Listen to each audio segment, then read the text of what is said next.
Mm-mm-mm. Mm-mm-mm. Shit, man.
Okay, so what's up?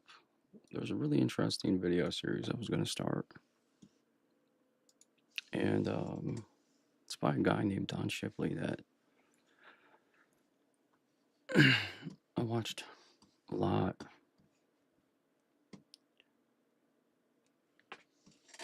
and like I knew of him in like 2010, but he did this like I want to say a few years ago, but now he's put it on YouTube, so I was just gonna see if I could go through it.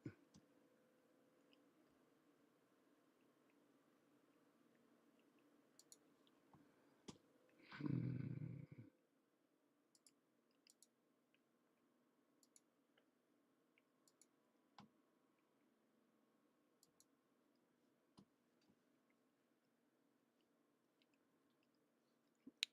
So I already am like familiar with like parts 1 through 3. I watched like I said, I watched it years ago. He has a website you can go and become a part of if you so choose, if that's what you're into. Or I thought it was a really cool place to go and a lot of cool people to hang out with. It's $10. Um, yeah, but let's get into this. I'm gonna start out at part 4. To give a little context, Don Shipley, he's a retired Navy SEAL. Now, the term retired Navy SEAL only goes to people who spent at least a decade in the SEAL teams. Okay, so I understand maybe you don't know that. He was at Team 1 and 2, I believe, for a majority of his career. He has a son named DJ who was on the Sean Ryan show about 2 years ago or 3 years ago. And in a way, it's kind of like his, I guess, like his answering in a way. But it's a very cool video. From what I remember. It was really awesome to watch, so I was going to share that here. So when I go through SEAL training in the Navy, the commanding officer at BUDS was Captain Steffens, and Steffens was a really big man. Big features, big everything on him, but This guy is like one of the best storytellers I've ever heard in my entire life. Um, he used to let people come out to his old house before he turned it into like a.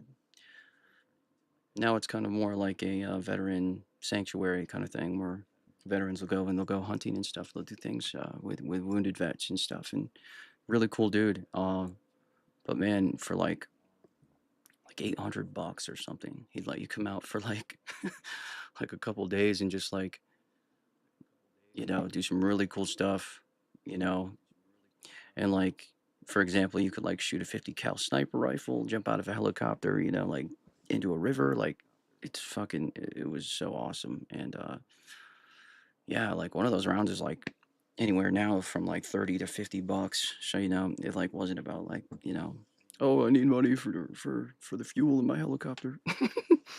No, he was just awesome, and he would just let people come out, and they did this thing called Hell Night, where it was like a 24-hour thing where they would just like do these killer workouts, and yeah.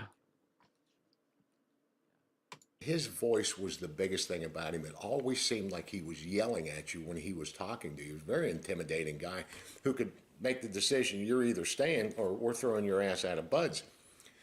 And I had to go to a board because I failed dive physics. And they're going to decide whether to keep me. So I think he's talking about when he was at Buds, and I think he's talking about back then. So back then it was still Buds, but then after they graduated Buds, they would go to something called Steel Tactical Training. It was called STT. Now it's called SQT, Steel Qualification Training, and it's a little bit different, but yeah. I'm assuming that he's talking about second phase, I think, because I believe that's where what is it? Pool comp is, or the diving thing he's talking about, but I'm not positive, so. So I go in with my proctor, who's a very respected SEAL, class proctor, and me and Steffens is just berating the shit out of me for doing this stuff. I'm just sweating bullets over there. And he looks at the proctor and he goes, what in the hell is wrong with Shipley? And he goes, sir, Shipley's just stupid. And he goes, is that right, Shipley? You're just stupid? He goes, he's just too stupid to take this test, sir. I recommend we give him a verbal. And he looks back and he goes, is that right, Shipley? You're just too stupid to take a written test. And I was like, oh my God. Oh. When I get to Naval Special Warfare Group 2 in Little Creek, Virginia, who's the commanding officer there? After these years had passed, it was Tom Steffens again. Here, let me move my thing out of the way.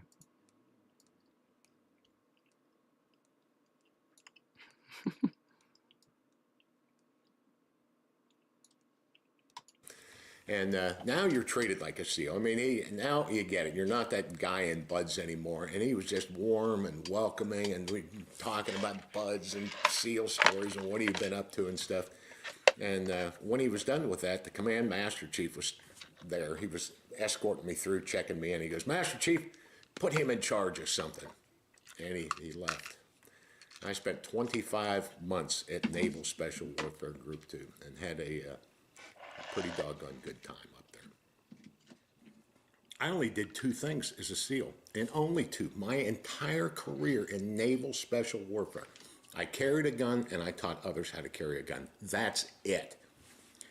And Naval Special Warfare Group 2 in Little Creek, Virginia, where I transferred to, was supposed to be shore duty. It was a shore duty billet. 25 months I was there.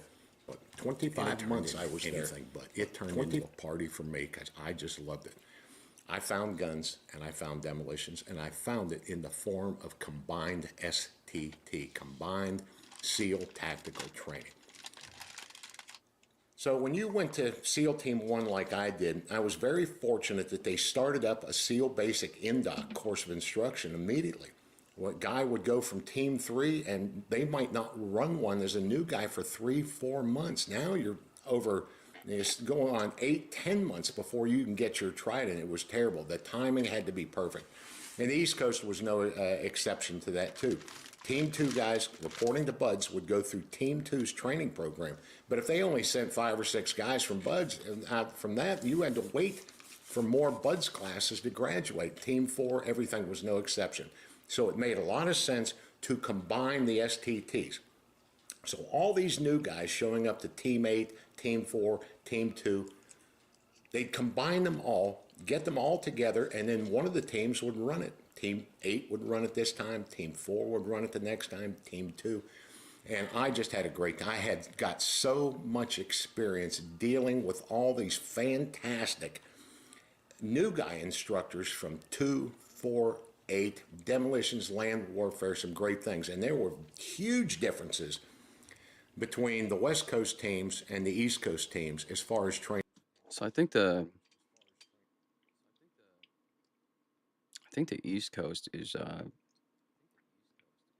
your even numbers. So like he's saying 2, 4, 8, with the exception of 6, of course. And then wait, hold on, that's not right. Wait, maybe it is. Fuck. And then I think like 1, 3, 5 are I think those are East Coast.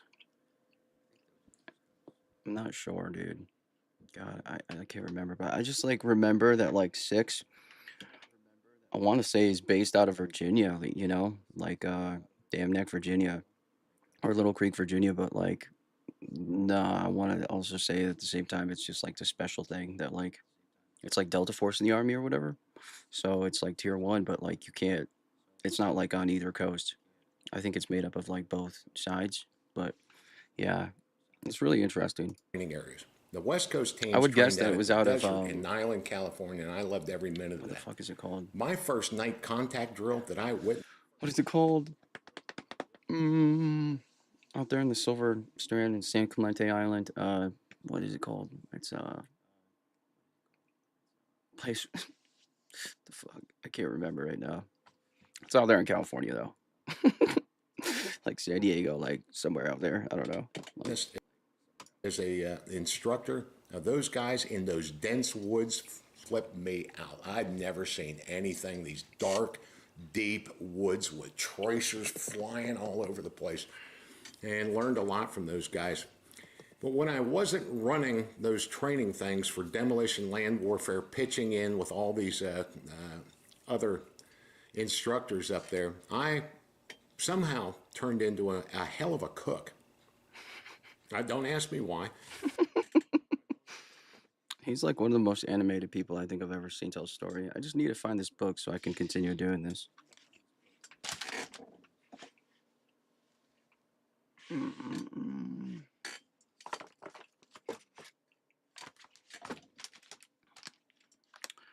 All right, that was easy. Sweet. I was always a very good cook, and I could cook for large numbers of groups. So when these STTs would go on, they'd always need some guy to go up there and cook for them. I would just go up there and cook for these guys, and I'd take my son. The training area for East Coast team, or the camp at AP Hill, Fort AP Hill. It was a SEAL camp, we called it, and we were all the way out in the middle of nowhere. There was nobody around this little camp, and it only had 2 buildings on it. This huge outhouse, that just all the holes, you know, no partitions. Everybody was in there, and it had a small chow hall type of run down, you know, with a stove and shit, and a classroom attached to it. And all the guys slept in tents, big GP tents, and I would take a dome tent up there with my little son, with his little sleeping bag, and we would go up there and cook for these guys. So all the meals that I would prepare for these guys, he would eat with them. He'd be right there with all those new guys, and all he wanted was to see their knives. And they loved him back. So he would go from table to table, and they'd all show him their knives that they were carrying, whether it was a pocket knife, a fixed blade knife, all that. I just never forget how much time he spent with these guys and their knives, and he was just infatuated with these guys all in camis. And they're all big personality guys. These are young SEALs. And he relates to these guys in some, or just looks up to them in just awe. You know, because they're all aggressive, they're all loud, they're all laughing, they're all punching each other around. And he just had a great time. While we were also doing that, I grew up as a trapper, fur trapper, and I would run these trap lines up there, beaver, fox, raccoons, and everything. And we would check those traps very early in the morning before I had to make breakfast for these guys. And so DJ started getting involved with me doing that. He became real familiar with these animals and stuff. You know, gets this big thing from nature. Oh my god. Look at that, dude. Thing is almost bigger than he is, dude. Man, that is so incredible. It reminds me of another story that he told once. It was like his son's like first time like going out hunting. Oh man, this was so long ago, but it was so awesome. He was talking about like going squirrel hunting like before school started. I think he said DJ was in like kindergarten or something, and he just like got a squirrel and then like had all the blood on it. And as they're like walking in to take him into school because like they're a little late, he like washed it off in like a mud puddle. And DJ asked if he could bring it in for show and tell. So he did, and all the kids and like the teacher and stuff, they're all like looking at it, passing it around and stuff, and they're like, "Oh, this is so cool! Like, dude, you shot a squirrel, hell yeah!" Man, that was so funny. It was awesome. Wow. nature, and it was away from Yeah, I always like, I don't know, thought like DJ stuff was like always cool to like look at too, because you know, growing up, I loved skateboarding, and it was just like, awesome, awesome stuff, man. But people might not like, assume that, right, about somebody else. me to make some extra money Like because, is in boy, God, we special needed it. operations. The guys, the money that they throw at these SEALs today is not so much us, not so much us. And, raising a family like that, we struggled a bit. So anything to make some extra money like that. Oh yeah. And we had rented a house in Virginia Beach from another SEAL. It was kind of close to the base. So when I wasn't up running that training, I was home and we were branching out, looking all over Hampton Roads for this perfect little farm that's something that we could afford. Something that we could get DJ out to stretch his little legs and to grow up and raise some small animals and things like that. And we found it. And my real estate agent showed us that property in knee boots. It was completely flooded. And this is a mature woman showing us this. She had knee boots on. And it was a small, dilapidated, 3-bed, 1-bath house. And the only heater in it was in kind of the dining room.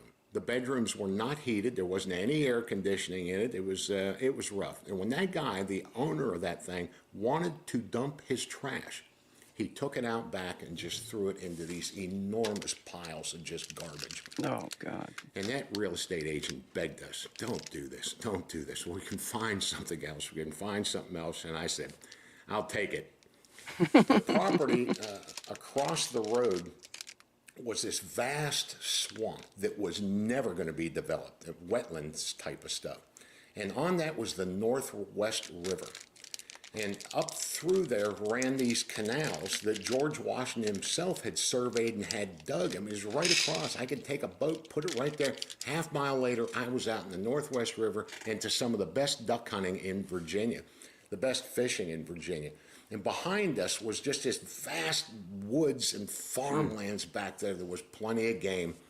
And I started my son hunting very early with me. Yeah, I think his uncle, so like Don's brother, one of them is a Marine, I believe, and the other one is an Army Ranger. So that's pretty cool, dude. Wow. Snakeskin. Before he could write his own name, I had him out there carrying a gun, shooting. I would take him everywhere up to AP Hill, Fort Pickett, running those things, eating with the guys, and just stretching his little legs, manning him up. And I would take him to all kinds of parties with me. Any kind of little function that had SEALs, I never went up there without him. It was a great time. And we turned that property into something very, very respectable. All the time while maintaining the hunting for him and just trying to show him the way I was raised. We got chickens, we got pigs, we got cows, we got horses, we got turkeys, ducks. And in a couple of the earlier videos, like parts 1 through 3, he really goes in on how he was raised, and his father was a pilot, I believe, in World War II. And so yeah, if you're interested, I'll put a link below and you can check it out. Peacocks, guinea hens, quail, pheasants, geese. You can't name a domestic animal, Pigs. including an emu, that we had out there to expose him to these things. As a little boy, we started working on him with responsibility of gathering these chicken eggs and bottle feeding these goat. I had a couple of pet deer We taught him to bottle feed. And it was just a fantastic time for him to see all this. And I was quite pleased with myself, quite pleased with Diane. But it was some hard work out there, hard work to maintain that kind of life. Dude, yeah, absolutely. I had neighbors and stuff that had tons of animals, chickens, cows, horses.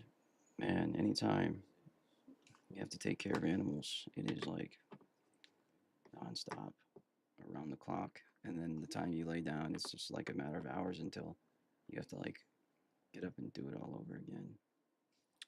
What up, Manda? Thanks for With it. coming in, dude. Been a hell of a lot How you easier doing? just sitting in Good this to see city you. in an apartment or a house on Elm Are you guys Street. playing Fortnite today? But I wasn't going to go for that. I meant for you to experience what I did. Experience what I did. So I'll let you guys in on a little something that even my son doesn't know to this day. If he ever sees this video, he's going to go, that son of a bitch. My dad used to be so good doing at all right? this stuff. I'm doing all right. How are you? When we would all go. I'm doing good. Thank you for asking. Yeah, I'm just working on bag 2 of this car and checking out a series that I saw parts of like years ago, but he just uploaded it to YouTube, so I thought I would check it out. But yeah, I'm doing all right. Go out fishing. Thank you. My dad would go, hey, I got to get something out of the tackle box. Hold my pole for a minute. And when you took his pole from him, you went, hey, I got one. He would always do that. That's how my dad rolled. He wanted you to have the excitement. He had a fish on there and he knew it, but give it to you and make you think that you got it. So the first thing my son ever shot was with this little bolt action 410 that I got him. And from the fur trapping that I had done, catching the raccoons, I used to be able to make I'm watching shit out of these DMC, furs. so I I'll be made him lurking, a so I little wanted to drop coonskin in. hat Right that on. he Well, thank you for never lurking. took I off. appreciate it. Hell yeah. That's And what's like my up. That's dad what's up. did for me, my What's dad DMC? knew where the game was. He knew there was a rabbit in that brush. He'd seen it, or it was always in there, or a pheasant in this, or something like that. He would take me on it. And so I knew where these squirrels were, these rabbits were, all this stuff. And I knew. So I took him down one morning behind the barn. And sure enough, there's this squirrel sitting right on this branch. And he gets that look. I said, get that gun up, get that gun up, get that gun up. And as you're looking at this picture, you can see that my knee is wet. Well, he put that gun up, but I knelt down right behind him. Oh, the and show I Devil looked May over that Cry. barrel, Right and I on. pointed Cool. thing right That is at a great squirrel show. and said, Hell yeah, "Shit." dude. He had it all up, but Yeah, I I know. put I a remember my pin older for brother beat on growing up. that He was a squirrel. pretty Out of big that fan tree of he that came. that So game. when he shot that squirrel, he I was wonder if he late for watches it. school.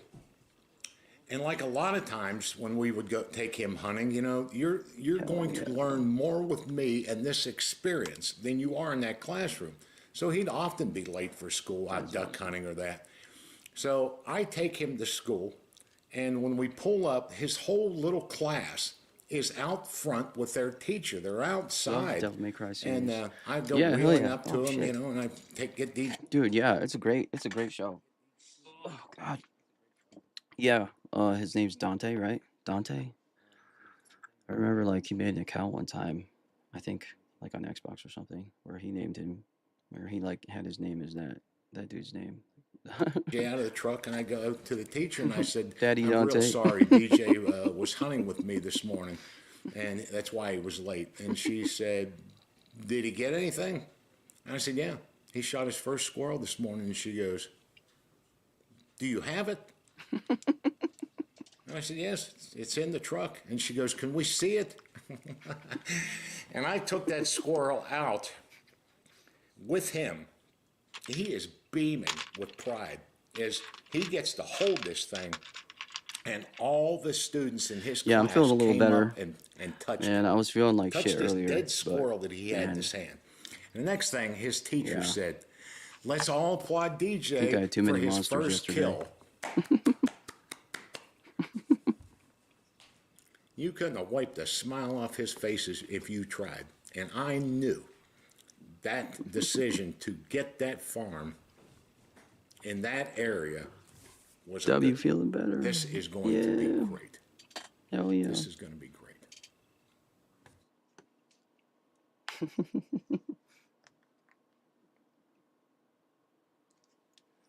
Wait, so that was part I four. had a Okay. friend at SEAL Yeah. Team 2, So part a five. fellow Chief Petty Officer. He was my age exactly. He went through a couple of BUDS classes later than I did. He was a sniper. He was a very talented guy and a big guy in air operations, the parachuting, the jump master stuff. And Ted was a good guy. He did the same thing I did. It was a pain in the ass, but we used to do it. When new guys would graduate from jump school, BUDS, they had to do 5 jumps in basic airborne. They would get these lead jump wings. To Hmm. get their gold jump wings They for have the to do a night Navy, one. I think they have to do like 5 or like a night you had to do 5 additional jumps, and one of them had to be a water drop before you or could get in your water. gold wings. And it was not always easy with these Okay. So that it's not night. It's a water one. Sweet. Okay. crazy schedules that you had to do. So one of the things Ted and I would often do is when we were having aircraft and we were controlling them as jump masters, you'd put all the static line guys, these new guys, the free fallers on the plane. The plane would take off, go to 1,200 feet typically, drop the static line guys off, seal the plane, and it would slowly start augering up to 12,500 feet. So like a static line is just like you're just connected. Like you can't see this, but there's like a steel cable up here. It's like if I had like a carabiner and it just like hooked up to that thing and it was connected to me. It's like when they jump out of the plane, it automatically pulls their parachute. But when you're talking about a halo jump or like a lay low jump, which is a low altitude, low opening jump, or a high altitude, low opening jump, the plane has to be way hotter. It's like, or way higher. It's like when you see the guys wearing oxygen masks and stuff because up there it gets so freezing and cold and like, yeah, it's a lot harder to breathe. But they're in control of their parachute. It's not like on a static line at all. They like some of them wear like an altitude meter on their like wristwatch, and they can like accurately determine when to release their parachute. But they teach them all that stuff. Typically. Then you would drop the free fallers, and then the plane would land, and the free fallers had to pack their parachutes. And it took them a while. Some guys were really quick at it, some guys not so quick at it. In the meantime, these static line dudes are just standing there waiting. So what the plan was, what Ted had done that day, is he had taken the static line guys up, dumped them. He took the free fallers up, dumped them, and he landed with the airplane with his chute on. He didn't have to. He did not jump. He was going to land that airplane, and the next load, it was already briefed, the next load of new guys was going to jump on with their parachutes already on, with all their checks already done.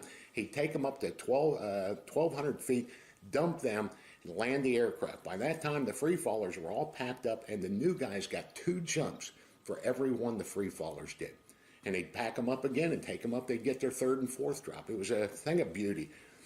So when the plane landed, it was a As somebody who really cares, because it's like, dude,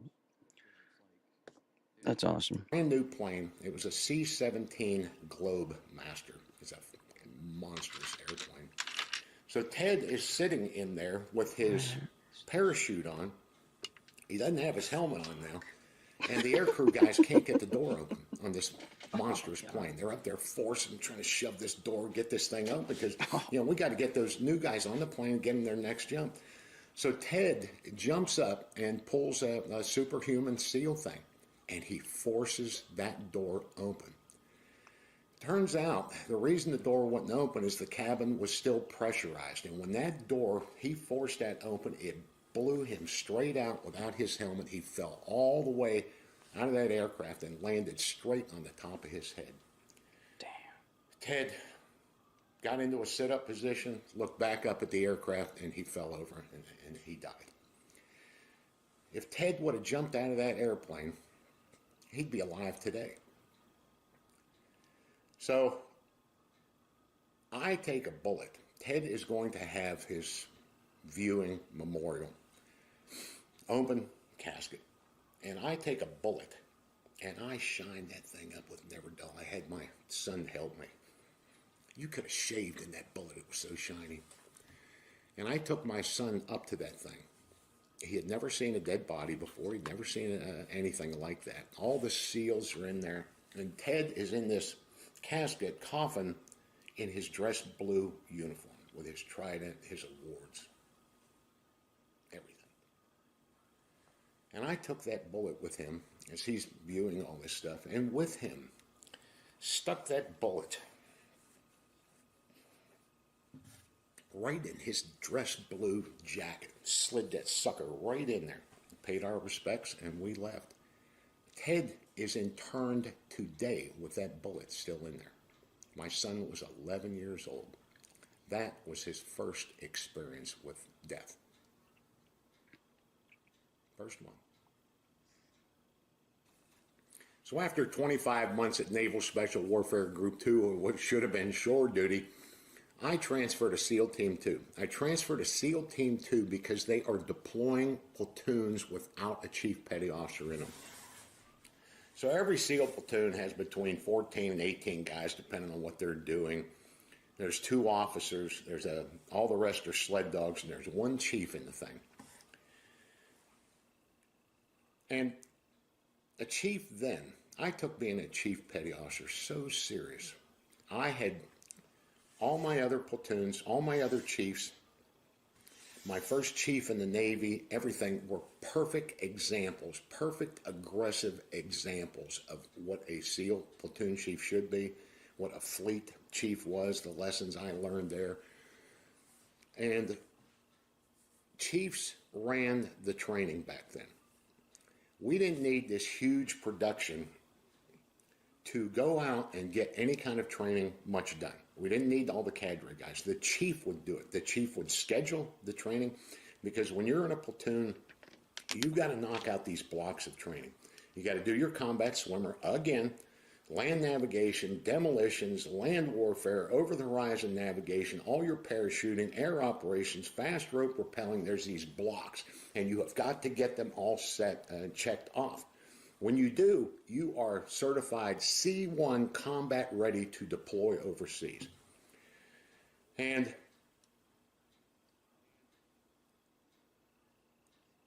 if you knocked out your land warfare block first, and I've seen it plenty of times, you were in a position to deploy if something happened. So I would always schedule the land warfare block first in all the platoons I was a platoon chief in. Get that land warfare, all the shooting and moving stuff done, the most important block of training, get it done early, first. So if anything comes up, hey, they're already trained up in land warfare. They would bend the rules sometimes for that. And back then, again, chiefs ran all the training. I would run demolitions training. I would run the land nav. You didn't need a big production. You would take the platoon up. You would set up the training, and you would do it. Combat swimmer was a little bit different. You needed some cadre guys, safety boats, and some things like that. Doing that, I did a lot of Arctic warfare.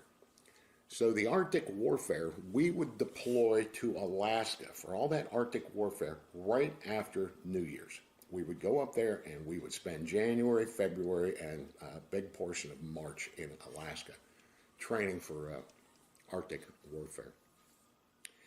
And during the period of September through November, December, before we went, I scheduled the blocks of training that were local to us. You didn't have to go out of town to run air operations training. You did it right there at Little Creek. Your demolitions training might just be 2 hours away for a week and you would come back. There were blocks of training that you could conduct locally that were easy, that did not require you to deploy out of the area. And I used to make a joke about it, that during that time, from that September through November, I was only temporarily assigned to the Navy because I was duck hunting with my son. I would take my son out duck hunting through those. And I was able to schedule even the broken season, where duck season runs a week here and then it's down for 2 weeks and another week here. I scheduled that, and deer season, just the hunting seasons with him. And in between all this duck hunting stuff, I started taking him to a lot of functions. And one of the functions he received very early on, and the thing that sealed the deal about seals for my son when he was a little boy was me taking him to a party like I always did, and Master Chief Jim Madison laying on his back and could kick his feet and jump up on his feet.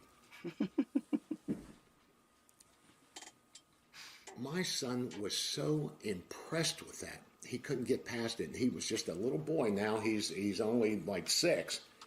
He kept having Jim do it over and over again. Do it again. Do it again. Do it again. And Jim would do it again. When I wasn't in a platoon, I was running training for the other guys. And I would take him up to Fort Pickett to set up a demolition. I took him on a lot of shit I shouldn't have. Fort Pickett, AP Hill, when he was getting older, and I could let him stretch out just a little bit more. There was a lot of things he should not have been involved in up there. And I'll never forget the one time I took him up. It was setting up a demolition course. It was the summer. It was really hot up there, a lot of ticks and stuff. And we had this we stayed in an army barracks, big communal shower. And he wouldn't take me. He did not want to be in there with all of us with his little peach fuzz wiener.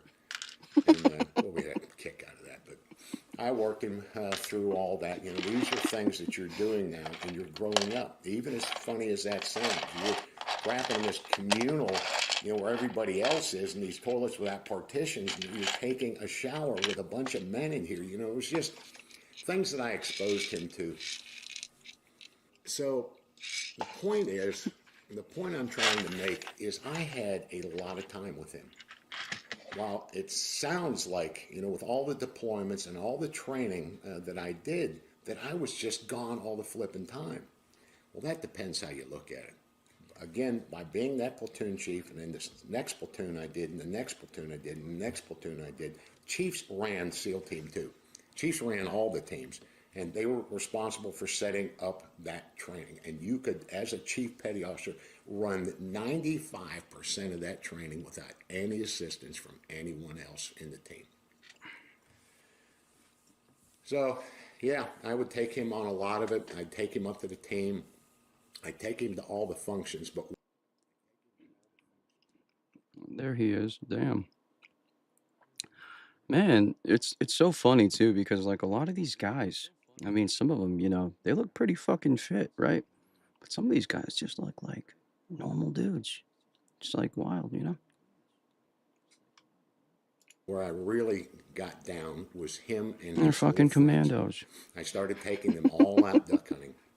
And his friends either didn't have fathers or came from broken homes kind of thing, you know, where the father, they were his friends, and we would get them over to the house and they would spend the night. Now, this is where the dogs start going nutty because they see me packing up duck decoys into these bags. They see me prepping the boat. The dogs know what's coming. DJ knows what's coming. And his little buddies would spend the night. They'd have a big sleepover there. Diane would get up the next morning, get everybody some breakfast, make them all big thermos of hot chocolate. We would go down in that ditch to the river, load the boat, and I would take them to the best duck hunting in Virginia. And the Fuck thing yeah. about duck hunting with boys or hunting with boys is you have to have the action for them. You don't take a boy out marlin fishing when he's little for the first time. You take him out at a lake that's got some bluegills in it. You put a worm on a hook and a bobber and let him see that. You got to get the action. So you have to get the duck action. You have to know where the deer are. You have to scout. And that's what I would do. If I'm not working hard enough already being a good dad, I would scout this out. When I would pull you in and set out those decoys, buddy, you better hang on because here they're going to come. And we would always shoot ducks. Always shooting. I would get a swan permit every year. And these aren't the swans you see in a park in New York City. They're tundra swans. Damn. Big, monstrous birds. I always came home and I found time to take him fishing, take him hunting, and also expose all his friends to it. Get them out. You know, you're the father figure. And I will tell you this about that. My son and those boys learned all about the birds and the bees from me in that duck boat. I Hell was yeah. entertaining in there, entertaining, putting them on birds, keeping the action going. But you were getting an education with me that you could get nowhere else. We are alone in a duck boat with retrievers and shells flying everywhere and ducks dead all over the water. And that's what we would talk about. We'd talk about all that stuff, man to man type of stuff when they were that little, birds and the bees type of stuff. They'll never forget it, not ever. And that's how I progressed through SEAL Team 2. That's how I did it with him. Every year, I was able to schedule the training, whether I was in a platoon or not. See, I'm in a platoon or I am running platoon training for guys. And every time I was doing any of that, once the deployment was over, I'd start running blocks of demolition training, air operations, land warfare. No matter what I was doing, I would schedule those blocks of training around hunting season. And I'd certainly miss a little bit of that, but the bulk of deer season, duck season, yeah, yeah, I was there. I was there and happy to be there. Educate you, and the photos of him from just a little boy to what he turned into ultimately, getting so big with me running that hunting for him, taking him out. So I think that's how like a lot of military families work. I definitely remember a lot of hunting, you know, with my dad and our relatives and stuff always coming up, and that was like the one thing that would always like bring our family together, like different parts of our family, you know, that he could hunt. making jerky and like watching them field strip a deer, and yeah, really cool. 1 second.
Right on. Okay, I'm back.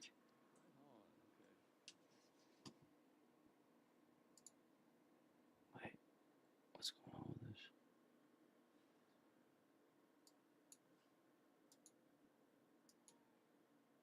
Can't hear anything.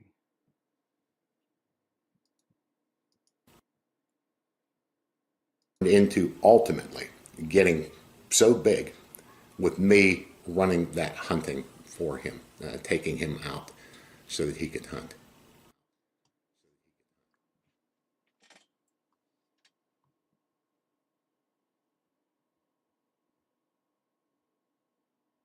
Wow.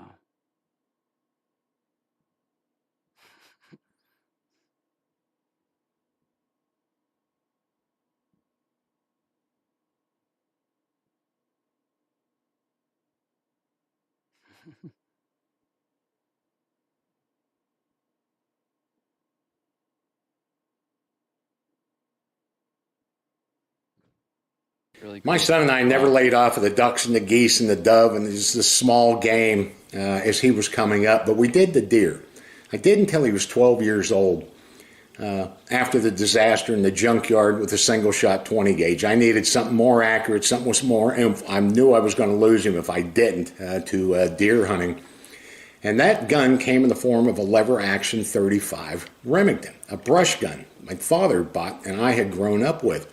That was a hard hitting gun. It was a loud gun too, a very pretty gun.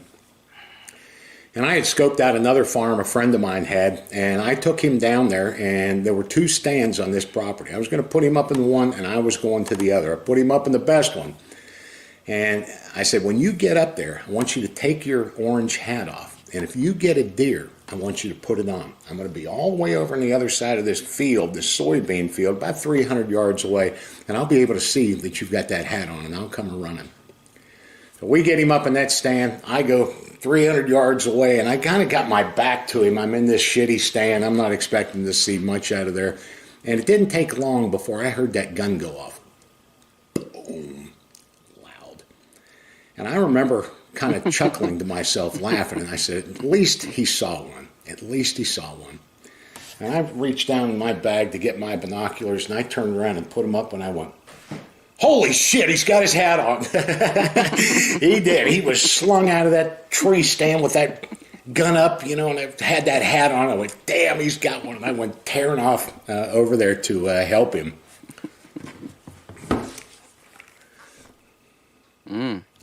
That's the gun he was using, the 35 lever action. And he dobbed the biggest whitetail spike I'd ever seen. It was the biggest bodied whitetail spike. It was huge. Damn. And I helped him drag that thing out of the field. Hell yeah. I went to SEAL Team 2's engraving, and I got that plaque in. Oh my gosh.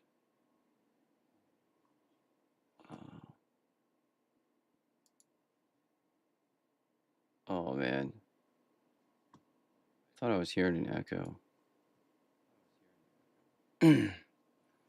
DJ Shipley, 4th November 1997, Chesapeake, Virginia. One shot, one kill. Shit, he's got his hat on. Engraved for him. One shot, one kill. Holy shit, he's got his hat on. I took him out the next night to another farm, and I pulled up to pick him up just at the last light, and that gun went off again. Boom, and he got another one. And then he did it again.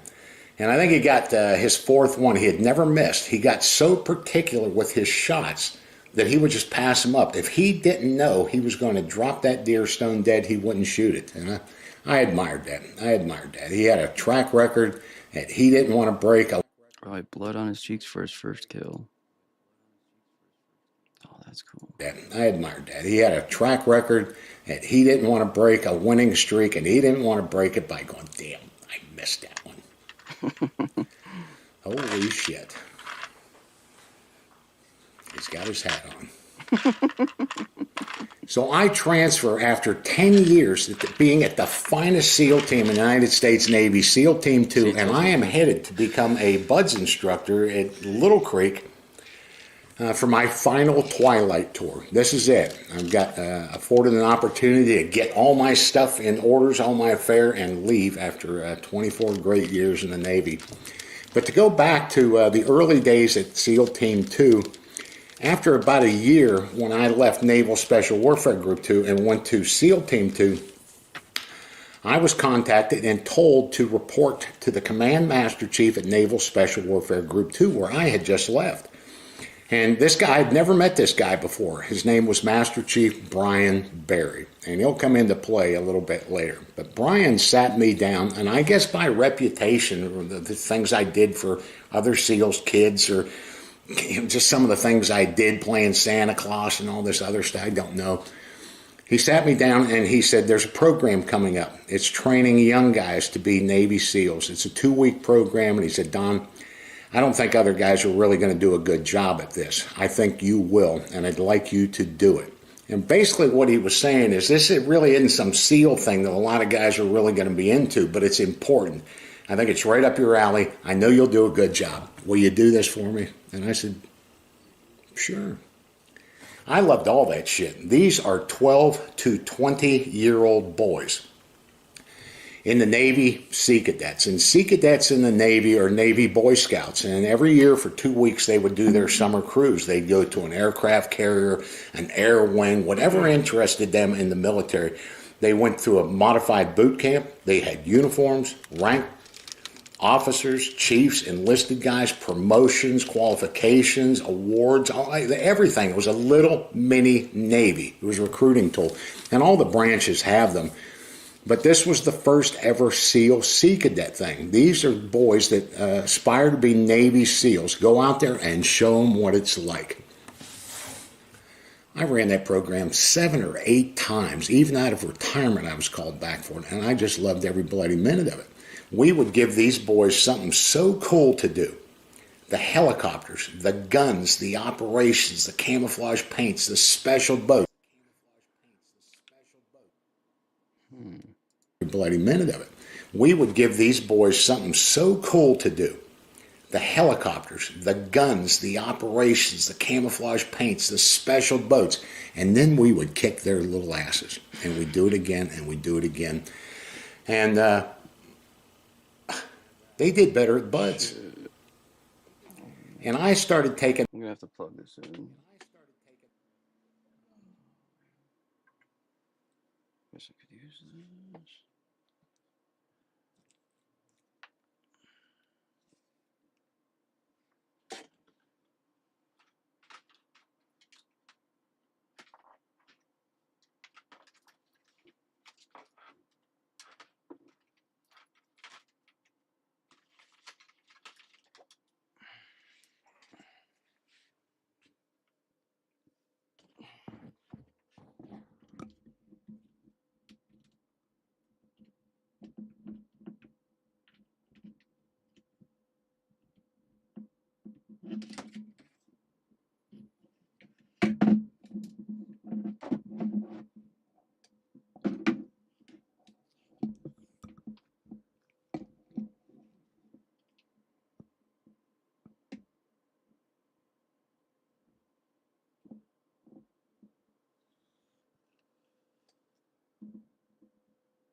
All right, I think that works. My son to those immediately. Now, he is only half of the age of the youngest guys in there. He's only 6. We're talking 12 years, and he looked up to them.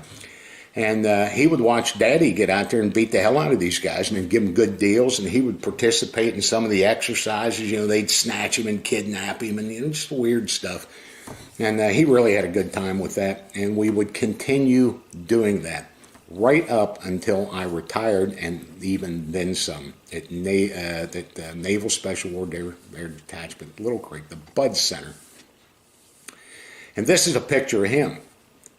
This is me teaching all those young guys prisoner handling and using him for a wind dummy all those years later, just as I'm getting ready to retire, and he is getting ready to enlist in the United States Navy. We still got him doing it out there. A lot of people wrongly believe that BUD/S is just for basic underwater demolition, and it's not. There's a whole lot more to BUD/S. BUD/S is a place where all the SEALs, qualified SEALs, go back to receive additional training in diving supervisor, static line, free fall jump master, breaching. There's all kinds of courses that are taught there for the guys. But the problem was, like I did, I had to fly all the way to San Diego from Team 2 to go through diving supervisor course. It cost a lot of money for the Navy. So the Navy's solution was DET Little Creek, Naval Special Warfare Center Detachment Little Creek. It was an advanced training course right there where we could run all this without sending you all the way out there. And our building, what we developed into, was the old Red Cell building. Old Red Cell from Marcinko, when he left Dev Group, formed Red Cell. We were now in that building when that unit was disbanded.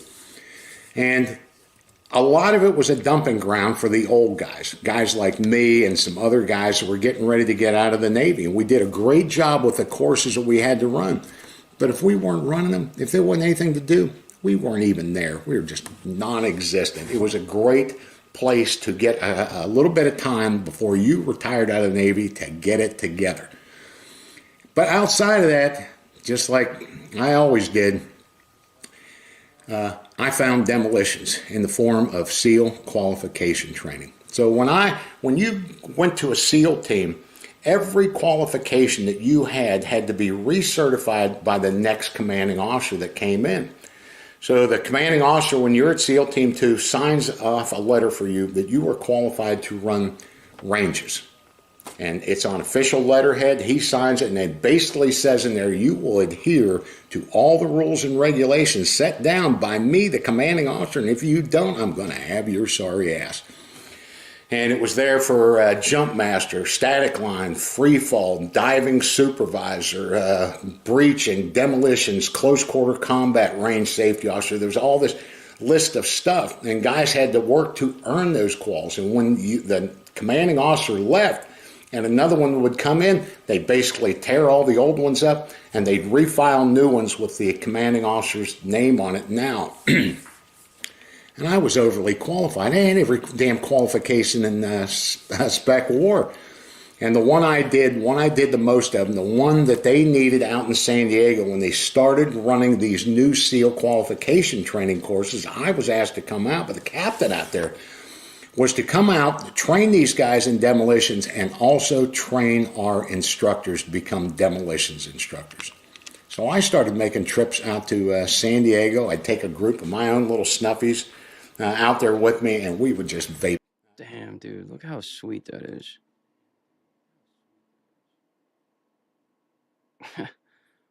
Nice.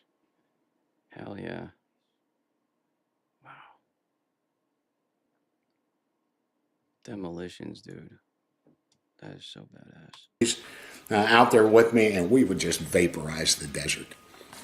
In between that, I would be with my son. We got to spend a lot of time together, upgrading the farm, doing new things, getting ready to retire. I built him a skateboard ramp. He was really into skateboarding then. He got into football, karate. We got into modeling, all kinds of stuff that he was doing there. But me and him worked very hard on that skateboarding ramp to Damn, my dad had such a similar truck to this Ranger. He had a black one. He went to go, he was working with this lady. I think she was a nurse too. She had a son, and I was like maybe 11, 12. and this lady's son was like 16 or something, like 17. He was trying to get his license, and he had like failed the driving license part of like the test or whatever like 3 times or something. So he asked my dad for $50 so he could take his license test again. So my dad like drove all the way up to Rochester and took me, and yeah, we got like a quarter pipe, this huge like tabletop, and like this like it was just like another transition ramp. It was just like a straight kicker.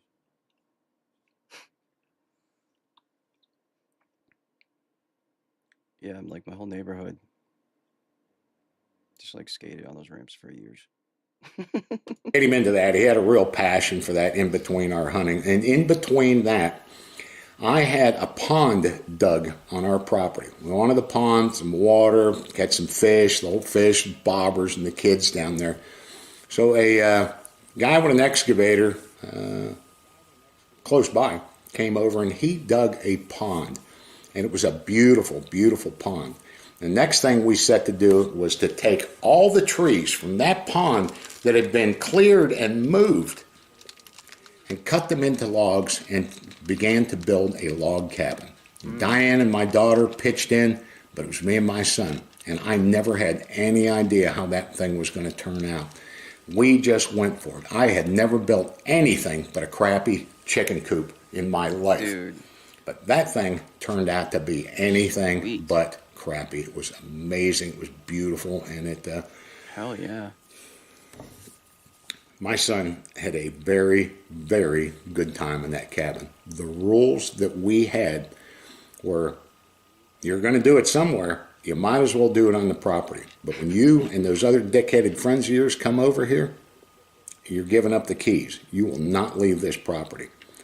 So he would basically have run of that cabin. He had a great time after it was built. He never stopped bitching the entire time we were doing it. I don't think he ever saw the vision of what this thing was going to turn into. But boy, oh boy, when it was done, he put his party hat on and he went to work on my gray hairs and his mother's. He'd always been quite a party boy in his sophomore and junior year, but his junior year, he fucked it up, and he fucked it up royally. And he fucked it up to the point where if this happens, you are never going to get in the military. You're never going to be able to become a police officer. You'll never be a firefighter. You won't even be able to vote or to own a weapon ever for the rest of your life. And Daddy went and found a phone booth to get changed in. And I got some chapstick and smeared my lips at it, and I went after the butthole on a district attorney until that chapstick was gone, and he just got so sick of me, he said, okay, whatever, dude. Damn, that's a rough one, huh? Next time. Next time. Hell yeah, dude. I feel like that was like, a huge deal with like a lot of parents too, who knew nothing but military. It's like they don't want their kids breaking their arms and legs and shit, and getting felonies and shit. Crazy, crazy stuff. It's getting serious now. Now it's getting serious.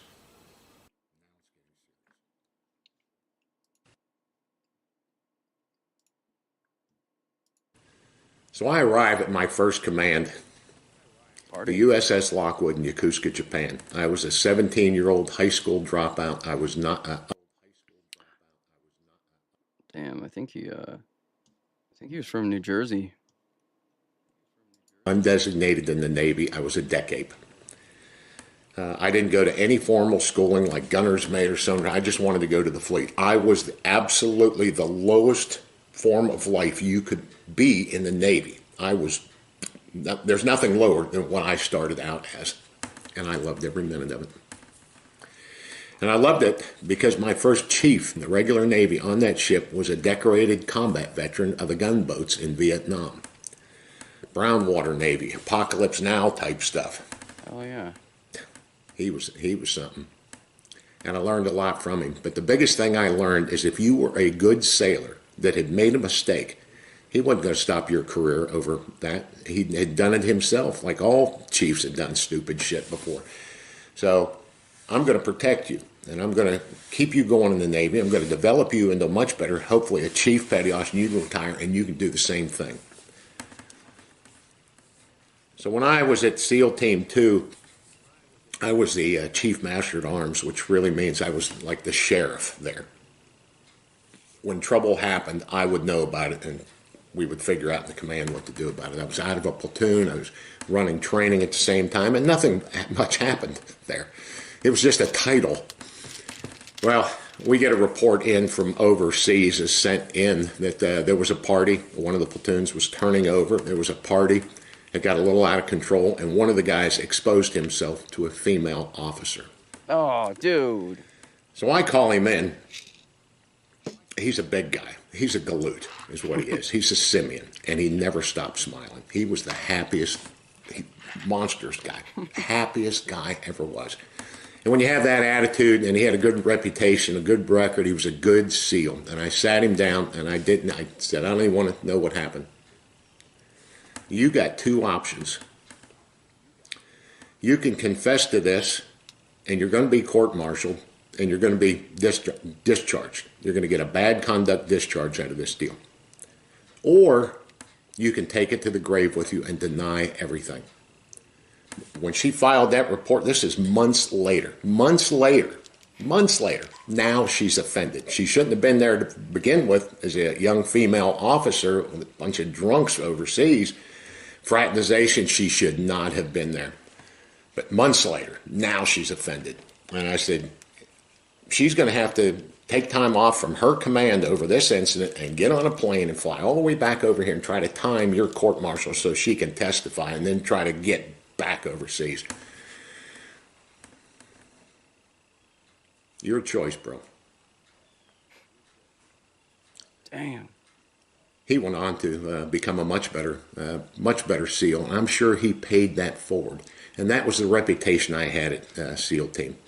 I would never rat on you for anything. You could come to me and tell me anything and ask for help, and it would stay in just complete confidence with me. And I would offer you, if you were a good guy, I'd offer you some real solutions to your problem, and I did.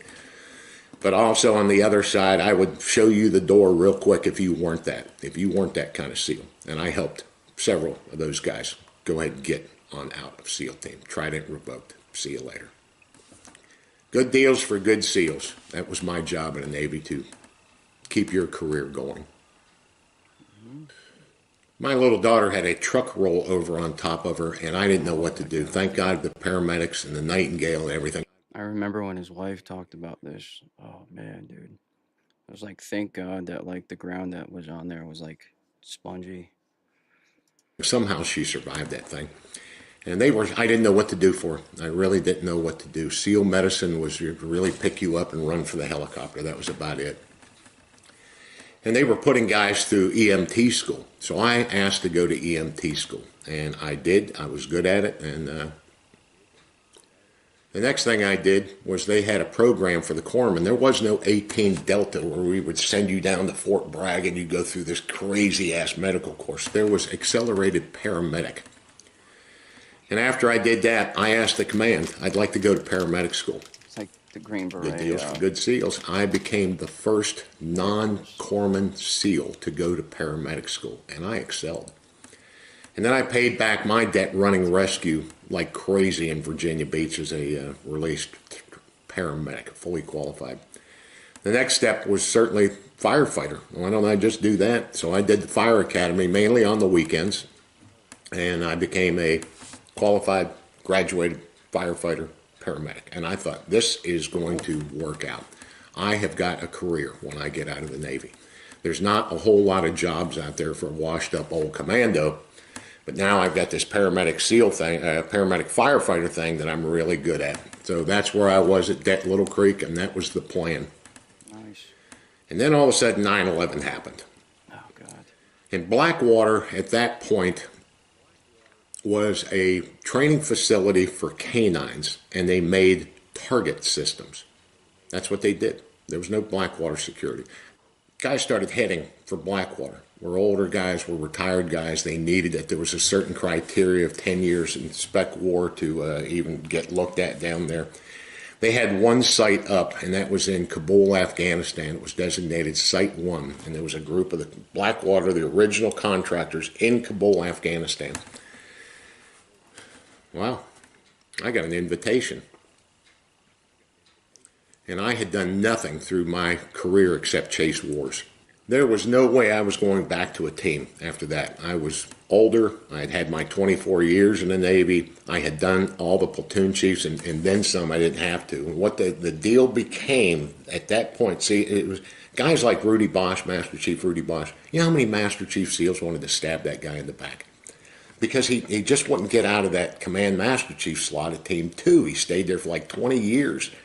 And nobody else could get in there. And that's what Master Chiefs want to do. They want to become a Command Master Chief. And at that point, the requirement became, that never was when I was there, that before you make Chief, you have to be a leading petty officer of a platoon, a SEAL platoon, meaning you had to do that platoon slot. And then you had to, if you wanted to progress, you had to do a platoon chief slot. And then an ops chief slot. It just became a much more professional place than what it was. And I had already done the platoons. So like Rudy Bosch, if I was just stayed in them when you needed them, at that point, no, I'm just stabbing you in the back. So that was not going to happen, going to Team 2, back to Team 2 and getting another platoon after 9/11. And I go down to talk to those guys. And you had Eric Prince in charge, and underneath him was another SEAL Master Chief. And the third guy, guess who the third guy is? This is the guy that is sending you, hiring you, and sending you, putting you in positions. And it was Master Chief Brian Barry. Brian Barry from asking me to do the Sea Cadets all those years later. And I was in the club. So the next thing I did was I called Jim Madison, who was the SEAL detailer, Mad Dog, and I said, Jim, what's the fastest you saw anybody retire out of the Navy? I did not want to miss that war. I wanted a gun, and I wanted overseas right then. And he said 30 days. 30 days is the quickest I've ever seen anybody retire. 20 days later, I was out. So my son and I were actually on active duty together for 30 days. I retired on January 31st, 2003. He spoke. He got all misty-eyed. He spoke at my retirement. And then he went off to boot camp while I was trying to put together all this stuff for Blackwater and get this whole project off and get guys deployed to Pakistan. It was tough. And I was still doing it when he finished boot camp. And he came home and he was a white shirt. This is all. He is a white shirt at Det Little Creek with Shipley on his white shirt, and the guys would goon him all around, nug him, talk to him like he was an idiot, and prep him, PT him to go to BUD/S. So we had a little bit of time together there while I'm going through this training at Blackwater, getting all this stuff set up. And he ships off to San Diego, and I ship off to Pakistan. And all I could get was really infrequent updates from Diane. It was a Iridium phone that we could use over there very sparingly. It was a miserable experience, and I would get updates on DJ. He was 17 years old. They all knew he was coming. They all knew who I was, and you're going to get it really bad for who I am, and you're going to get it really good. They knew SEAL Legacies did not do well at BUD/S, so you're going to really get tested. And he waves that 17-year-old thing around like I do as a badge of pride. You know, that's how young I was when I went in. And if he was not the youngest to go through, you're playing with months. They don't even allow 17-year-olds to go to BUD/S anymore. So I don't think there's any way anybody could really claim that title. He was in BUD/S at 17. And Diane went and picked him up from Hell Week. She flew out there. And I am getting sporadic updates over this Iridium phone in this miserable desert in Pakistan. And he goes on to second phase. He gets through Hell Week and BUD/S. He goes on to all through first phase, and he goes to second phase. And then he encounters trouble doing pull comp. They get him for pull comp. And he is rolled back now. He's rolled back from 246 into 247, class 247. And so I get this from Diane. I hear this from Pakistan. And she told DJ when he tells her this, see, I'm not talking to her, I'm only talking to Diane. When she tells him that he's been rolled, and this is where you're going to have to wait for the next class to form up, and you're just starting from scratch, man. It really sucks getting rolled back. You're watching your class every day do all the shit that you're supposed to do while they just goon you around and have you picking up trash and doing bitch shit. It's I didn't get rolled, but I know what that is like to see those guys just go on every day without you. You just, it's a kick in the guts. And she said, I told DJ, you stay there and you show him what you're made of. You know, he wanted to come home and take some leave, get away from that place. He said, you stay out there and you show him what you're made of. Don't do that. And I talked to, when Diane said that, I said, Diane, get that boy a plane ticket and get him the hell out of there. There's no reason for him to stay there. You know, I understand what you're saying to him. Get him out of there. Get him a plane ticket and get him home right now. And that's what she did. He formed up with 247, got through pool comp, and went on to graduate BUD/S. This entire time, I am over there in a miserable environment with very few ways out from that insane desert over there. But I somehow get out. I get to San Diego, and I am right there for his graduation. My parents went out with us, and it was just a fantastic time to Wow. go back and see all the old guys. One of my favorite instructors, you know, that was there, put me through when I went through training, to catch up with him and to see all my other old friends out there. And the commanding officer there was the same guy that asked me to run his demolition SQT, that captain, Smethers. And I went up and met Smethers. And he had rolled out the red carpet. He had my whole family right in the front row of this thing to see him graduate. There are 3 legacies in this class. Legacy is someone in your family that's, you know, been through BUD/S before. And it was 3 of us. Both fathers, and I had served with both of those guys. It's a small community. One was named Blackwell, one was named Cobber, and then you had Shipley. So in alphabetical order, you are going up, they're calling their sons up, the father gets up, stands in line with the commanding officer, the guest speaker, they're shaking their hands, they're going down, giving you a graduation certificate, you get a picture, and you know, it's over. So Blackwell goes up, and his father shakes his hand, you know, and he goes on down the line. And then Cobber gets up and he goes from the commanding officer to his father. His father shakes his hand and he goes on down the line.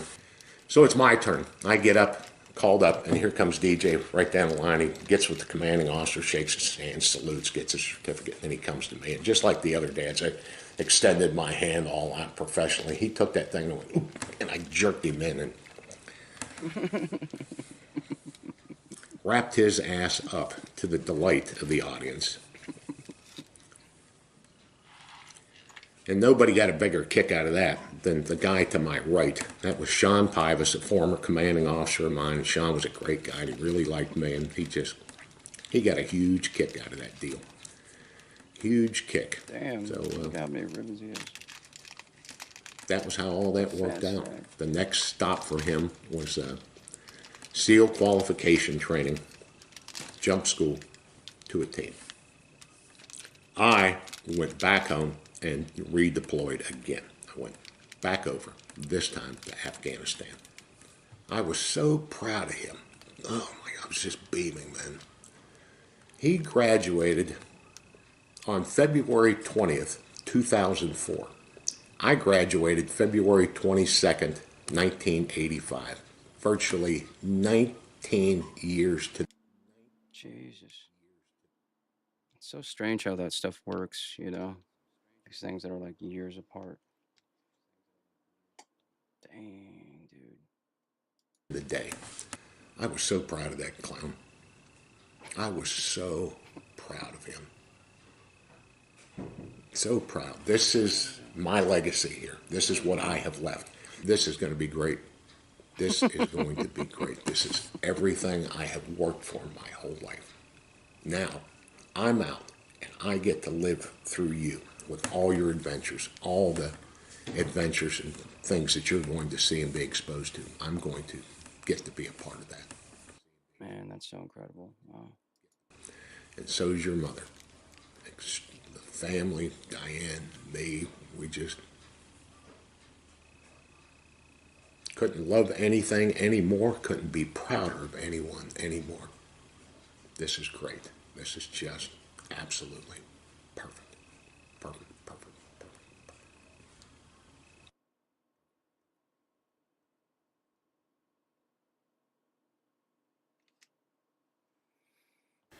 So I joined the Navy about 15 miles from here. And when I was in the Navy, Part 9.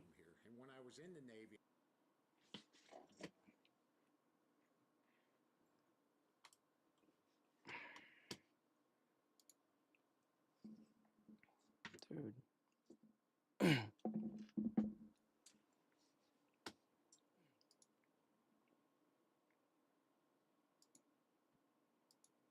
and stationed on the East Coast, we'd pack up everybody and we'd come up here to visit my parents and brothers and sisters for all kinds of events, weddings, birthdays, Christmases. So when my son was young, my Marine Corps brother and my Ranger brother were torturing him at Christmas, just like they always did.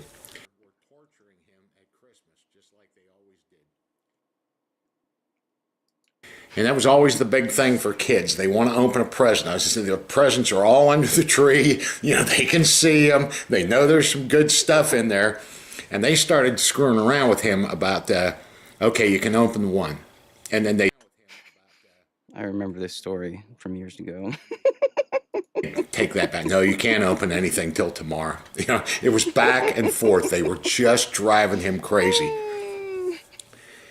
And they finally relented and they said, okay, just one. You can't ask for anything else till tomorrow, just one. And they hand him a little box with a bow on it. And he is just ecstatic. He grabs that thing and rips into it. And those two clowns had put a hunk of dog shit in there. I'll tell you what, he went ballistic.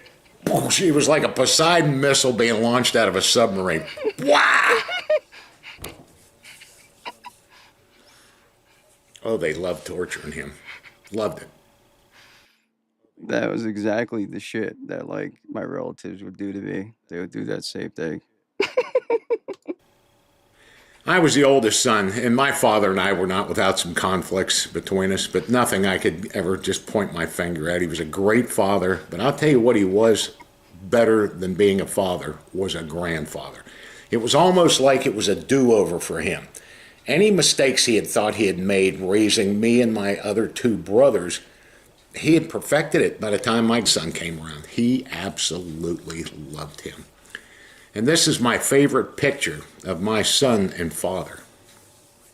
Wow. My son spent a lot of time in Maryland when he was growing up around my parents, and my father was the same way. You know, he had taken me hunting. He just no shortage of fishing.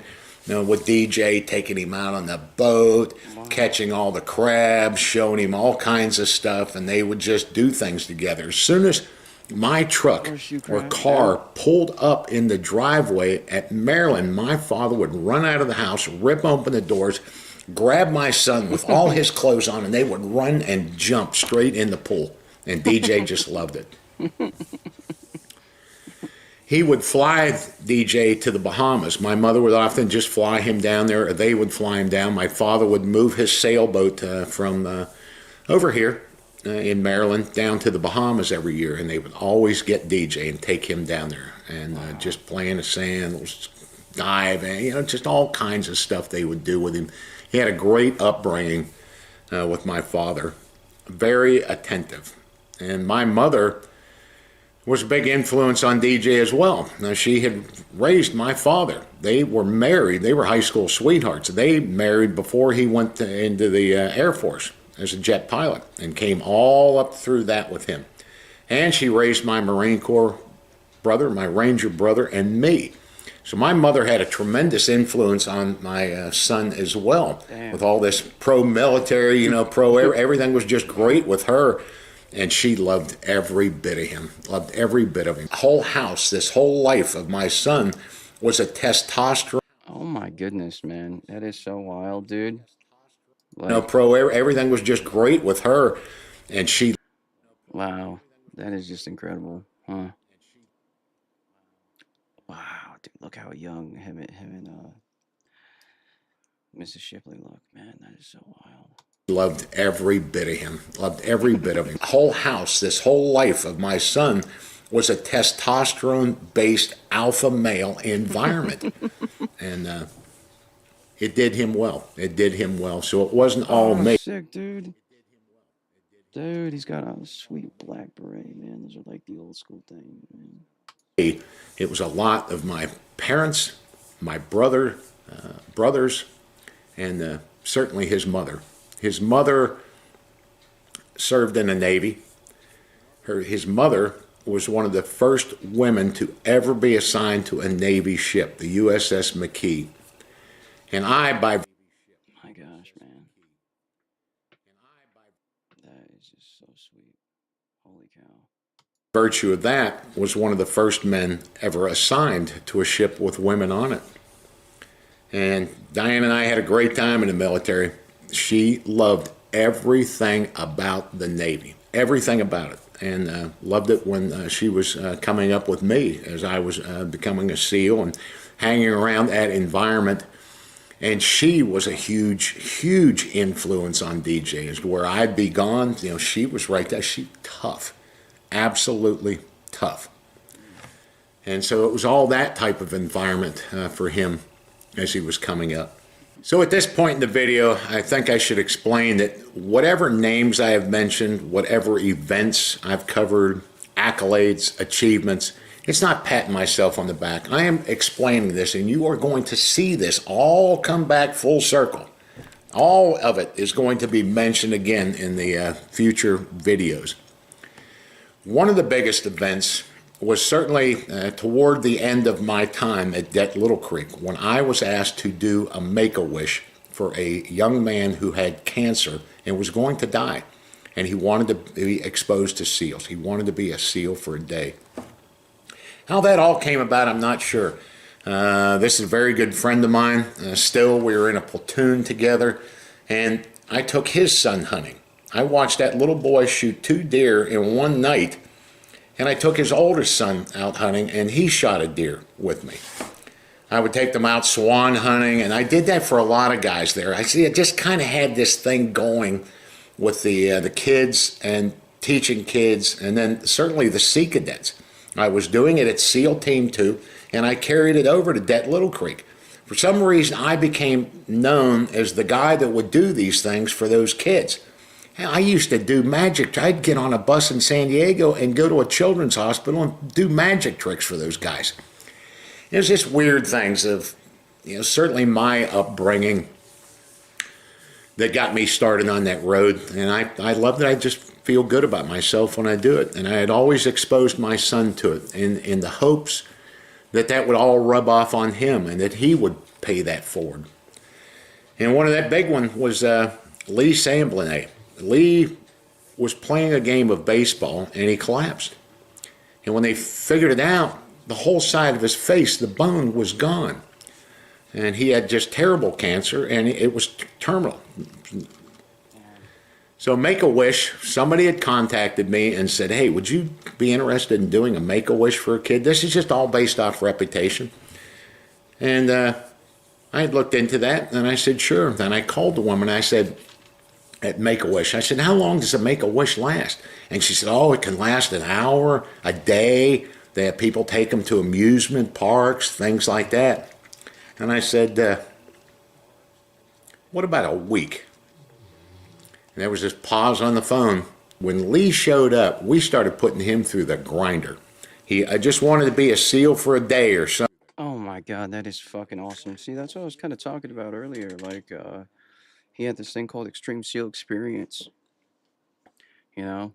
And like, no matter who you were or whatever you were into, you could just show up at his house and dude, they would show you some really cool shit. I remember one time there was like these old school like phones or like radio systems, like the comm systems. You had to like crank this fucking handles so that you could get like a signal to it. And he had these kids like take these wires and just hold on to it. And he would just like crank the box up and it would just like shock the shit out of them. It was, dude, it's so funny. You gotta find that. Go look for it. Something. I should have gone to the brig. I absolutely should. If I'd have been caught doing some of that shit, I'd have gone to the brig. We had him shoot every single gun in the arsenal. We took him to Fort Pickett and exposed him to breaching, blowing the doors, Dude, that's awesome. a wide array of explosives. Yeah, like at one point they had an oil rig like down in Louisiana, I think, like off the coast, where you could like learn how to use like the motorized like rappelling systems, and, like how to like do the right stuff, like going down a wall and like tons of shit, man. Just tons of stuff, man. Just crazy, man.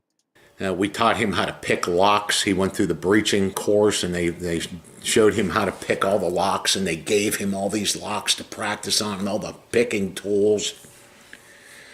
Hand-to-hand combat. Every morning for his physical training, he would go in and do all the hand-to-hand combat with the instructors down there. Awesome. And we flew him with my son. Now, he was over at my house quite a bit through this because I had taken him hunting with a bunch of local guys, and he would spend a lot of time with DJ. And DJ and him were the same age, and they really got along great together. And the last kind of thing I did was I got a helicopter, a CH-46, and we dressed Lee like a regular SEAL. The they never knew, flight suit on. And I hooked him up to a 120-foot spy rope, and we flew him from Little Creek, Virginia, 30 miles underneath that helicopter down to Blackwater. Blackwater was there, and Blackwater, we got on Blackwater. I got them to get on board with it. Oh, And dude. Blackwater rolled out the absolute red carpet for him. And we've got him in the Mount facility over there, this kill town, you know, the banks and the hotels and all this stuff, and with the simunitions and him and DJ and his brother, everybody just went nutty down there with the sim guns. And the last thing I did to him after 7 days was I got with a very talented SEAL Master Chief, and he took him up and tandem dropped Lee from 14,000 feet. So at the end of this week, we have a final graduation for Lee. When he showed up, I had his camouflage uniforms all ready with U.S. Navy and Sam Blaney on them. When we graduated him, the commanding officer made him an official honorary Navy SEAL. And I had taken his uniforms before that, and I put a trident on him. That's so fucking sweet. And the whole Make-A-Wish showed up. Everybody was there. They got a big cake for him. Damn, man. And he left. He left. So Lee's cancer just kept coming back, and it got more aggressive every time, and the treatments became more aggressive. And he finally told his mother, after fighting that horrible disease and that horrible treatments for so many years, he said, "Mom, I'm done.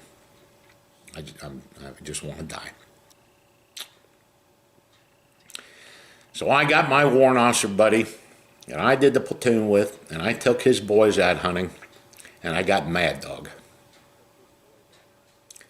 And we took a road trip to Ohio so that I could speak at his funeral. I could give his eulogy. And he was all laid out in the casket up there, open casket, and he was wearing those camis. And Lee was buried in those camis with that trident on. And I was there. I pulled an honors bosun mate thing at his, I spoke and piped him over the side. Whatever the work was I was doing with the kids didn't have dads. I was doing that to expose him. I wanted him to pay it forward. And that wouldn't even be close to the last boy I did with cancer. Something with the cancer with kids. It's just a horrible, horrible thing. People ask me all the time, how do you guys get so mental tough? What's the key? What's the secret to SEALs and mental toughness? And I always answer the same way. I don't know. Why don't you go ask a kid with cancer? What the hell do I know about mental toughness? Well, a little cold water, some long walks. I and every other Exactly. SEAL is just lucky. Lucky to be blessed with gifted eyesight, above average intelligence, perfect genes, motivation, drive, but we don't know shit about mental toughness. You ask some kid that wakes up to that every day.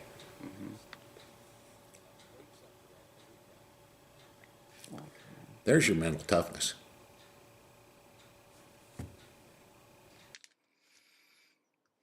Damn, part 10.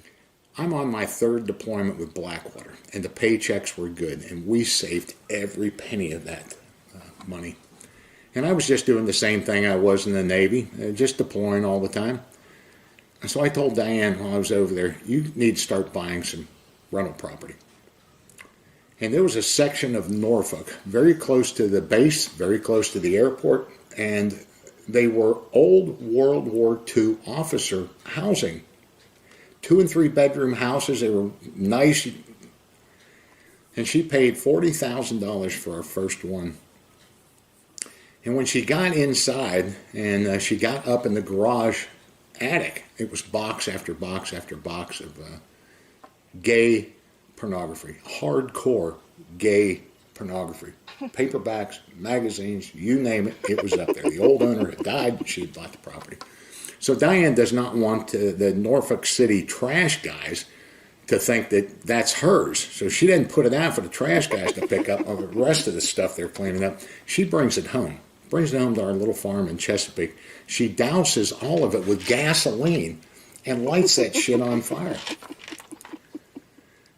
Well, anybody that's ever burnt a book or a magazine knows that that shit is hard to burn, and the wind was perfect. It blew little wiener pictures and penis pictures all over the neighbor's yard, all over ours. I come home and I am picking up by the pockets full these little burnt wieners everywhere.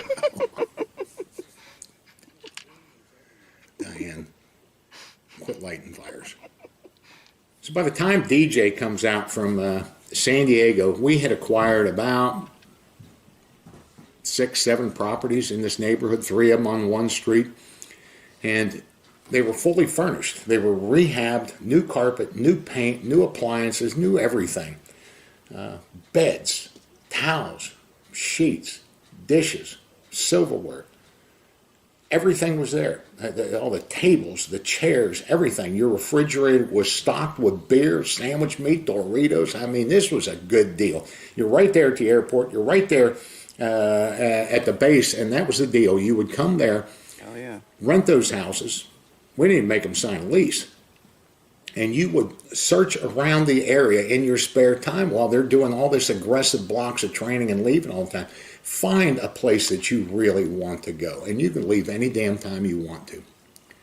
So we were putting them 2 to a house, and in the meantime, we got to know all those guys very, very well. Not only DJ's class of guys, but classes after that. Just kept word had spread out there. Man, that dude looks familiar.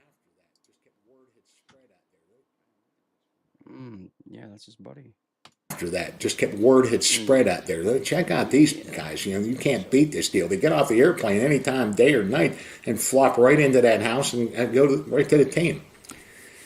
And DJ, it was a constant party at the cabin. Diane mothered every one of those up, and I certainly fathered them up too. We loved having them down. It was a party. You couldn't get in any trouble. There was plenty of bunks and space to live in. We were running the courses later down there.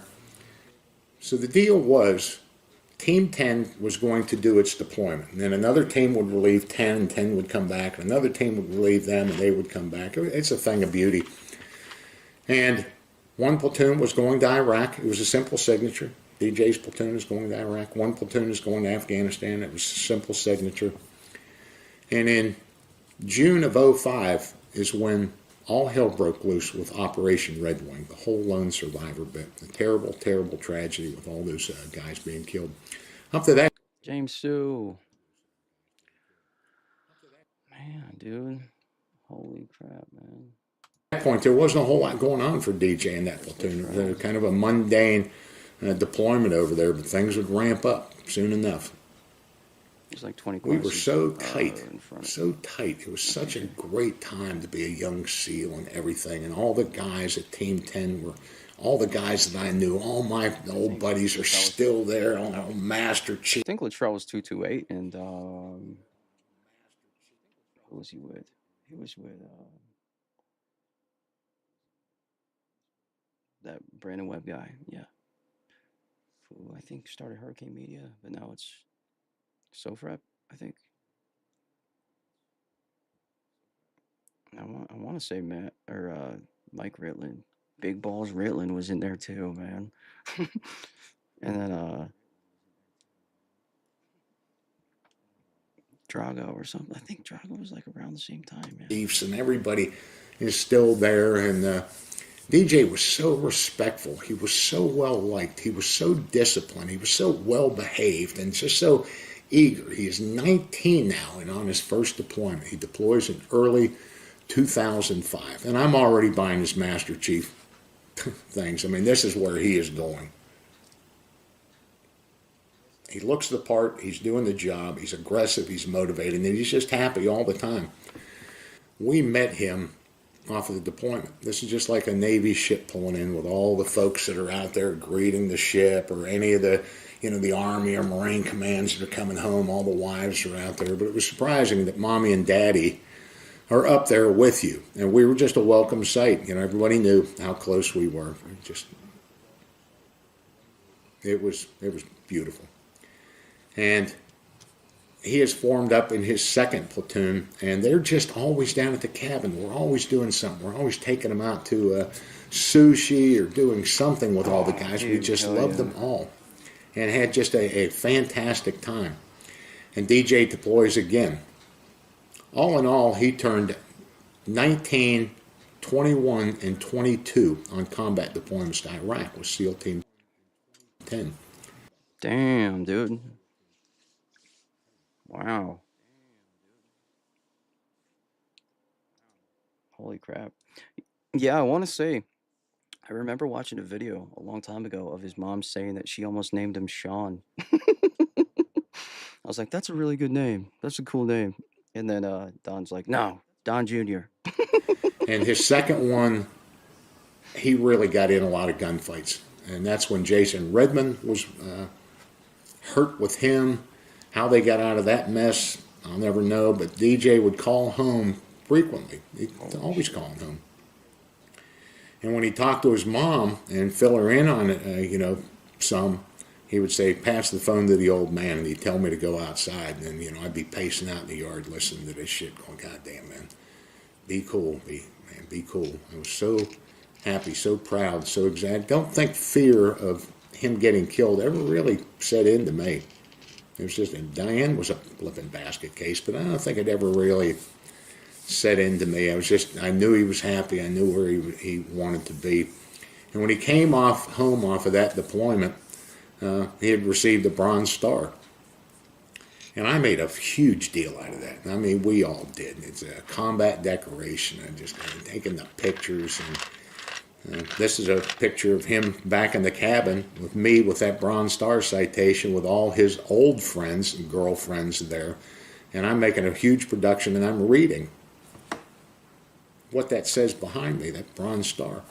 He has that thing mounted, professionally mounted, is what's behind me. And people are always asking, what's the story behind that? What's the story with the magazine? Well, that's a bullet in that magazine.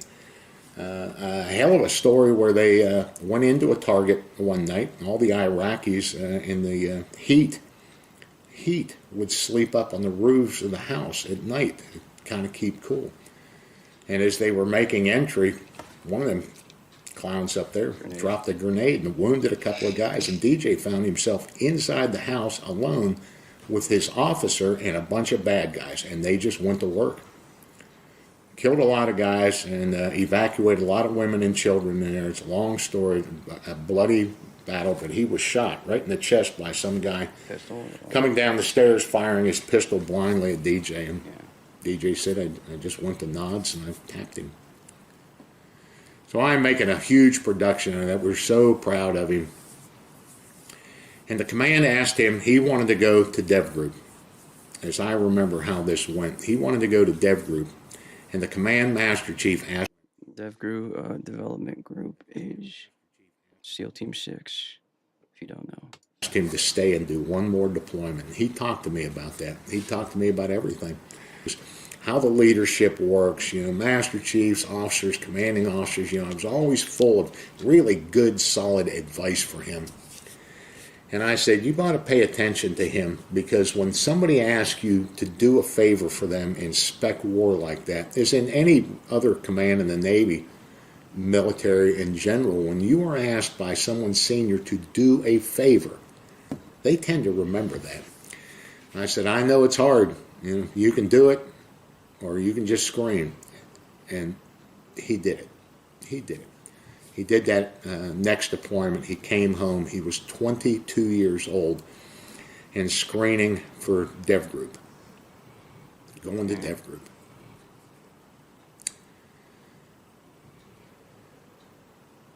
Jeez. I can't tell you how fantastic our relationship was. All our friends, all the stories he was hearing, all the guys that were communicating with me, and just everything about your son, your son, your son. And I'm just saying, and it was all true. It was all true. So DJ came to me and Diane one day, and he uttered 6 simple, silly words that just didn't seem very important, but they were about to change a lot of lives. Those 6 words, they were going to change his life for the flipping worst. They were going to completely destroy me and Diane, destroy our daughter, destroy my family, and destroy Diane's family. They were going to cause us endless humiliation and embarrassment with all our friends. And it does to this day. To this very day, those 6 simple, silly words just keep haunting us. Even when we leave the state and we relocate to Maryland, or because of those 6 simple, silly words. And those 6 simple, silly words that son of a bitch said to us were, I'd like you to meet someone. And it completely changed our lives. Our lives, his life, went completely dark. Completely dark. Total nightmare. Total horror story that continues to this day. And that is the reason for these videos. I'm going to tell you how that all unfolded and hopefully get you to recognize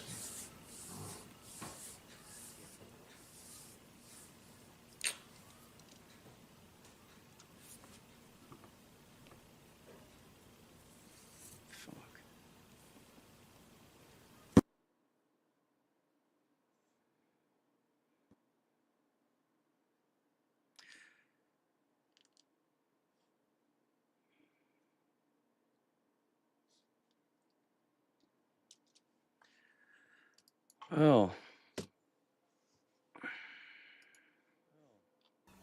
No, it won't.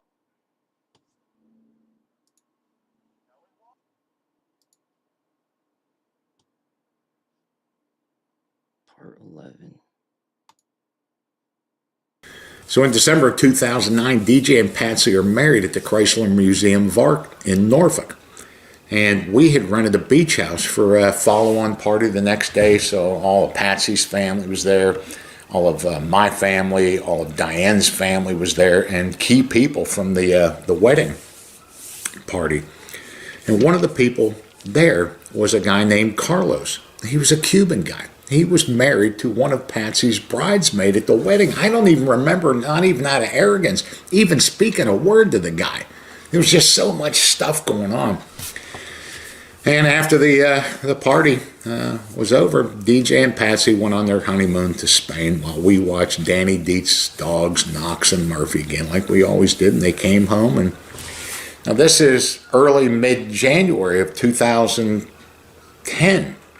We're not even running courses until April. We just worked and were consumed with getting the guys there all winter. We just never stopped working. This is just a, we're only a year into this thing or something. Oh, hell yeah. Those are the old ones, man. Sweet. My name's Don Shipley. I'm a retired Navy SEAL Senior Chief, and I own Extreme SEAL Experience. Men from all over the world, from all walks of life, from all ages, from all backgrounds, come to this training course to test themselves. Dude, when you go up and shake this guy's hand, man, he's fucking humongous, bro. He's a monster. He's gigantic, bro. You can just, like, grab him and just fucking... To find out what they have deep inside.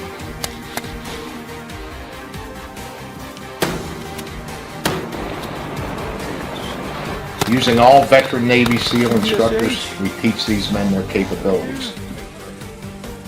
We teach them their limitations.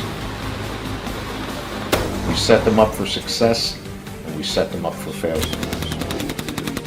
Nice. We teach them that we succeed as a team, and we fail as a team. With each new course comes new challenges, from the predictable to the unpredictable. From the safe to the dangerous, from comfortable to uncomfortable, from calm to complete chaos. There's never a dull day in Extreme SEAL Experience.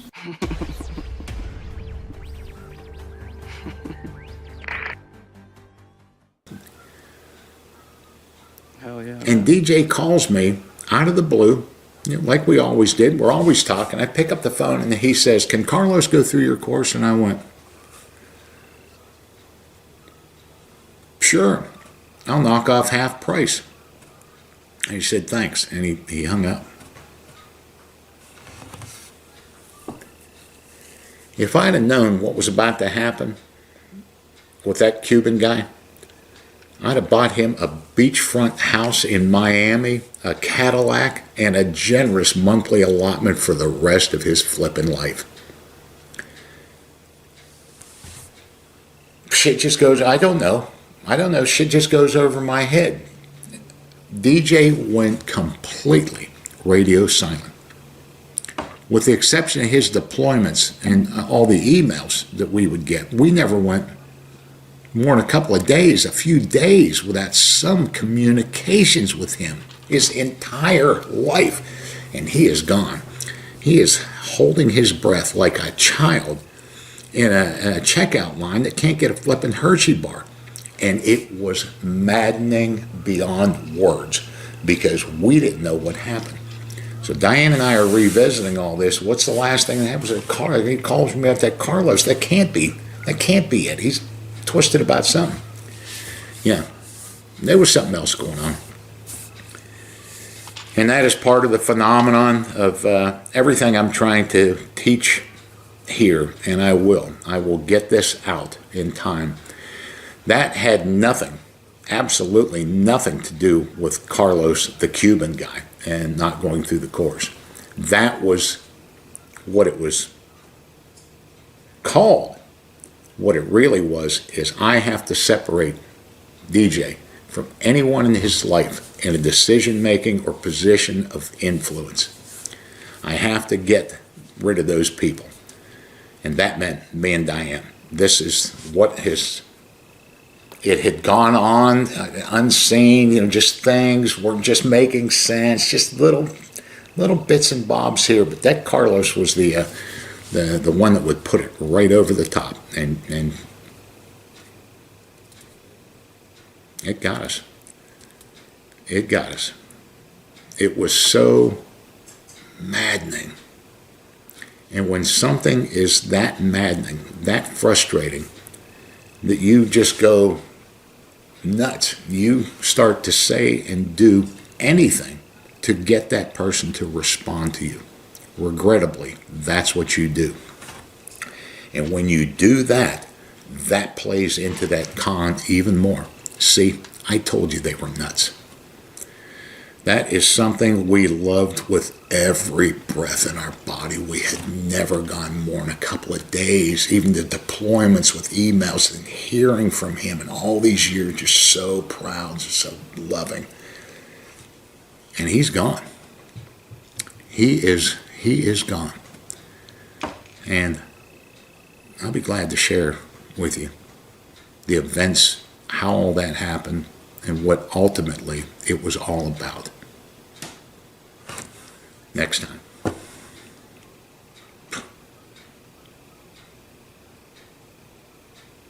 Fell right into that trap. Fell right into it. Stepped right in. Hi, Coach Sean here. If you left a narcissist and suddenly you're being labeled as unstable, unsafe, dramatic, abusive, or out to destroy them, listen to me. This isn't a misunderstanding. That's a smear campaign. And the narrative is almost always the same because it's not about truth. It's about control and making you look as bad as possible. Welcome back to my series, Fallout from Narcissistic Divorce. Fuck, dude. Where did you immigrate from? Lebanon. Hey, me too. I'm Lebanese. My mom too. Left before the Civil War, but I'm an only child. My mom is a single parent. Never had a father. Let me tell you something. When you lose a father, you become a man. But when you lose a mother, you become an orphan. Wow. My mom died in the beginning of the pandemic, and I've been an orphan since then. And I never had a father, never felt the difference. So if you didn't grow up having a relationship with a father, what are your values as a father, basically? Well, look, there are two schools of life. Some tell you if you have been abused, you're gonna do the same thing in the future. And the other school says if you learned what you were missing, you would make sure you would never miss it. And that's what I made sure for my kids. They would never miss a father. So I coached them when they played baseball for 10 years. I'm always present. I worked hard, but I was always there on the weekend, the trips and all that. And they remember me as always being there. So to me, my reaction was like, don't do what was done to you. This series of videos that I've made, I shot them in January of 2022 and put them together just like they are. Yeah, so that's what I was saying at the beginning of this. I remember watching that a long time ago, so I thought it was like 3 years, but I guess it was a little bit more. But they never saw the light of day on YouTube or any other website out. They were for my private membership website, videos.extremesaleexperience. And it was because of the overwhelming number of my subscribers who we depend on to eat, bringing this stuff up, that they had saw DJ and he said this about us and he said that about us and he wanted to know the truth. And I was just getting overwhelmed by the whole thing. And so I put them up and hoped that he would stop, and he has not. He's only escalated more and more with these because he doesn't think I'll retort. And he'd be wrong about that. Why don't you do me a favor, put your dad on your back. There you go. Now, we're going to do the interview. We'll see how smart you are. Why is your dad on your back? Because he's been carrying me for 17 years. That's right. He's been carrying him for 17 years. It's about time you do. Has he been a good boy? He's been a very good boy, Senior Chief. Yeah. And what do you do? I'm an insurance broker, marine insurance broker. And what are you aspiring to do? I'm not 100% sure yet. Is he already getting too heavy? Nah, I'm good. Okay. Okay. And how was the course? Fun. Yeah? A lot of fun, yeah. Time? What are you, Cecil B. DeMille? Why don't you just fucking stand still over there and get the Cecil? Making the chief nervous. Yeah, making me nervous here. And good, you guys did really well, both of you. Thank you, It was Senior excellent. Chief. And we'll miss you tomorrow. I'd like to say something, if it's okay, Senior Chief. Yeah. Before James headed off to college, this was a special opportunity for us to bond in a very special way. It's something he and I are going to hold for a very, very long time, and I'd like to thank you for that, Don. Really appreciate it, Senior Chief. Yeah, it's no problem here. I enjoyed doing it.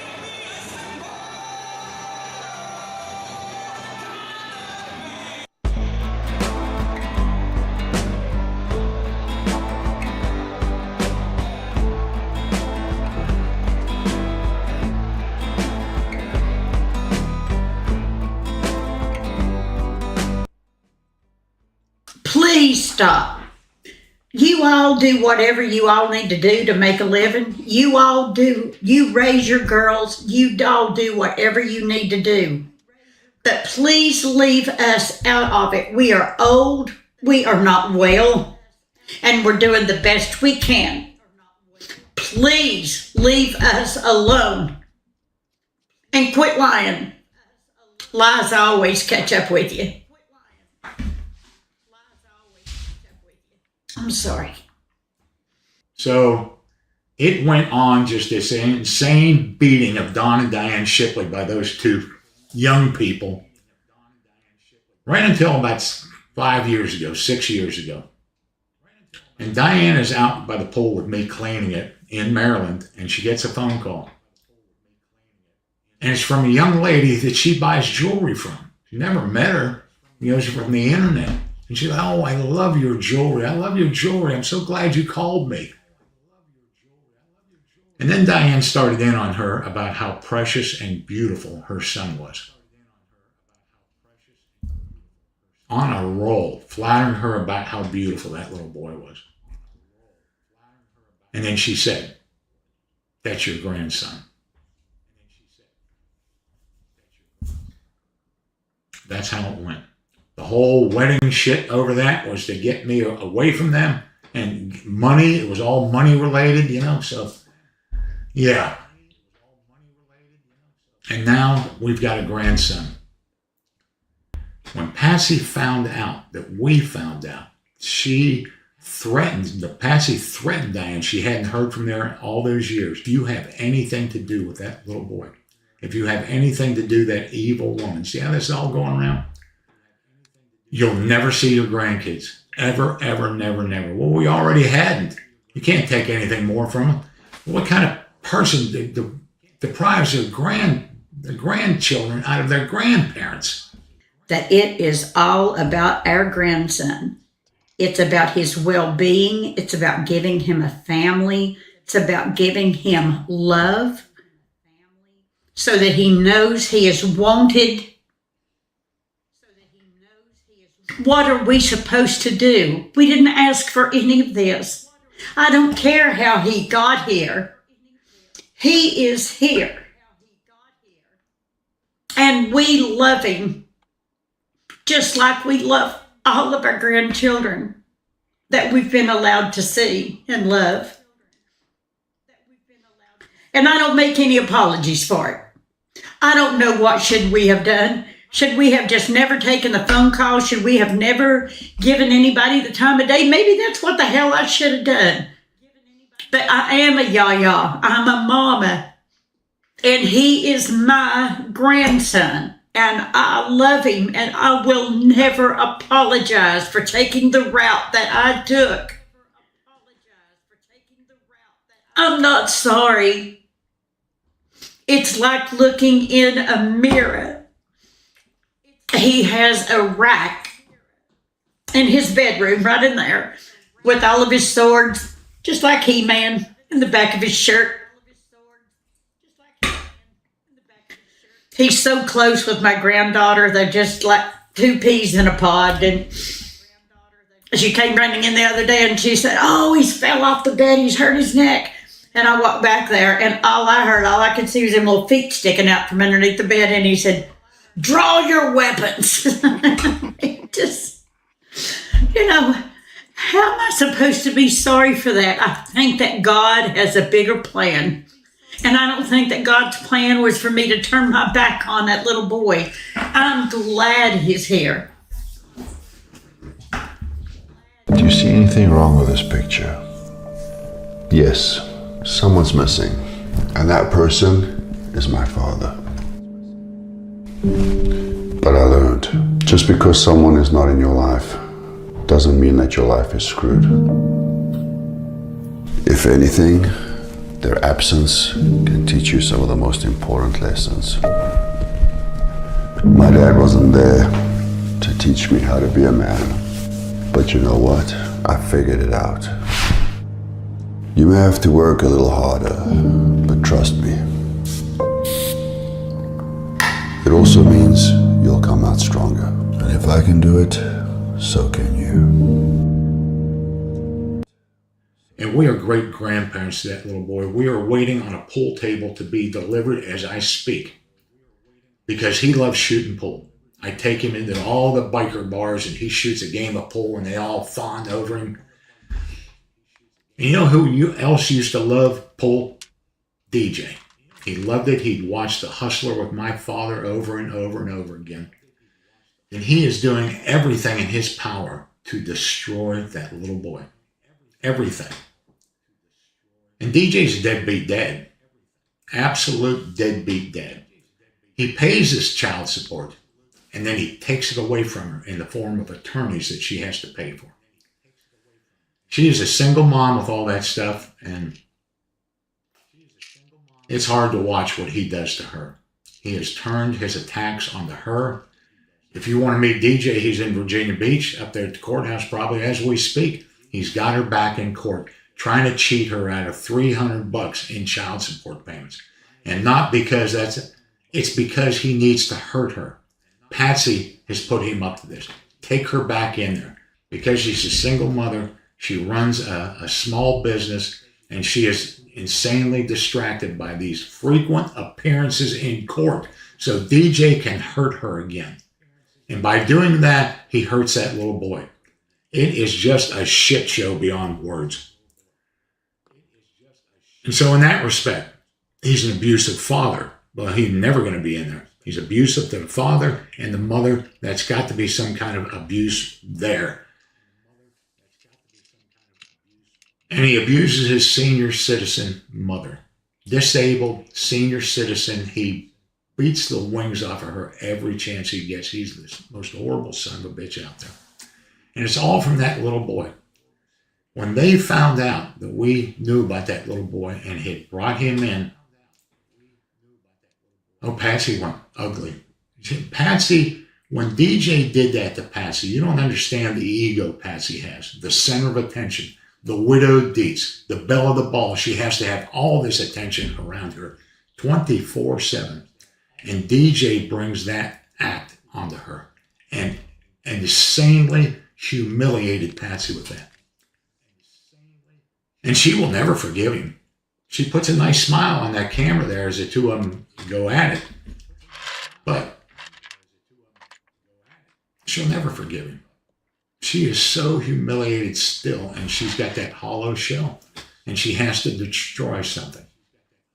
So she takes it out on the mother, she takes it out on the little boy, she takes it out on Diane, she takes it out on me, and her flying monkey DJ is a willing participant in all of it. I wouldn't wish this on anybody. But that's what he's mad about now. Now, after the 10 years, he's gotten to 5, and he's found a new thing to do. To torture us for taking that little boy in. I've had him deer hunting already. He's caught some nice fish. And he's only 6. Now, I will say this about that, of why we're so enraged by DJ's performance. This country is going to absolute shit from the fatherless children in it, the ones that have no guidance, no nothing. They're just left to their own demises without a daddy. But when you look at the statistics, look at them. Little boys born into a single family home with a mother, when they grow older, are more prone to being alcoholics. They're more prone to being drug addicts. They're more prone to using a gun in the commission of a crime. They're more likely to drop out of school. They don't know anything about being a dad, so they struggle with relationships. It's horrible to read that shit, especially the bit about suicide. But we have him now, and we're never going to let any of that happen to him. Growing up without a father, it doesn't make you stronger at first. It just makes you silent. You don't learn how to be a man. You learn how to survive pretending you are one. No role model, no backup, no one to teach you how to stand up without falling apart. So you fail a lot. You cry in places no one sees. You break in ways no one understands. But over time, pain becomes your mentor. Discipline grows from necessity. Strength becomes your default setting. Not because you're fearless, But because you've run out of choices, they say you're strong. No, you're just done being broken. And somehow, that makes you unbreakable. And just one final thing before I go. You've all heard the DJ about me screwing him out of being a veterinarian by making him join the Navy. DJ can't even spell veterinarian. It took him 5 tries to pass the driving test. You know who wanted to be a veterinarian? His girlfriend. That was what she wanted to be. And DJ stole that story like he steals mine and he steals so many other people's stories. Veterinarian. I wish I could have got him in a seat like on the Sean Ryan show, me and him together, and I'd go, hey, spell veterinarian. What a clown. What a total clown. Damn.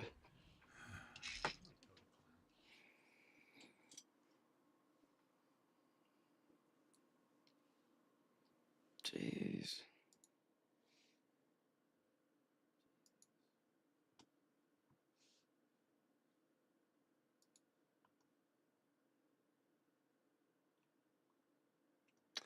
Well, that was very interesting. So, yeah. Let's change it up a little bit. Sorry for the TMI, but I think all hotel rooms need to come standard with a plunger. We're gonna go ahead and close this. And I did let housekeeping know that I will need a plunger because I'm gonna take care of that. I just think all hotel rooms need to come standard, especially for a person like me with a plunger. Sorry. Oh my gosh, it is a little cold out there, but at least it's not raining. Oh my gosh, why does my button keep coming down? I love this shirt, but the buttons just easily pop open. Last episode of the trip, and we're going out with a bang with a food I've never officially tried. Poutine, and if I'm honest, it doesn't look too appetizing in the photo. And yes, I know, it's pronounced Putin. I didn't find that out until later in the episode. Today, we're back in Manchester, New Hampshire's largest city, heading to Chez Vachon for their Grand Putin Challenge, which has been around for over 15 years, and the goal today is to leave New England with one last win. You know, this town does remind me a lot like being in England. It's been a while since I visited, and I'm pretty sure the name was inspired by the town in England, Manchester, but we've made it. Not sure how you pronounce that. I think it's Chez Vachon. We'll find out. You're here to do the Putin challenge? Yeah, is it Putin? Oh, that's how you pronounce it, Putin? Yes. Oh, I've been saying it wrong this whole time. Well, technically it depends on what part of Canada you're from, so you're not that far off. All right, well, I'm here to do the Putin challenge. Okay.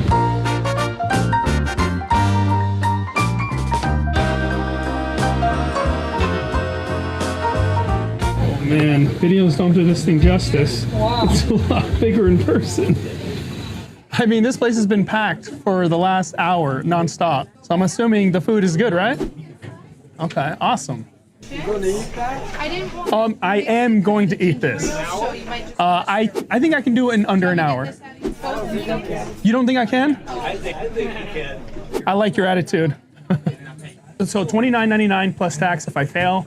If I beat it, is there a t-shirt? I prefer not finish this time than fail. Okay, not finish this time. There's a t-shirt? Okay, awesome. Best of luck to you. You're gonna do awesome. I can feel it. 10, 9, 6, Long countdown. 5, 2, 1. Woo! Okay, that was the longest countdown of my 13 life. seconds ahead of time. All I right. made it more dramatic. That's okay. You got a lot of winners here? Like 3 or 4. 3 or 4? Okay. So this is my first time having Putin. Want me to dig some, but you digging. Shame on you. If they allow me to share it, sure, you can have as much as you want. I think he might have been a little upset I didn't share with him. I mean, I do have enough food here to slide him a plate or two, but given this is a solo challenge, I've got to be a little stingy this time. My apologies to the gentleman. Okay, I love the gravy. And there's a lot of it, but maybe I should have asked for another bowl just in case. And along with the fries and gravy, there is these massive cheese curd chunks. Now, I've had plenty of cheese curds in my life, but these are definitely the biggest. This man right here has nothing but doubt in his eyes. He did tell me I wasn't going to finish it, but I have a feeling he might have to retract that statement soon. I think when I get back home, I need to buy another spoon, one of those big spoons, because I have no idea what happened to my set. I must have lost it on one of these trips. This little spoon is not cutting it. Luckily, I'm editing this episode before my next trip because I just reminded myself I need to pick up a new set of utensils. Now, for Chez Vachon's Grand Poutine Challenge, it's pretty simple. All I gotta do is finish 5 pounds of their poutine, which is loaded with fries, gravy, and cheese curds. If I can get everything down within the hour, the $29.99 meal is free, which honestly isn't a bad deal even if you fail. And I'll also earn a t-shirt for the collection. Now, I don't think I'll need too much liquid, since there's enough gravy on the fries. And speaking of the fries, I actually like these ones. They're thick cut and soft on the inside while holding their structure. Surprisingly, they're not a soggy mess, which makes sense considering this place is famous for having the best poutine in Manchester. I saw a few people order plates of it and they were loaded. How do you pronounce the restaurant's name? Chez Vachon. Chez Vachon? So is this like a Canadian restaurant? French. French? It's a French restaurant. That's a French dish. This is my first time trying poutine. I just found out that's the way you pronounce it too. Poutine. I always said poutine. Now, I understand this is a French dish and the correct pronunciation is poutine, but as an American, is it really wrong if I say poutine? I'm sure somebody in the comments will let me know. I'm just trying not to sound like a complete doofus, which I probably already do. Oh, it seems like these fries aren't going away. It's just never ending. You better get the big box to go. There's gonna be no to-go box. I have a flight after this, so whoever's sitting next to me on the plane, I feel sorry for. I know I've made that joke before, but this time it was rough. Thankfully, for the flight home, I had an entire row to myself. I don't have that first class kind of money, and even if I did, I'm not spending a few $100s for a flight that's only a few hours long. I am way too cheap these days. That is going down slow. It's stuck right here.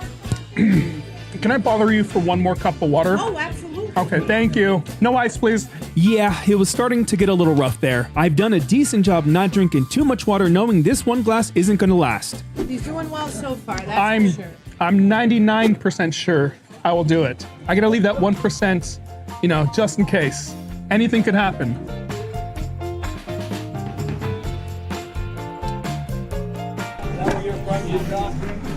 Yeah. Well, I don't say I'm from Utah. I just live in Utah. I'm from Las Vegas. No. When I lived in Vegas, they didn't have a team. They didn't have hockey. They didn't have football. All they had was like the minor league baseball. As much as I enjoy living in Utah, I don't think it's a place I'd call home for the rest of my life. Right now, it's more of a temporary spot since most of my family live here, but the winters here are just too cold for me. Yes, I know, I'm a baby. And honestly, I think Florida might be calling my name again. Just not South Florida, and especially not Miami. Been there, done that. It's just way too bougie for me. Good luck with you. You out of here? You have a blessed day. I'm a crossing guard for elementary school. Okay, you have a blessed day. Wear that hat. I'm going home today, so I'm flying out of Boston. Wear it proudly. I salute that man for doing the Lord's work and keeping kids safe out on the streets. And the comment about the Yankees hat, I think next time I'm visiting New England, I might need to invest in a Boston hat just to blend in with the community a little better. However, I will admit I do like the banter. We're 13 minutes and 40 seconds in now. I swear every time I move the poutine over here, it looks like it just doubles. But we're getting there. Almost done.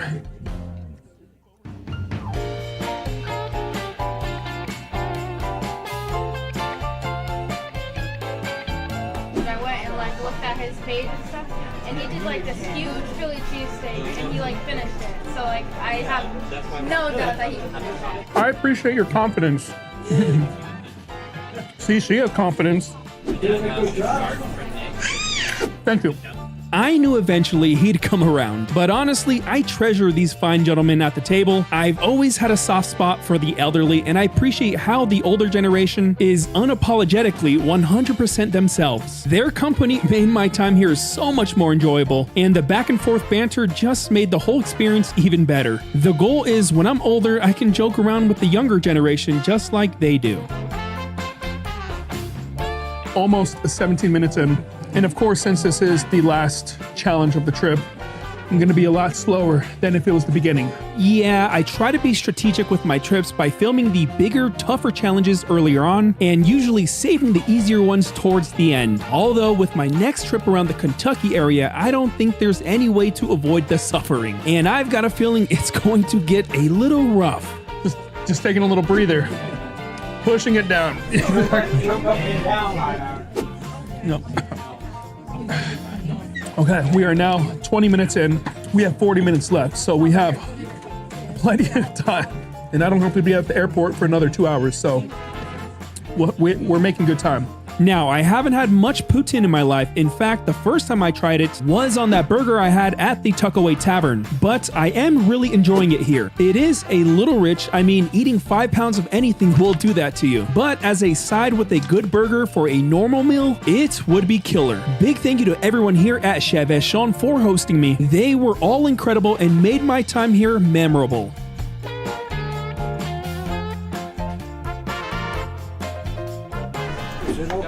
Buy you another one? I appreciate the thought, but after this, I'm good on food for the next few days. You're gonna remember New Hampshire. Oh yes. Yes I am. Yes I am. And just a few more bites left to officially call this one a challenge. In the next episode, I'll be in Cincinnati, Ohio, taking on Blue Ash Chili's famous 8-pound no freaking way challenge. This one's been on my bucket list for quite some time, and I don't know whether to be excited or terrified with the amount of cheese loaded onto this thing, but it should make for a fun episode. You were hungry or what? You didn't even save some for me. Shame on you. We get to see it, Betty. Yeah, this is the last bite right here. Hey. You got the challenge. You didn't even... I'll buy you one if you want one. Sure, go ahead. Nice job. 25 minutes, 45 seconds. Thank you. Whew. Yes, awesome. That was starting to get rich towards the end. You give some to some people. Maybe I snuck some to them over there on this table. Hey, if you want, I'll buy you one, and then you can have leftovers. Thank you so much. Grand Poutine. Thank you, thank you, thank you. So I did get a t-shirt for winning the Grand Poutine Challenge, and this is a large, so it is probably gonna go to my wife. And we got a hat. Oh man, I got a food baby. I'm pregnant now. I beat it. Yeah, we'll see you next year. I'll be back next year. Okay, my friend. Yeah, thank you. I like your jacket as well. Where are you from? Utah. I live in Utah. You have a safe trip back home. Oh, thank you so much. You stay healthy and happy. Thank you. I will. Okay. I appreciate it. Yeah. You got nice tattoos there. Thank you. Bye now. Yeah, you have a good one. All right. I like that grip. Bye-bye, thank you. So we got plenty of time to make it to the airport, and I'm really hoping that I have an entire row to myself. The app says I do, but you never know. It's too early to tell. But that would be awesome. That'd be the cherry on top for this day.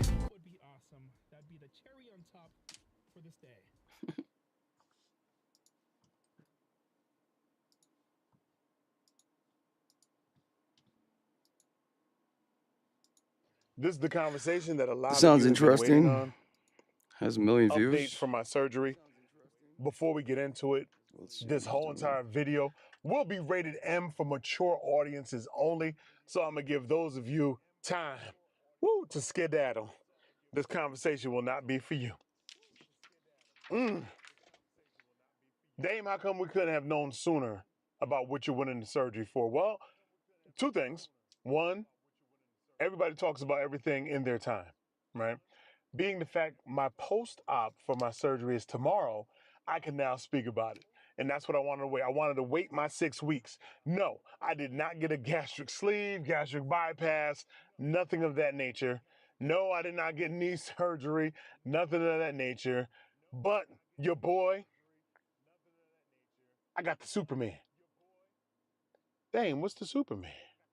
Well, for those of you that have been following me for a long time and you have watched all or even some of my health updates, there was one particular video. And a lot of my foodie fam, they're already on it. I saw you guys in the comment section. You knew exactly what I went in for. You knew exactly what I went in for. Salute to every last one of you, because that means your foodie fam that been rocking out the long way, and you make sure that you're tuned in to all of my videos. So love and respect. ED, y'all. Erectile dysfunction. I don't have a problem talking about anything in my life whatsoever. And I did a video that was called Living with ED. I broke everything down in that video, just like I'm going to break everything down and hopefully answer some of the questions that my kings out there may have when it comes to the penile prosthetic. Yes, the implant, baby. This is for individuals living with ED. This is when you go to your doctor, fellas, and a lot of you have strong egos about you. Trust me, I was one of the individuals. Not a lot of men want to admit the fact that they cannot be sexually active, regardless of what they do. It happens for various reasons. Diabetes, it happens old age, it happens because you're just not really in the mood, or you may think that you are. There's a multitude of reasons why you cannot perform sexually. So you go to your doctor. Doc, what do you have for me? I need to get back right. I need to get back to myself. Doc is like, listen, let's start with pills. So the doctor, he'll start you off with Viagra or something similar to it in hopes that will help. And maybe in the beginning it does help. But then maybe after that, your body just kind of gets acclimated to it and it's no longer helping. You find yourself not showing up to the occasion when you would love to show up to the occasion, and you can't. And you can't. That does a lot to a man mentally. I'm going to tell you right now, it did a lot to me mentally when there were just a whole lot of times your boy I couldn't rock out. I could do everything else. Show up to the party. Make sure everybody's having a good time up off in the party, right? But when it came time for me and my boy to be at attention, like, hey, we in the building, we ready to get busy, there's nothing I can do. Bet. So now, Viagra's no longer working. What next, Doc? Well, we can always go ahead with the penis injections. Ouch. Doc, I don't even do drugs. You want me to start injecting myself? Come on, Doc. Why are we playing those games? And you want me to inject my boy? The most sensitive of areas. It's one thing when you're injecting your arm, or if you're injecting your stomach, for diabetics, right? It's another thing when you're injecting your boy. Doc. He's like, hey, you want to be sexually active, right? Yeah. Inject yourself. All right, bet. So now, y'all, I'm injecting the boy. I'm injecting my business. Maybe I was injecting myself wrong because it hurt. And those little injections right there, it is not for me. I'm going to tell you right now, it is not for me. It might be for you fellas, in all respect if it is, but it was not for me. Couldn't get down, couldn't get busy with it. Doc, what else do you have for me? He was like, well, remember when we were talking about surgery? The prosthetic penis? Yeah. The cylinder. Oh, yeah? He's like, we can always do surgery. If that's my only option left, yeah. And I know there's pumps out there that fellas can take to see if we can go ahead and pump up the business and get you rocking, but excuse me, wasn't for me. And so, when I first went to get the surgery done, that's when my A1C was out the roof. If it's too high, they will not do the surgery, fellas. You have to be 7 and below on your A1C in order for them to approve that surgery. If you're up there, they won't do it. There could be possible complications. Doctors do not want that business. They want to make sure that you stay safe. They want to make sure that there's no type of wild infections because your A1C is crazy, or a rejection of the surgery altogether because your A1C is crazy. So it took me a while, y'all. It took me over 1.5 years just to get my numbers back to where they are now, currently, and to get approved for the surgery. All right, now, let's get into the surgery. So with at the time, I was with Blue Cross Blue Shield. And you got to go through a whole process with your insurance company, especially when it comes time to get your boy manufactured.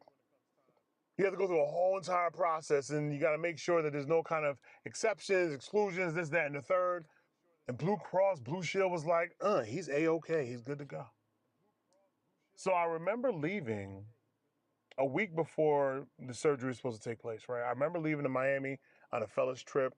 And 2 days into being in Miami, I get a phone call from the scheduler who said that the insurance denied my surgery that I was supposed to get when I got back from vacation. I was looking forward to the surgery at this point, y'all. I'm like, oh, man, they did? What's going on? They're like, don't worry, we're trying to do an appeal, blah, blah, blah.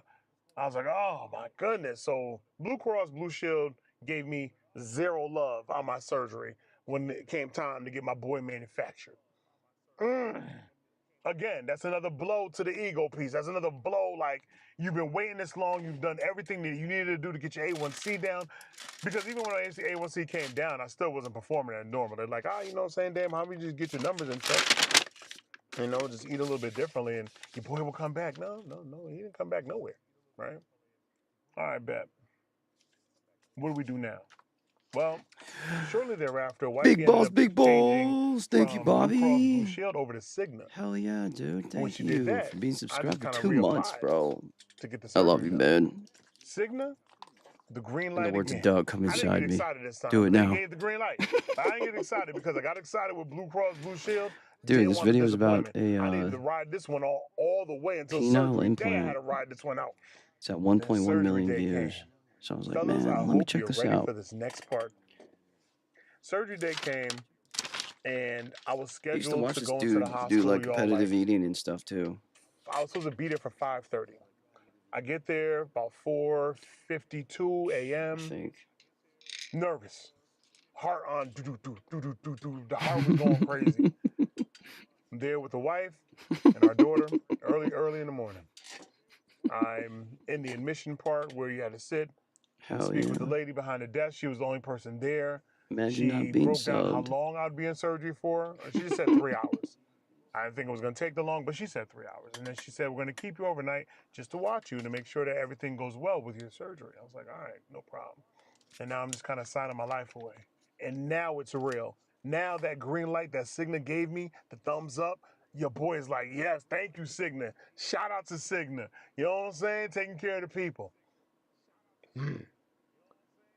So now it's time to get me ready, right? I get my robe on. They take me to the back room. I get the robe on, little hospital socks. Yeah, penile Booty implant. I cheeks are think hanging it's out the like back of the gown. Wifey sitting to the right of me. Our daughter it's sitting like next to her on the phone, more than likely on TikTok.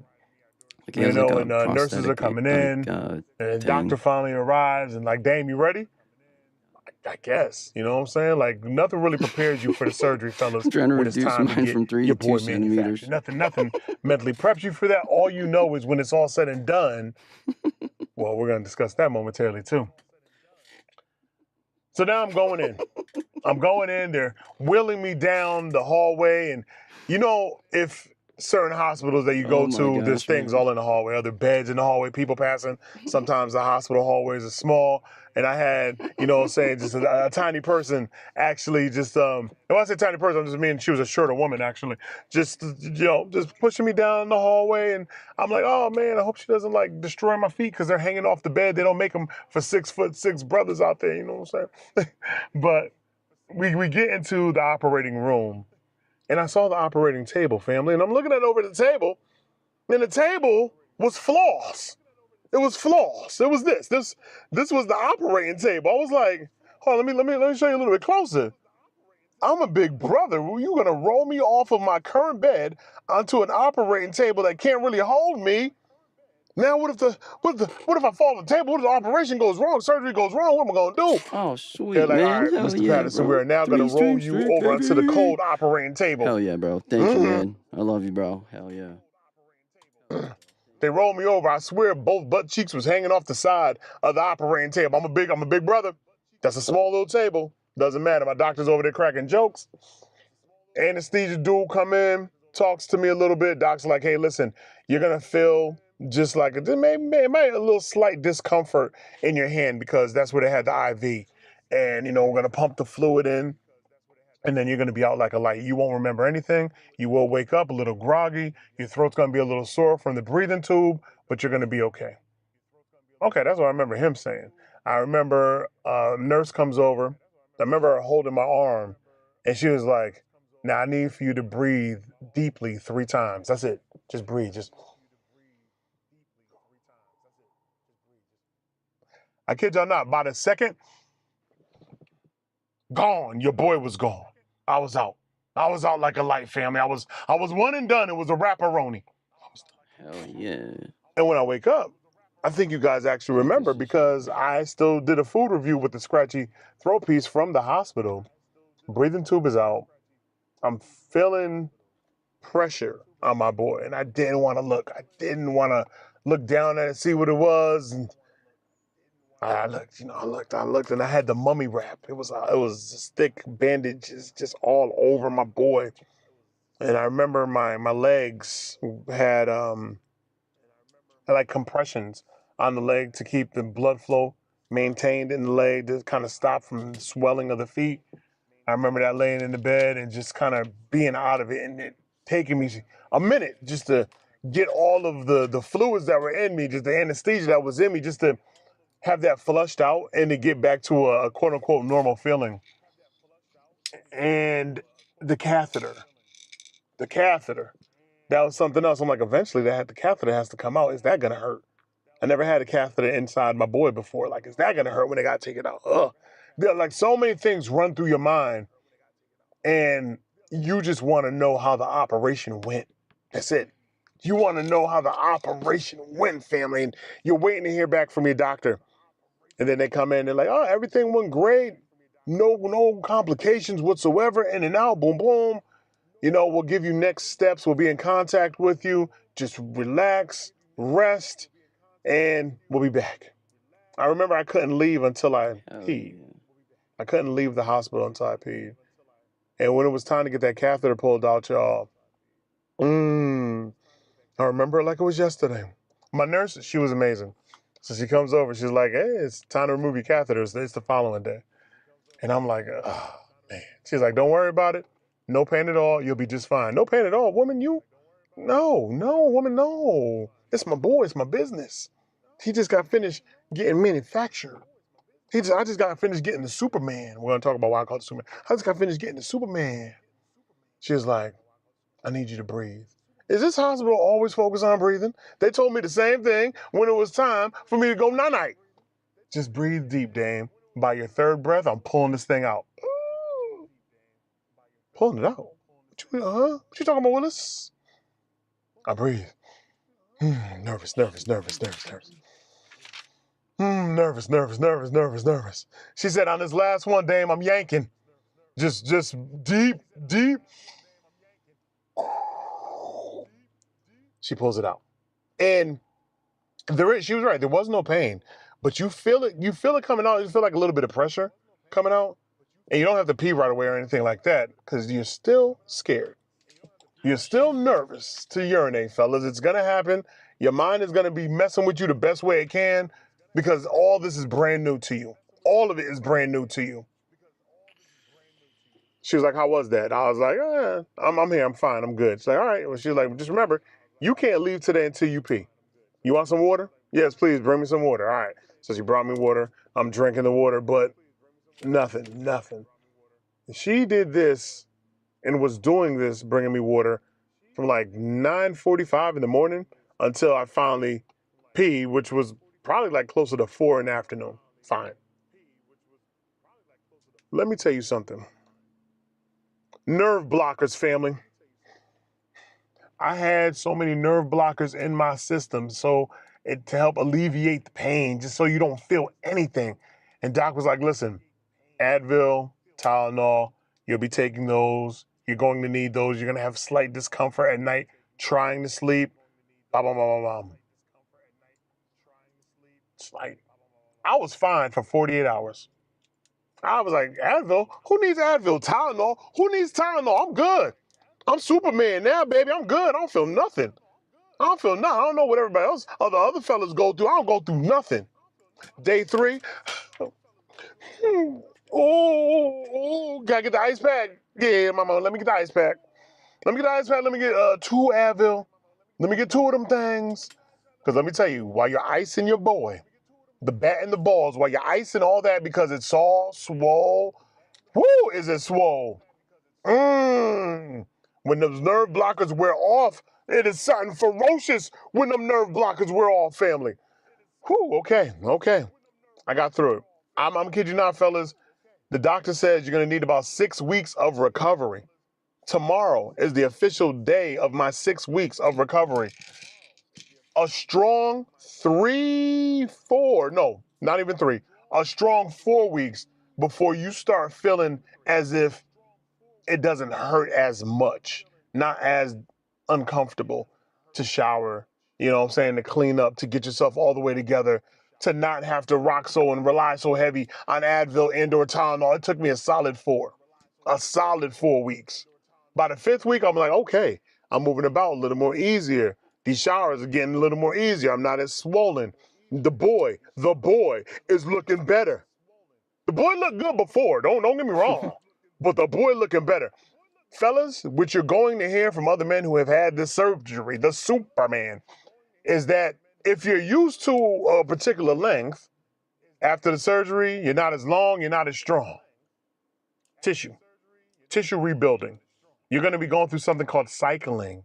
Once it's all said and done, your doctor's going to like, all right, we're going to do the cycle, and now it's time to explain to you exactly how all of this works. It only took about 18 minutes. But I needed to give you the preface, the beginning of all this madness. Let's get into it. Dame, for those who have no idea what's going on, I need to give you visuals, and I'm sorry I do not have the actual miniature pump that's inside of the scrotum. But what I do have, we're going to take this real quick, and we're going to take a little McNiggy. Okay, go. All right, look. This is there. Yeah, this is a little bit larger, which is the pouch that's inside of your abdomen. The pouch. Keep the pouch in mind, all right? A little McNiggy. This is the ball, because it's round, but not like a cap. Just imagine another one of these, but smaller. The ball that's inside of your scrotum. So what's going to happen is you are literally going to, with one hand, kind of hold the ball sack, with the other hand, feel for the ball in your scrotum, and you're going to squeeze it once. Once you squeeze, right, it's going to trigger the pouch that's going to release the fluid out of the other tube. So imagine the tube going from the ball to the pouch that's in your abdomen, and then, of course, another tube coming out into the cylinder device inside of the penis, okay? So, 3. I'm trying to do it so you can see everything here, y'all. Just give me a minute. I'm trying to improvise with McDonald's. But the last one is the actual device inside of your penis. So you're gonna pump the ball, which is of course gonna activate the liquid that's gonna come from the pouch in your abdomen and go right here into the shaft. Okay? Now, as it's going into the shaft, we're gonna go from a semi-raw ski, and we're slowly gonna start to rise to the occasion. Boop, boop. When you're ready to play. This is you ready to play. You can go here. Don't worry, you cannot overpump. Like, you're gonna feel it empty out. You'll feel it. You're gonna know when it's time to stop pumping the Reebok's pump. But you control your erection. You control it 100%. There is no moments anymore of can I or will I perform. It's you're always ready for every single occasion at any given time of the day. It doesn't matter the hour, it doesn't matter the moment, it doesn't matter who you're with. You are always going to be ready because you controlled it. Boop, boop, boop, boop, boop, boop. You already controlled it. Now, Dame, what happens when I'm done and it's just chilling? Because that's all it's going to do. It's just going to chill. It doesn't go down like a normal erection would after that blood rush and after all the happiness done spilled over, pun intended. and then eventually it just kind of makes its way back down to normal. Your new Superman, Man of Steel, stays Superman, Man of Steel, until you go back to holding the scrotum, and now on the same ball device, the opposite end, there's like a little deflate nodule. That you have to push.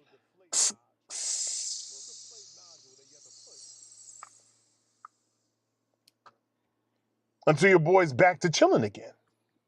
But until you press that, you're Superman, Man of Steel, the whole entire time. The whole entire time. Fellas, I know what you're thinking. Well, I'm never going to not press it. I'm going to just remain on rock candy. I'm going to remain on rock. I'm going to remain like this. I'm going to chill like... It's going to be discomforting after a while. Just keep in mind, your tissue is being retrained. The tissue inside of your penis is being retrained by you. This is where cycling comes in. Once you're done, however many minutes, however many hours, whatever you want to do, because now you control it, your business, handle your business. But once you're done, once you're back to regular, your doctor's going to recommend that you start cycling. And what cycling is just random times throughout the course of the day, usually for about, let's say, half hour to 45 minutes, sometimes an hour, you just randomly pump this thing up. You just randomly... Psst, psst, psst, psst, psst. You know what I'm saying? You can't just... You can't just go from here to... It doesn't work that way. It's little intervals. It's psst. Do you want to watch a movie of your choice this Sunday? Oh, hell yeah, bro. Like, it's going to take you a minute. You literally pump your penis. However, Dude, yeah, man. However, cycling, wild, right?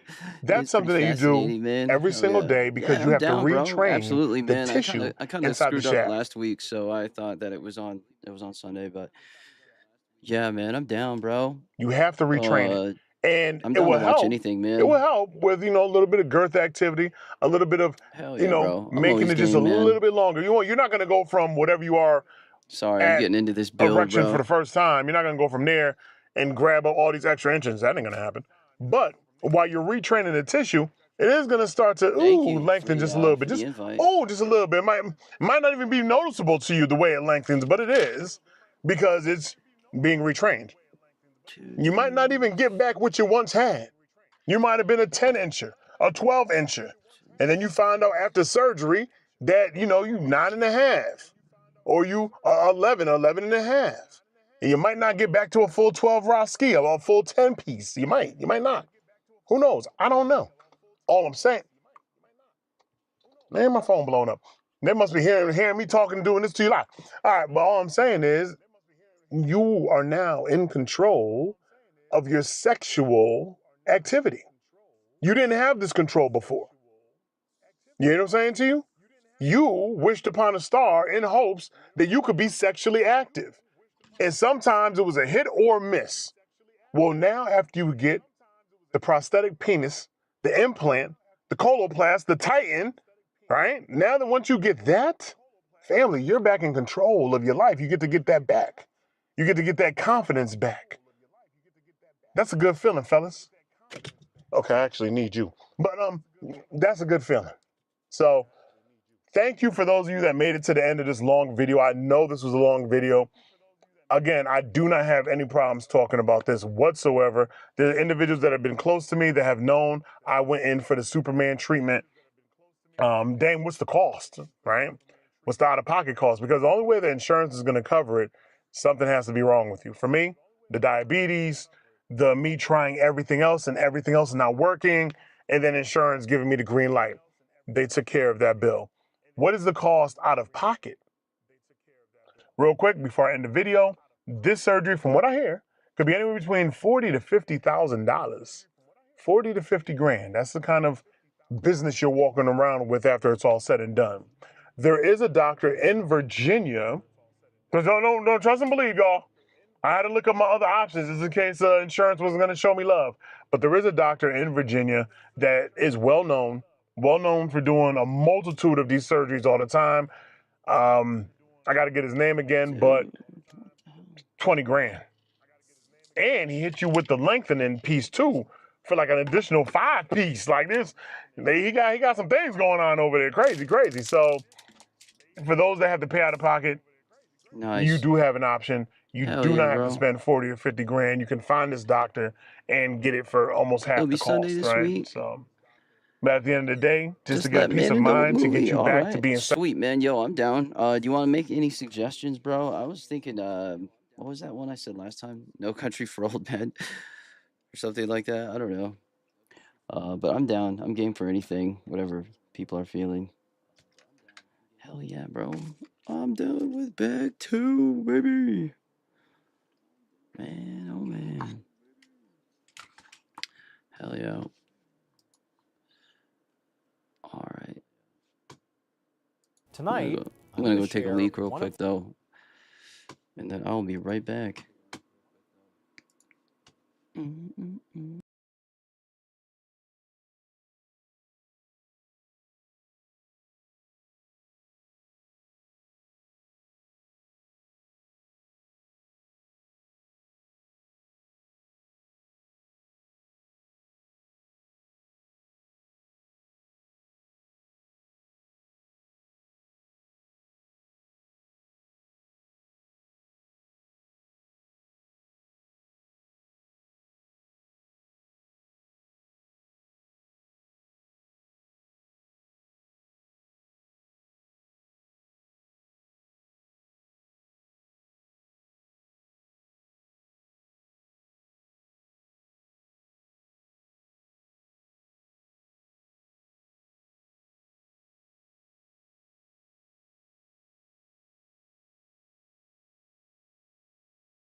Okay, sweet.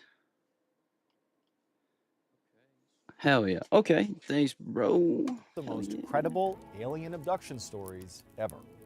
But before we get into that story, if you're a fan of the strange, dark, and mysterious delivered in story format, then you've come to the right campfire, because that's all we do, and we upload 2, 3, even 4 times every week. So if that's of interest to you, the next time you go camping with the like button, wait until they're about to fall asleep, and then just pour a ton of itching powder in their only sleeping bag. Also, please subscribe to our channel and turn on all notifications so you don't miss any of our weekly uploads. Okay, let's get into tonight's Hell story. yeah.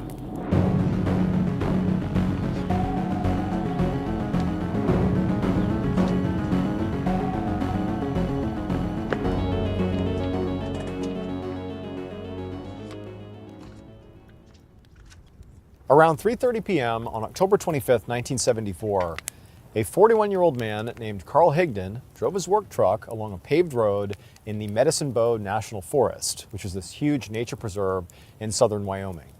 Carl had taken off early from his job on an oil rig to go elk hunting in this preserve, and now he was heading towards this very specific area in the national forest called McMarty Canyon that he had heard was really good for elk hunting.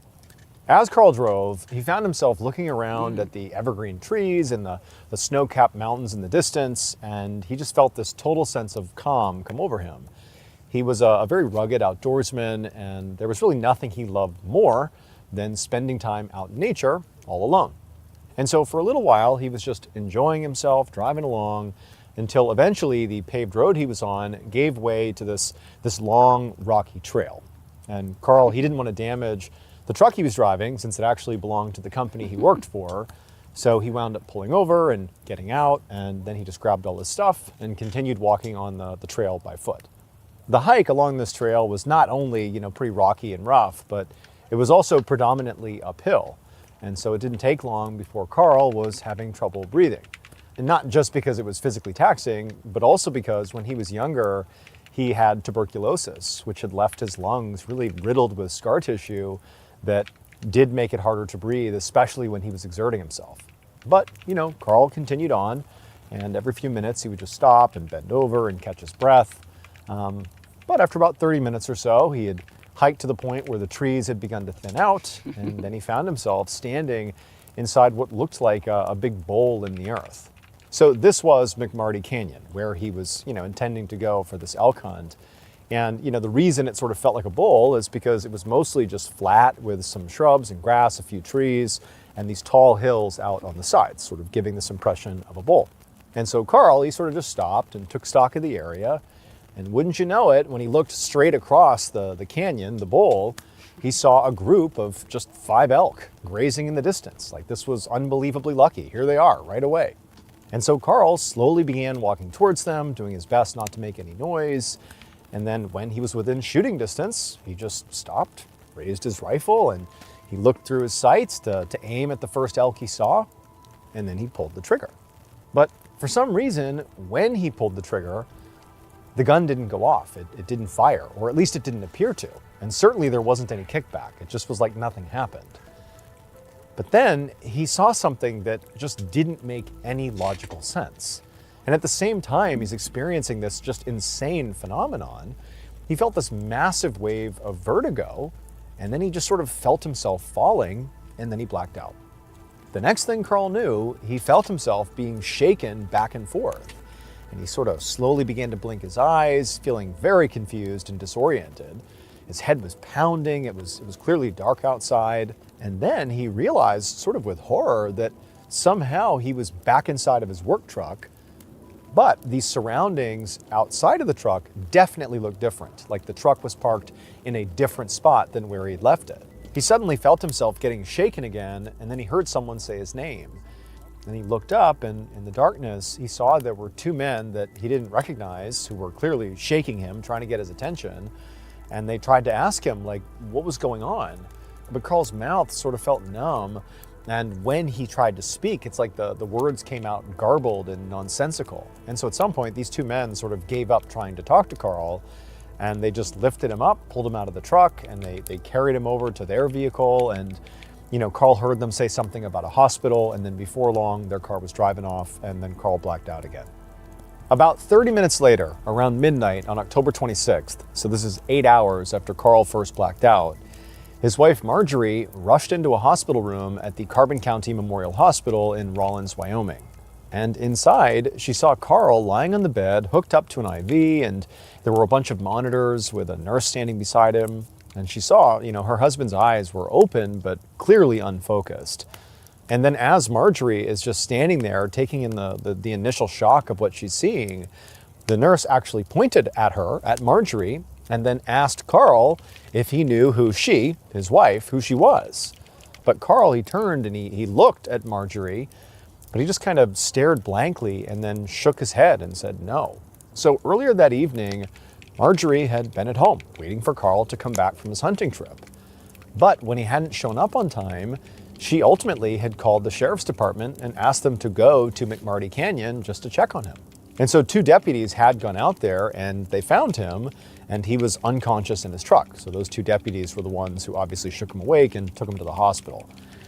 But interestingly, beyond the fact that the deputies had no idea what happened to him, they reported that his truck had been parked 3 miles away from the main road in this muddy bog, and strangely, there were no tire tracks leading to it. It was almost like it was just dropped in the bog with, Carl inside of it. But, despite this weirdness, the deputies, and Marjorie for that matter, were not concerned about, the weirdness around the truck. They were worried about Carl, who's just laying here unconscious. And so they had rushed him to the hospital, and Marjorie had driven there as fast as she could. A doctor had already explained to Marjorie that her husband was, clearly very disoriented and seemed to be suffering from a case of amnesia. He couldn't even remember his own name, let alone, what had happened to him while he was out in that canyon before the deputies showed up and found him passed out in his truck. Doctors had given Carl x-rays and brain scans and run all kinds of tests on him, but not only did they not find any evidence of some sort of head injury, that likely would have caused his amnesia, but they actually didn't find anything wrong with him at all. He seemed perfectly fine beyond him just showing up basically unconscious and disoriented. And so realistically, the staff told Marjorie that because they couldn't really find anything wrong with him, they didn't really know how to treat him. And so for now, Carl was just being kept in the hospital under constant observation. And so Marjorie just took a seat on the couch next to her husband's bed, sort of not even sure what to think of this whole situation. And she was about to ask the nurse a couple of questions, but then suddenly Carl sort of tensed up and began frantically looking around the room, like he really had something in mind that he was looking for. And then he began saying, where are my pills? Marjorie had no idea what pills her husband was talking about, and it was clear the nurse also didn't know what he was talking about. And so Marjorie, she reached out and just tried to grab her husband's hand to try to calm him down. But the moment she did that, Carl sort of stopped what he was doing and he yanked his hand away and stared at her like she was a total stranger. 2 days later, Carl still could not remember what had happened to him when he had gone hunting. But he had recovered some basic memories, like his own name and also who his wife was.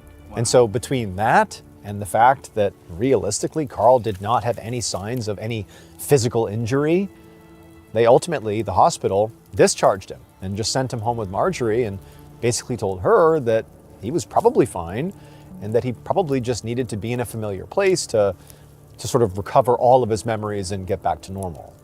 However, when the couple got back home, it very quickly became clear to Marjorie that Carl was not okay and he was not getting better. For the most part, Carl was just unusually quiet at home, like uncharacteristically quiet. And then when he would speak, it often was in that frantic sort of nonsensical way that he had spoken in the hospital when he was, looking for his pills. And in fact, when he was home, he did continue to suddenly start looking for his pills. And then also he began telling Marjorie that, somebody had stolen his elk. Marjorie would try to ask him, what do you mean? What do you mean your pills? What do you mean somebody took your elk? What are you talking about? But Carl didn't even seem to know. He would have moments of recognizing that it's so crazy what he's saying, but he just didn't have the memories to be filled in. It was like Carl was just as confused by his own vague memories as his wife was. However, a few days after they got home from the hospital, Carl suddenly told his wife that he'd actually remembered something really specific about what had happened when he was hunting, like a new memory had popped up in his mind. He told her that when he was in McMarty Canyon and he saw those elk and he raised his rifle and he pulled the trigger, he said there was no sound, there was no kickback, it was like nothing had happened. But then he said something happened that like truly just didn't make logical sense. He said he realized the gun had fired, but it was like the world had slowed down and he could actually literally see the bullet leaving the rifle, but like in slow motion. Like this bullet is trickling out of the gun and slowly making its way, across the canyon, and he's just staring at this bullet. And then the bullet seemed to strike like an invisible wall of sorts, at which point the bullet actually stopped and almost like flipped inside out and sort of flattened and then fell to the ground. And then also as the flattened inside out bullet fell to the ground, Carl said he too fell to the ground and he blacked out. Now, when Marjorie heard this, her first thought was like, this is nonsense. This is not real. This is something maybe Carl's mind has created to fill in the gaps of his memory, because it's got to be really frustrating for him that he's got all these like fragments that he can't put together. And so maybe this is just his mind filling in the gaps with this really specific and weird imagery. But not long after hearing this story, Marjorie was doing the laundry and she was finally washing the clothes her husband had on when this whole thing happened out in the canyon. And when she reached into the pockets of his jacket to make sure they were empty before, washing the jacket, she felt something metallic. And she pulled out this round, like flat disc, this metal disc. And at first she just had no idea what it was. But then she thought about what her husband had said about the bullet from his rifle, flipping inside out and flattening and falling to the ground. She couldn't help but feel like this metallic disc that she's holding in her hand that was in her husband's jacket looks an awful lot like a bullet that has been flipped inside out and flattened. Like she couldn't believe it. Not long after this discovery of the alleged bullet, Marjorie sat next to her husband on a couch inside of an office at the University of Wisconsin. They were both sitting across from a psychology professor named Dr. Leo Sprinkle. Now, Marjorie knew this meeting was sort of a long shot, but she was hopeful that, maybe they would learn something valuable. So by this point, Carl had not recovered any other memories from his hunting trip. But after, recovering the supposed flattened bullet in her husband's jacket, Marjorie became convinced that something truly strange had happened to her husband. I mean, she obviously knew something happened out in the canyon, but now it just seemed like I don't even have any theories for what could have happened, but something really weird must have happened. And so she and Carl were both very determined to try to figure out what happened. And so that's how they ended up in Dr. Sprinkle's office. Dr. Sprinkle was not your average psychologist. He was a really big believer in hypnosis. He practiced hypnosis. And specifically, he believed that hypnosis could potentially allow people to access repressed memories, which is exactly what Marjorie and Dr. Sprinkle, and Carl for that matter, believed was going on with Carl, that he had experienced something that was being repressed, but it was in there, you just need to find a way to access it. So, that day in the professor's office, Marjorie stayed very quiet and just observed while Dr. Sprinkle told Carl to close his eyes, to relax his head down towards his chest, and just focus on his breathing, in and out, in and out. And after several minutes of this, Dr. Sprinkle told Carl to slowly lift his head back up. And Carl did, but when he looked up, his eyes were actually still closed. And at this point, Dr. Sprinkle asked Carl to tell him what happened on October 25th when he went elk hunting in McMarty Canyon. And Carl, with his eyes still shut, began to speak really fluently. And he began telling just the most insane story Marjorie, or Dr. Sprinkle for that matter, had ever heard.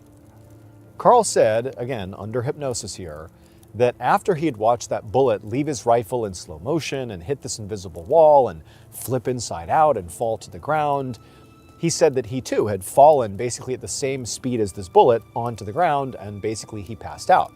But he only blacked out for like a second.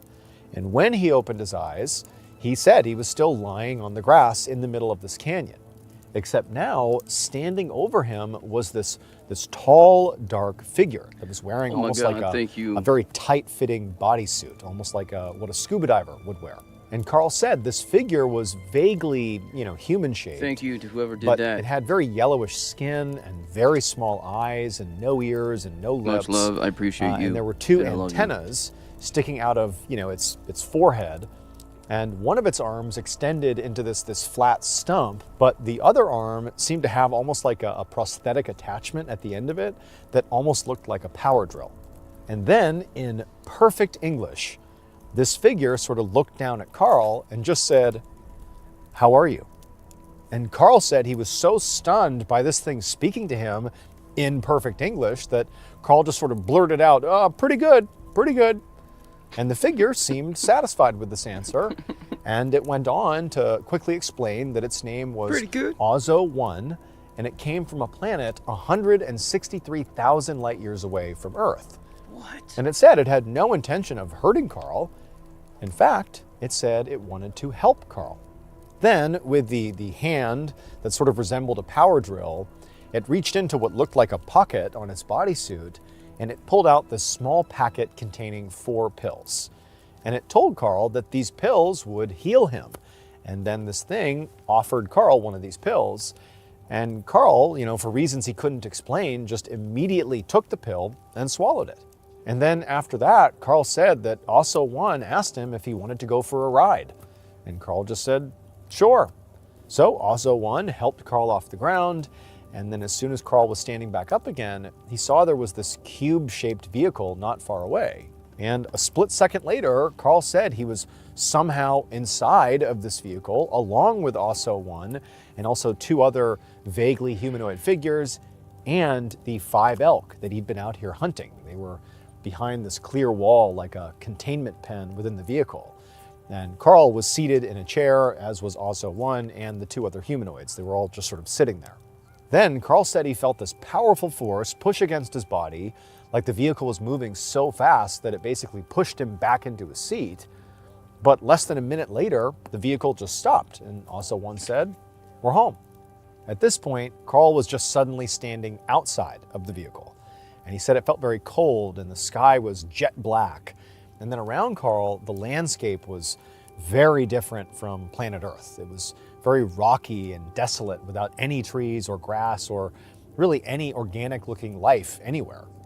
And then in front of Carl, he said he saw this massive metallic looking tower that sort of reminded him of the Seattle Space Needle. And there was this light on the top of it that was actually so bright that Carl said when he looked at it, it sort of hurt his eyes. And so Oso 1 led Carl, the 2 other humanoid figures, and the elk to a door on the outside of this tower. And once they were standing outside of it, Carl said the door slid open, but instead of it sort of leading into the tower, it just led to what reminded Carl of the inside of a large elevator. And the whole group just got on board and began riding up. And then when this elevator of sorts came to a stop and the door opened again, Carl saw this small room with metal walls and a handful of what looked like platforms on the floor. Oso 1 led the elk onto one of those platforms and told Carl to get on one too. And so Carl just did as he was told and stood on one of these platforms.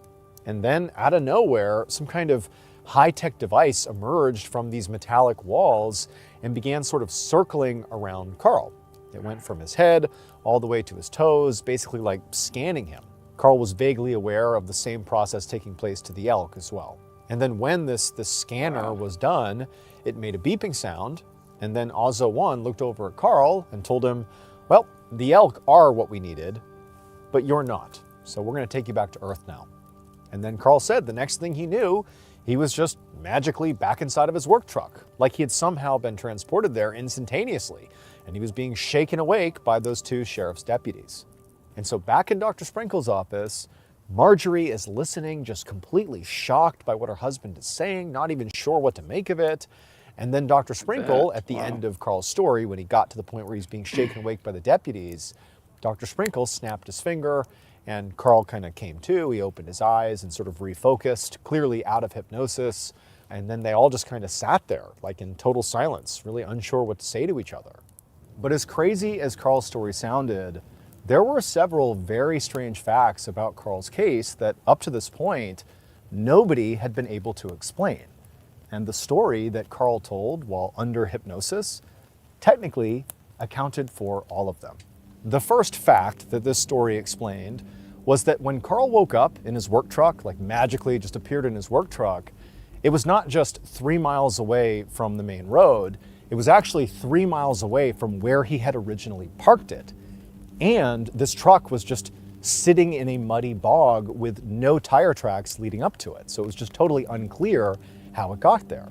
And so if you follow along with Carl's story, perhaps when he was transported back to Earth, they, this other creature and the other humanoids maneuvered the truck with Carl in it into this bog.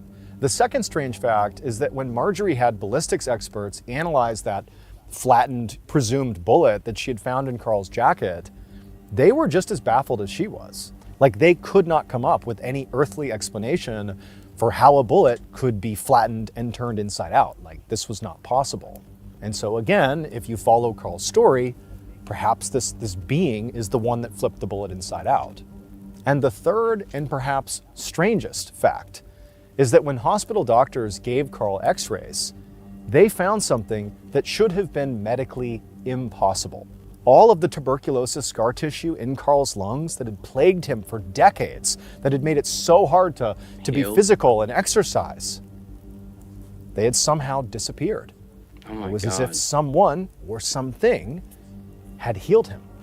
Despite how unbelievable Carl's story sounded, and despite the fact that hundreds of people have spent decades trying to disprove it, no one has ever found a better explanation for the moving truck, the impossible bullet, and Carl's disappearing scar tissue. Because of that, some researchers believe that Carl Higdon's account could be one of the most credible alien abduction stories ever recorded. All right, thank you all so much for joining me tonight at the campfire. And if you enjoyed this, remember, we actually have a whole playlist of campfire episodes that are ready for you to binge right now. If you want to do that, go ahead and click right here and give them a watch. All right, Damn, until dude, next time. That is so crazy, See ya. man. Holy crap.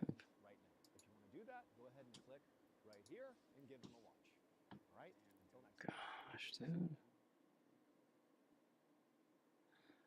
All right. Longtime viewers know I have a bit of an obsession with fast food and restaurant-related crimes. In recent years, they've only gotten more bizarre, such as a Chinese restaurant recently caught with roadkill in its freezer. This Taco Bell worker was just arrested for shooting a gun at a customer who asked for a free water cup. And you've got beloved restaurant mascots getting arrested on police body cam in front of children. Chucky's a little bit busy, ma'am. Chucky, come with me, Chucky. Chucky, stop resisting. We'll be exploring this ridiculous restaurant crime wave today, and I think a great place to start is the man accused of perpetrating an $80,000 mac and cheese scam at Chick-fil-A. He rang up 800 trays of mac and cheese. The Chick-fil-A Mac Daddy scandal. Meet 23-year-old Keyshawn Jones. Back in 2025, this guy worked here. The Chick-fil-A on William D. Tate Avenue in Dallas, Texas. This Chick-fil-A is highly reviewed and has been around for literal decades. We're talking Los Pollos Hermanos levels of customer service here. Minus the meth part. It's excellent. You could say it has something of a legacy in the fast food chicken world. This standard of excellence was something Keyshawn seemingly held for a time, but for unspecified reasons, in October of 2025, customers noticed that he mysteriously disappeared from the restaurant. Coinciding with the disappearance of Keyshawn, restaurant visitors noted cashier clerks getting cagey when the subject of mac and cheese was brought up in orders, leading some to believe that Keyshawn's abrupt absence was somehow linked to the delicious side item. Some of you might be thinking this detail is a completely made-up embellishment that I put in solely for storytelling purposes, and my response to that is you're absolutely right. We made it up. But in all seriousness, what happened to Keyshawn? Why did he disappear? So Keyshawn didn't actually go missing. Rather, he was fired back in October of 2025. The reason for this firing, we don't know that. But his firing isn't why we're here. It's what happened after he got terminated. In November of 2025, Keyshawn Jones was being accused of perpetrating a multi-$1,000 revenge theft scheme involving hundreds of catering trays of mac and cheese. Over a period of months, the man covertly snuck into the store using prior connections and would steal trays of mac and cheese without anyone knowing. He hoarded these catering trays back at what was ostensibly a trap house and would host secret banquets with other fast food criminals in his network. The men gorged and got fat from their spoils, with Chick-fil-A getting getting totally screwed in the process. And what I just described to you is the fake story that most people online have taken as fact recently. I repeat, do not sue me. What I just said was totally bullshit.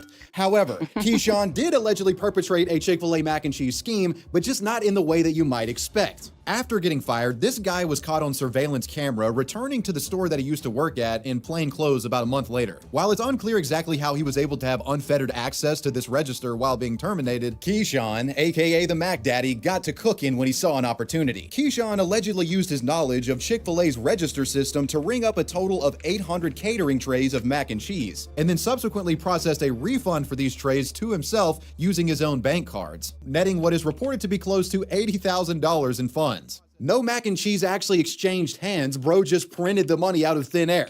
He actually thinks he's the Federal Reserve over here. I do want to note that there's some discrepancy in current reports about this story, with some claiming that he did this big refund scheme in one fell swoop, and others say it was done over multiple visits. I have to say the latter option makes more sense, but regardless, Keyshawn wouldn't get away with this nearly six-figure heist. Chick-fil-A store owner Jarvis Boyd was quick to notice the massive mac and cheese debt on his balance sheet, and after shitting his pants, he checked the surveillance cameras and found out why that happened. Boyd notified the Grapevine police on November 29, 2025, telling police Keyshawn had swindled him. He also added that he knew the Mac Daddy had his direct deposit set up with a local credit union when he still worked at Chick-fil-A, suggesting police look there for the stolen funds. From the footage, cops were able to confirm the thief was in fact Keyshawn, and they were also able to cross-reference the location of the pilfered funds, which totaled up to $80,105. Feeling as though they had enough evidence, the police went on a manhunt for the at-large Mac Daddy. Months later, in April of 2026, an arrest warrant was issued, but the cheesy con man was slippery to say the least. As the saying goes, real G's move in silence like lasagna, and the Mac Daddy managed to noodle his way around police for several weeks, evading arrest on multiple occasions. However, on April 17, 2026, on National Cheese Ball Day, police finally managed to arrest this guy. Keyshawn Jones is facing charges including property theft, money laundering, fraud, and evading arrest. He's reportedly being held on a $111,000 bond at the Tarrant County Jail. If convicted, the Chick-fil-A Mac Daddy faces a maximum of 10 years in state prison.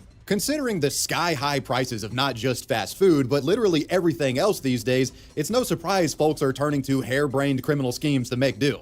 But you don't have to risk prison time to earn real cash. Upside has you covered. So Upside is the first cashback app that, in my opinion, is both seamless and actually useful. How does it work? Before you go out and spend money, open the Upside app and find the spot you're about to spend at. Claim an Upside cashback offer, and when you swipe your card at that gas station, fast food spot, or grocery store, whatever you claimed, you just got back real cash on your purchase that you can actually use. No points or coupon gimmicks, real money that, you can put in your bank account. Upside has given back $1 billion to its users, and to find out how much you could earn, download the free Upside app and use promo code WAVYWebSurf to get an extra 25 cents back for every gallon on your first tank of gas. That's an extra 25 cents back for every gallon on your first tank of gas using promo code WAVYWebSurf. Big thanks to Upside for sponsoring. Inside this West Palm Beach Taco Bell Monday, an argument, then chaos. He shot a customer over a water cup. Okay, so a bit of a self-report here, but I, and I'm sure many of you watching, are well aware of the fast food water cup trick. You're at a fast food restaurant, perhaps in a broke degen phase of your life, and you want a soda with your food, but you don't want to pay. So you ask the clerk for one of those free water cups. And what do you do with it? Well, after paying for the food, you make sure nobody's looking and take that free water cup and slink over to the soda dispenser and fill that bitch up with Dr. Pepper or whatever preferred soda you like. It's a relatively victimless crime and virtually no one is inconvenienced by it, but technically, yes, it is stealing. And I guess someone has to refill the syrup dispenser faster, but I mean, come on. Now, as someone who worked in fast food many years ago and also who has just historically been really thirsty when I was younger, I found that it's rare that restaurants actually crack down on folks for exploiting the water cup trick. But just know that when they do, there can be potentially life-threatening consequences for you. This is Florida man Rob Steiner. On April 27th, 2026, he was in the mood for America's favorite Tex-Mex slop and made his way over to the local Taco Bell at the intersection of Military Trail and 45th Street in West Palm Beach, Florida. Guys, I love Taco Bell, but we gotta keep it real. That shit looks like dog food. Anyways, Rob presumably makes his order, but doesn't perform the water cup trick. Rather, he just sits down at a booth and chills. His critical role in this story will become apparent soon enough. Let's meet another player. Manning the register on this day is 20-year-old Damari Jaquan Patterson, and because of his standing as cashier, he, by merit of his position, is on the front line of the water cup defense force at Taco Bell. While most fast food clerks could be described as meek, this guy was anything but that. In fact, this person may have actually been overqualified for his position of soda thief stopper. According to police reports, Patterson had a history of violence, including domestic disputes and also pulling out knives on people during heated arguments. Quite the rowdy rap sheet here. And given his passion for protecting Taco Bell soda fountains, you'd have to have a death wish to pull the water cup trick here. I mean, this is serious business. Taco Bell has Baja Blast, and we find that Patterson is willing to protect it by any means necessary. Now back to Rob's point of view. Shortly after Mr. Steiner sits down, 3 women enter the store, and let's just say they were up to no good. Details here are a bit murky, but apparently one of these women requested a water cup from our violent cashier, Mr. Patterson here. And what did she do after getting the water cup? She filled it up with soda, Damari sees her do it, and he loses his goddamn mind. A verbal altercation explodes as the 3 women get into it with Damari and other staff members, who apparently had called them out over the soda theft. Mr. Rob Steiner, who is off to the side sipping on a NOS energy drink that he hilariously smuggled into the restaurant, he can sense something crazy is about to happen and starts recording. That recording is a video you're seeing on screen now. I'm not sure if they're echoes or what. The yelling and bickering continues for some time, and you can start to see customers noping out of the restaurant as the conflict escalates. The feeling of something horribly wrong is about to happen was apparently palpable inside of the Taco Bell. And finally, it happens. What you're about to see is Patterson allegedly attempting to pistol whip one of the customers, and when he does so, he shoots off a round after swinging his gun like a fucking moron. Everybody in the restaurant then flees and runs for cover.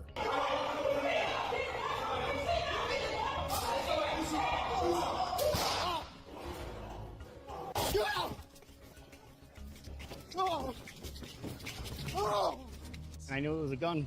That's when I went into fight or flight and just ran out of the building. The response time in this area is insane because within the same video recording, we can actually see that police arrive and enter the building as they go in to apprehend the shooter and assess for injuries. So what exactly happened on the inside after the gunshot was fired? Did somebody actually get killed over a water cup? According to reports, Patterson's swinging of the arm during the pistol whip motion knocked the lady directly in front of him down to the ground. The gunshot that happened almost immediately after grazed the eyebrow of one of the other girls. So he literally did like a fucking combo attack here.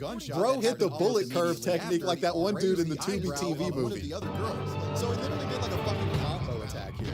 Bro hit the bullet curve technique like that one dude. After dealing combo damage to 2 of the 3 in the water cup group, Patterson had his eyes on the 3rd, who was a short distance away from him near the door. Patterson allegedly fired a shot at her, but thankfully he missed, resulting in this bullet hole that you're seeing on screen now. You might be surprised to learn that according to affidavits, Patterson himself called 911 soon after the shooting, fully admitting to Baja blasting at the water cup girls, but he claimed it was in response to them jumping on the counter and threatening him. He specifically told authorities that he believed the women were armed. But big surprise, when they searched the women, they had no guns on them at all, and neither the surveillance footage or Rob Steiner's video showed any of the water cup group jumping on the counter. Not that jumping on the counter would justify use of lethal force in any case. Yeah, Patterson totally overreacted here. I mean, I'm all for defending against water cup soda bandits, but attempting to blow someone's shit smooth off is taking it a bit too far, bud. I mean, you're throwing your life away for a 99-cent cup of soda. It's not that serious. Unsurprisingly, police felt this guy had committed a crime. Their affidavit specifically says, quote, Patterson did intentionally and unlawfully threaten by word or act to do violence, which created a well-founded fear in the victims that such violence was imminent, unquote. Because of his passion for protecting soda, Mr. Patterson would be arrested and charged with 3 counts of aggravated assault with a firearm. As for the lady whose eyebrow was grazed, they later drove themselves to the JFK North Medical Hospital. They were treated for minor injuries and released not long after. Damari Patterson would appear in court later on April 28th, and he still remains in custody. His next scheduled court date is May 27th. The Chinese roadkill conspiracy. So, Chinese buffets are like infamously some of the most grotesquely ran establishments. And yes, I know it's not fast food, but there are so many stories from these places, and I think this is the video to talk about the men. I have one that literally got caught with roadkill in its freezer. Welcome to the China Queen Buffet. strip mall Chinese restaurant that you'd find around the United States. Questionable review scores, dated-looking decor with the interior design of a nursing home. If I lived in Pineville, Louisiana, I'd pull up there and load up on some General Tso right now. You know it's going to slap when it looks like this. I just might have to make sure that my medical insurance premiums are up to date because this place has something of a, let's just say, history to it. As recently as April 1st, 2026, the Pineville China Queen has had some health code infractions during inspection, such as an employee drinking a beverage in a sensitive food prep area and another violation citing toxic cleaning chemicals being stored incorrectly. Another gross one in the context that this place is a buffet is an infraction citing that food wasn't marked with the time that it should be cooked, served, or discarded, implying that there could be, let's just say, some freshness issues at play at this place. But hey, at least these guys aren't storing raw salmon in plastic bags on the floor like that other Chinese buffet was. I don't know what this is. This is fish on the floor. So China Queen had a couple of minor oopsies, but by the time their April 8th follow-up inspection came around, they had corrected all of those issues previously mentioned. But there was one other thing going on here that the inspector seemingly missed. On April 21st, 2026, a member of the public shared this image to Facebook, allegedly taken behind the China Queen restaurant. It shows a restaurant worker skinning some sort of four-legged animal in broad daylight outside the building. A Facebook post describing the incident read, quote, Chinese restaurant between Super One and TJ Maxx in Pineville skinning roadkill behind the restaurant yesterday. They found the skin and head in dumpster out back. Y'all might want to bring a DNA kit to these restaurants to check the status of meat you are eating from these places. God, man. These Chinese restaurants are really doing the most to keep those offensive stereotypes alive about them serving cat and dog meat to customers. Jesus Christ. What the fuck was going on here? The Facebook post exposing the alleged skinning operation eventually caught the attention of the Pineville Police Department. The obvious big fear here is that the restaurant was serving whatever was skinned in the back alley at the buffet.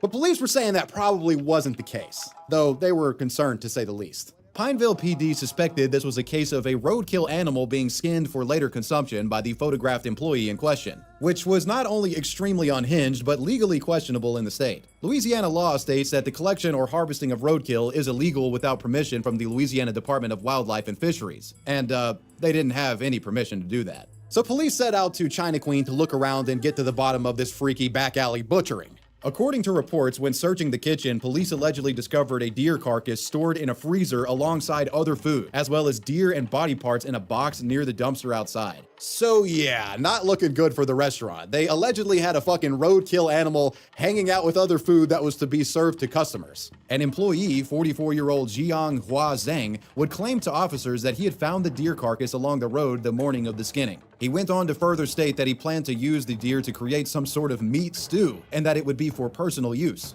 Still, the fact that he put the roadkill meat in with the other food, bro, that meat is not up to health code freezer standards. It probably had all kinds of bacteria and slime on it that you potentially cross-contaminated to other items. This dude is out here trying to start a new pandemic. Breland says the dangers of harvesting roadkill doesn't just stop at the dinner table. You could even face jail time for trying. You have to contact LDWF and ask for that authorization. In the wake of the discovery, the butchered roadkill deer was immediately removed from the restaurant, and China Queen staff plastered this haphazardly slapped together notice on their door. And man, this statement is crazy. I'm imagining somebody reading this with no context, thinking that somebody got served human feces or something. Check it out. We apologize for the recent incident. The item involved was never intended to be served to customers, but it was improperly stored. It has been fully cleaned and sanitized. We are cooperating with health authorities and have corrected our procedures to ensure this does not happen again. Thank you for understanding. As a result of this incident, China Queen reportedly temporarily halted service, and Mr. Zhang was actually charged for his roadkill culinary experiment. On April 26th, Zhang was cited for possession of an illegally taken deer, which can result in fines up to $950 and 120 days in jail. His current employment status at the restaurant, I don't know about that, but you gotta imagine he was fired. As far as I know, China Queen is still in operation, and if I'm ever in the Pineville area, I'm gonna stop by and try it out. The pictures of the food online actually look pretty good. I just reckon I'll be cautious when it comes to soup of the day or anything like that. The Tim Hortons poop thrower. There are few fast food stories that baffle the mind more than what happened at a Tim Hortons on May 14th of 2018 in Langley, British Columbia. At some point during the day, an older woman hurriedly barged into the restaurant. She wasn't after food, she was looking for a bathroom. Prairie dogging and on the verge of exploding, the distraught lady demands the cashier to let her into the restroom. And from what I can tell, it seems the bathroom here was for paying customers only, which she wasn't. The cashier tells her no, and the gassy guest then launches into a tirade against the worker. CCTV footage shows the two squabbling back and forth for some time. The restaurant is packed with customers, and as they argue, you can imagine literally everyone inside is watching this play out. You know, it's like a Waffle House moment. After squabbling for some time, the customer apparently had enough of the shit. She reaches over, grabs a handful of napkins, steps back, and within a matter of seconds expels a massive turd of shit onto the floor, to which she then picks up and throws at the cashier that was trying to block her bowel movement. The woman then takes more napkins, wipes her ass a bit, and then skedaddles out of the restaurant feeling like a brand new bitch. The Tim Hortons turd tosser was almost immediately reported to the Royal Canadian Mounted Police, who initiated a citywide manhunt for the defecator. She was found later that day and taken to the gulag for her foul crimes. One question many had at the time was, why exactly wouldn't the Tim Hortons let her use the bathroom? I mean, if she was truly about to shit herself, can't you just do a homegirl a favor? Well, Tim Hortons said that the customer in particular had caused problems at that store before, and staff had her on a, so to speak, no shit list. Quote, our current understanding is that the team member used their discretion in this case and denied access to this guest based on past behavior and out of concern for the immediate safety of team members and guests in the restaurant. As matters escalated, the team member contacted local authorities for assistance. The Tim Hortons poop thrower to this day is unnamed by media outlets, so I don't know what happened to her in terms of punishment. If any of you Canadians out there have information about the Tim Hortons shitter, feel free to share it in the comments. I feel like this is such an urban legend for you guys, and there might be developments that aren't as commonly known about it outside of Canada. Beneath his perpetually frozen smile, the soft, fuzzy costume, and those eyes that are always watching, is a cold, calculated criminal waiting for his moment to strike. Hide your purse and hide your wallets. Charles Entertainment Cheese. Chuck E. Cheese actor arrested on police body cam. On June 28, 2025, a mother named Michelle Allen had taken her child to the Chuck E. Cheese location on Scherer Road in Tallahassee, Florida. This visit was nothing out of the ordinary. Games, pizza, mascot meet and greets, typical Chuck E. Cheese visit. Though what was out of the ordinary is what happened after she left. The following day after visiting the restaurant, Michelle realized that not only was her debit card missing, but somebody had been issuing fraudulent charges to it from various stores around town, hitting 6 different businesses and racking up costs in stores that she never went to. Somebody had charged a total of $105.57 on her account. Michelle visited some of the stores that were charging her in an attempt to understand what was happening or who could be behind this. And that's where she made a break in the case. One of the businesses had CCTV footage of an individual using her card to purchase goods. And who was it? Charles Entertainment Cheese. Yup, Chuck E. Cheese himself was behind the card theft. Or, well, to be more specific, it was the guy who played Chuck E. Cheese at that one she visited, 41-year-old Jermel Jones. Michelle had apparently seen this guy uncostumed at Chuck E. Cheese before. She recognized Jermel's face and reported him to police. On July 23, 2025, officers would be dispatched to bust the undercover criminal masquerading as a pizza-loving mouse. They pulled up to the Chuck E. Cheese in no mood to play games. When they got there was indeed a Chuck E. Cheese mascot in the store on that day, working. Now, anybody could have been inside of that costume, but they were pretty sure it was Jermel. The following is police body cam footage showing officers trapping the rat in 4K. We're gonna detain the mouse, dude. We are. Do it. I want you to. Go around, man. Go around. You're gonna come with the kids. Grab him, quick. Chucky's a little bit busy, man. Chucky. Come with me, Chucky. Come with Chucky. Chucky, stop resisting. Don't let your hands go. Stop resisting. You're being detained. Stop resisting. Let it go. Let it go. Let it go, Chucky. Let it go. As the costumed actor is escorted Let outside, it go, dog. there is much confusion and even it. anger from restaurant patrons on the inside, with customers accusing the cops of traumatizing children. He's a criminal. Let it go, man. It ain't worth it, dude.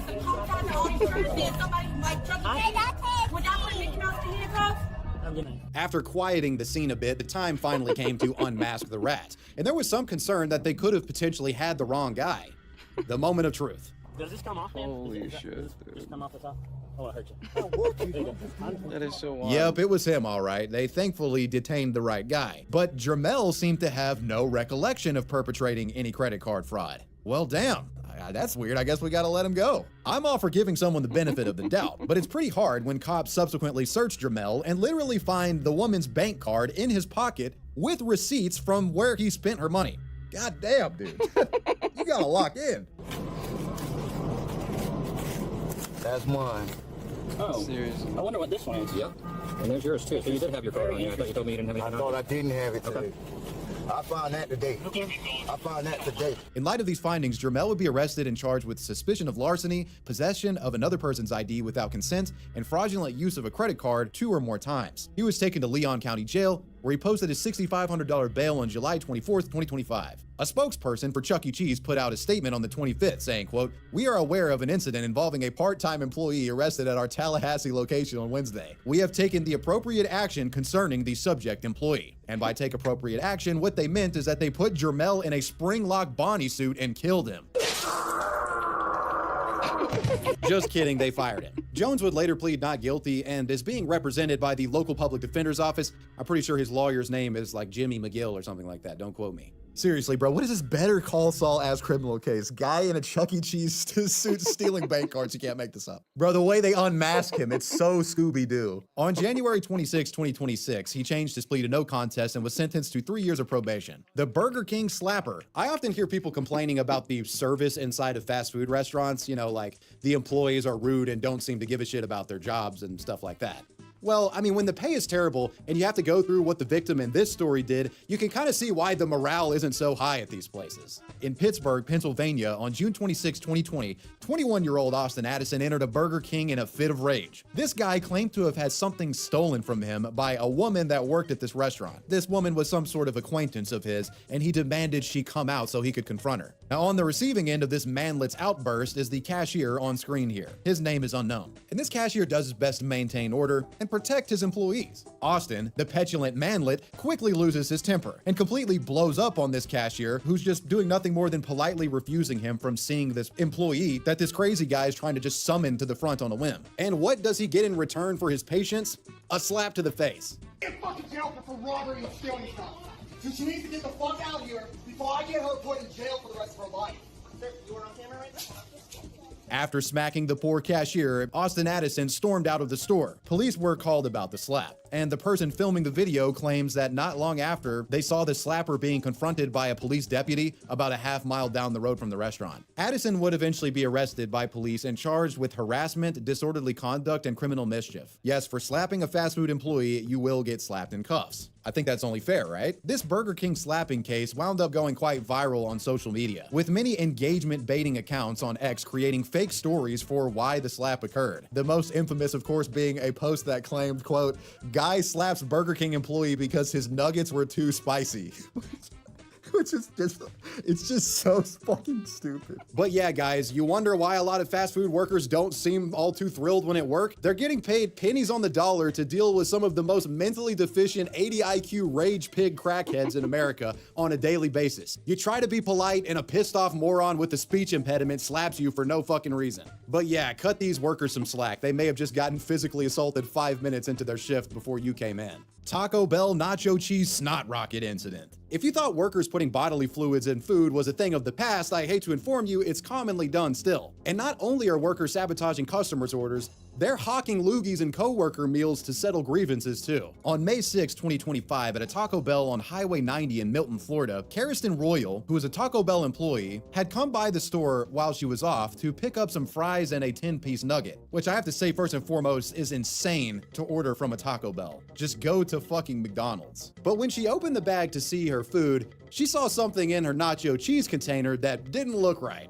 Inside was a strange mucus-like substance inconsistent with the rest of the food's appearance. And upon closer inspection, this was no guacamole dipping sauce. It was a straight-up loogie, a full-blown snot rocket, described as stringy and disgusting. Kariston notified the assistant manager on duty, who went ahead and reviewed the surveillance footage, where she found that one of their employees, 34-year-old Felicia Archer, had directly spit into the nacho cheese cup that came with the meal before it was served to Kariston. Milton police would be called to the premises where they questioned Felicia, who openly admitted that she had done it, claiming she had a personal grievance against Kariston. The police report about this said, quote, "Archer stated she believed the victim was attempting to engage in a relationship with Archer's boyfriend, which she described as a beef between the two. So it seemed that there was some sort of work-related love triangle going on that ended in biological snot-powered warfare. Subsequently, Felicia Archer was arrested and charged with misdemeanor culpable negligence. She'd be taken to the Santa Rosa County Jail where she was released the following day on a $150 bond. The woman was also banned from from that Taco Bell. And as for Karsten, well, despite being the victim here, she also found herself without a job, as allegedly she posted about this incident to social media, which violated some sort of Taco Bell policy. So as a result, she was reportedly laid off due to bad publicity from the incident being shared, which I have to admit is complete fucking bullshit. The case would be closed pretty quickly, with Archer being in court by May 20th of 2025,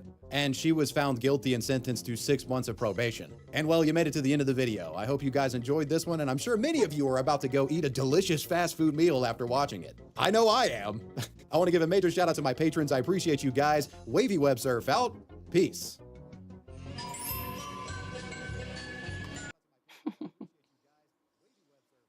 Oh man, sweet. Hmm.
Oh God.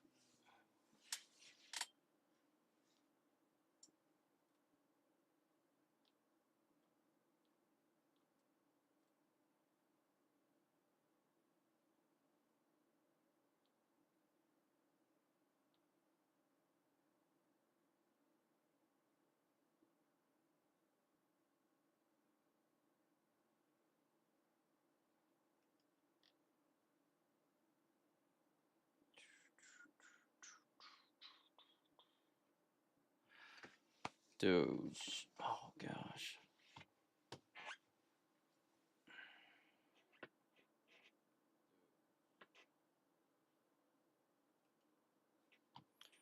I don't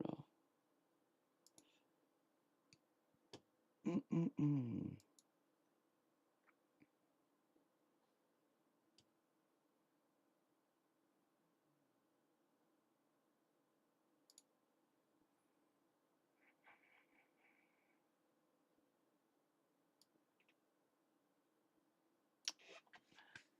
What's up? Okay. I don't know. I'm gonna go get some water. Actually, I'll be right back.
Sweet. Okay.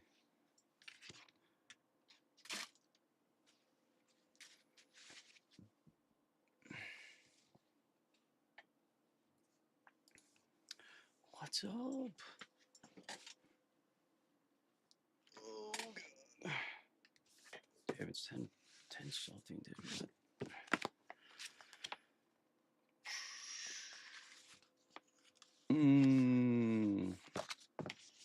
All right, let me see what.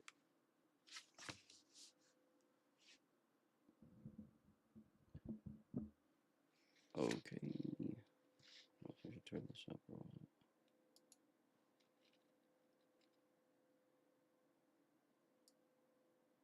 Yo, is the volume good, bro?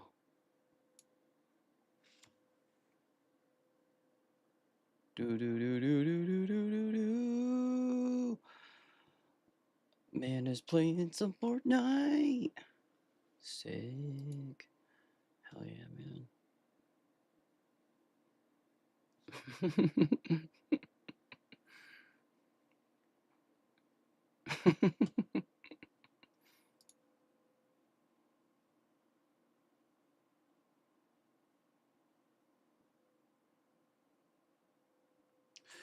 Let's see. Check, check, check, check, check. Check.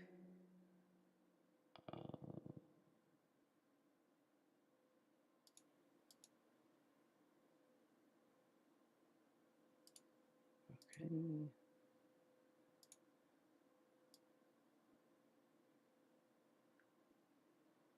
All right. Wait. I don't know, man. I hope that's loud enough. Do do do do do do do. All right. Yeah. Okay. Sweet. I don't even know.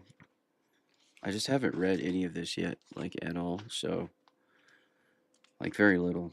So I'm just trying to like force myself to read this because I bought it.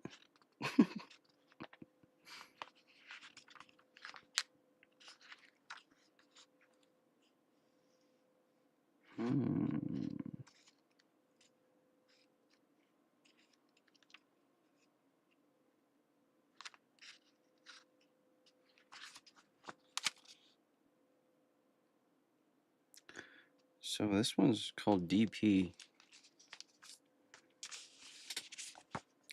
Again, this is Welcome to the Monkey House by Kurt Vonnegut. DP. 81 small sparks of human life were kept in an orphanage set up by Catholic nuns in what had been the gamekeeper's house on a large estate overlooking the Rhine. This was in the German village of Karlswald, in the American zone of occupation. Had the children not been kept there, not been given the warmth and food and clothes that could be begged for them, they might have wandered off the edges of the earth, searching for parents who had long ago stopped searching for them. Every mild afternoon, the nuns marched the children 2 by 2 through the woods into the village and back for the ration of fresh air. The village carpenter, an old man who was given to thoughtful rests between strokes of his tools, always came out of his shop to watch the bobbing, chattering, cheerful, ragged parade, and to speculate with idlers his shop attracted as to the nationalities of the passing children's parents. "See the little French girl?" he said one afternoon.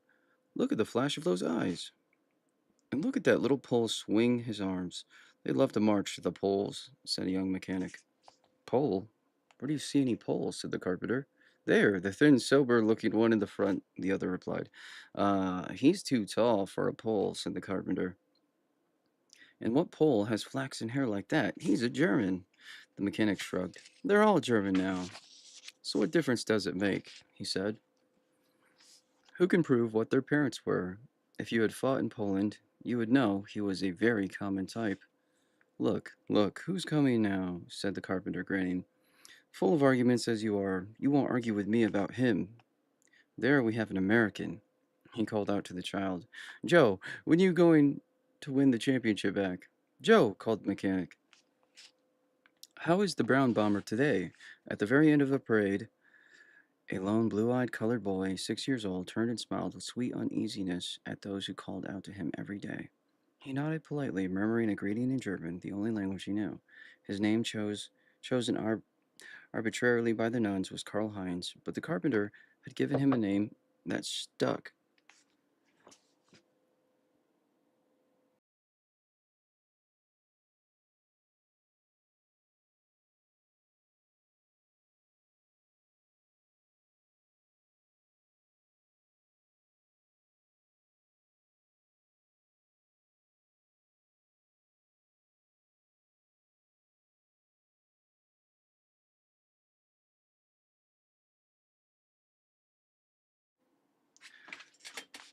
I don't know. I thought I heard something.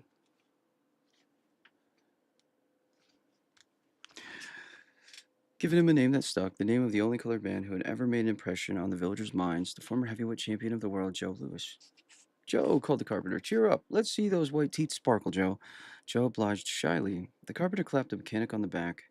And if he isn't a German too, maybe it's the only way we can get another heavyweight champion. Joe turned a corner, shooed out of the carpenter's sight by a nun, bringing up the rear. She and Joe spent a great deal of time together, since Joe, no matter where he was placed in the parade, always drifted to the end. Joe, she said, you are such a dreamer. Are all your people such dreamers? I'm sorry, sister, said Joe. I was thinking. Dreaming.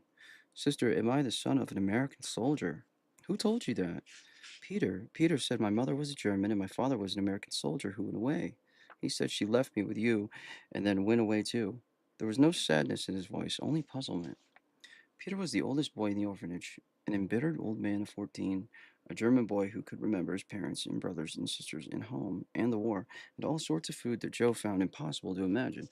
Peter seemed superhuman to Joe, like a man who had been to heaven and hell and back many times and knew exactly why they were where they were, how they had come there, and where they might have been. You mustn't worry about it, Joe, said the nun. No one knows who your mother and father were, but they must have been very good people because you are so good. What is an American? Said Joe. It's a person from another country. Near here? There are some near here, but their homes are far, far away, across a great deal of water. Like the river? More water than that, Joe. More water than you have ever seen. You can't even see the other side. You could get on a boat and go for days and days and still not get to the other side.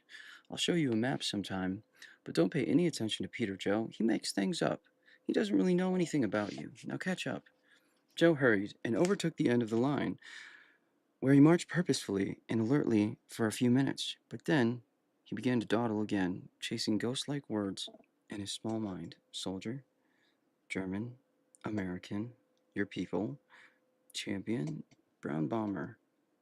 More water than you have ever seen. Sister, said Joe, are Americans like me? Are they brown? Some are, some aren't, Joe. Are there many people like me? Yes, many, many people. Why haven't I seen them?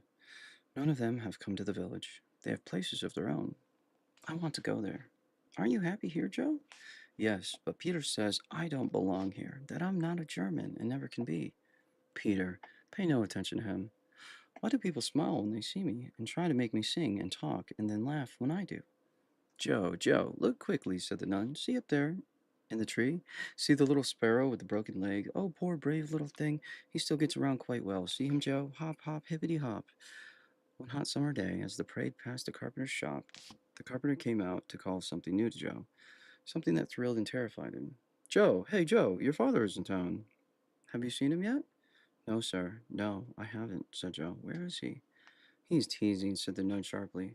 You see if I'm teasing, Joe, said the carpenter. Just keep your eyes open when you go past the school. You have to look sharp, up the slope and into the woods. You'll see, Joe. I wonder where our little friend the sparrow is today, said the nun brightly. Goodness, I hope his leg is getting better, don't you, Joe? Yes, yes, I do, sister. She chattered on about the sparrow and the clouds and the flowers as they approached the school, and Joe gave up answering her. The woods above the school seemed still and empty, but then Joe saw a massive brown man, naked to the waist and wearing a pistol, step from the trees.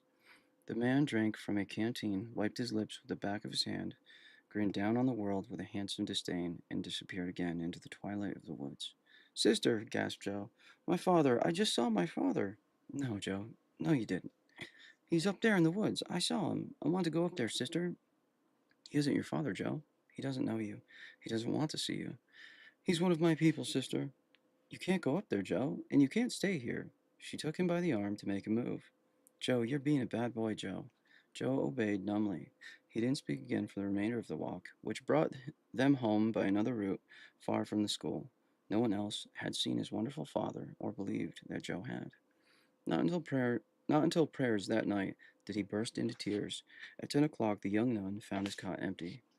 Under a great spread net that was laced with rags, an artillery piece squatted in the woods, black and oily, its muzzle thrust at the night sky. Trucks and the rest of the battery were hidden higher on the slope. Joe watched and listened tremblingly through a thin screen of shrubs as the soldiers, indistinct in the darkness, dug in around their gun. The words he overheard made no sense to him. Sergeant, why we gotta dig in when we're moving out in the morning? And it's just maneuvers anyhow. Seems like we could have kind of conserve our strength and just scratch around a little to show where we'd have dug it if there was any sense to it. For all you know, boy, there may be sense to it before morning, said the sergeant. You got 10 minutes to get to China and bring me back a pigtail. Here? The sergeant stepped into a patch of moonlight, his hands on his hips, his big shoulders back, the image of an emperor. Joe saw that it was the same man he'd marveled at in the afternoon. The sergeant listened with satisfaction to the sounds of digging, and then, to Joe's alarm, strode toward Joe's hiding place. Joe didn't move a muscle until the big boot struck his side. Ah! Who's that? The sergeant snatched Joe from the ground and set him on his feet hard. My golly, boy, what you doing here? Scoot, go on home. This ain't no place for kids to be playing. He shined a flashlight in Joe's face. Doggone, he muttered. Where you come from? He held Joe at arm's length and shook him gently like a rag doll. Boy, how you get here? Swim? Joe stammered in German that he was looking for his father. Come on, how you get here? What you doing? Where's your mammy?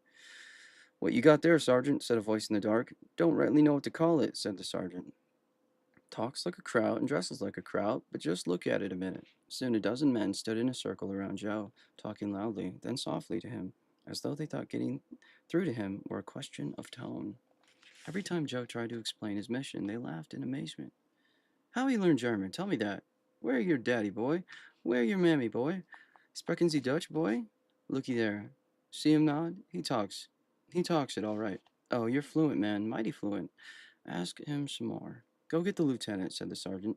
He can talk to this boy and understand what he's trying to say. Look at him shake, scared to death.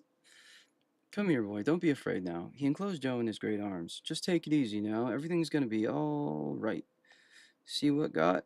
By golly, I don't believe the boy's ever seen chocolate before. Go on, taste it. Won't hurt you.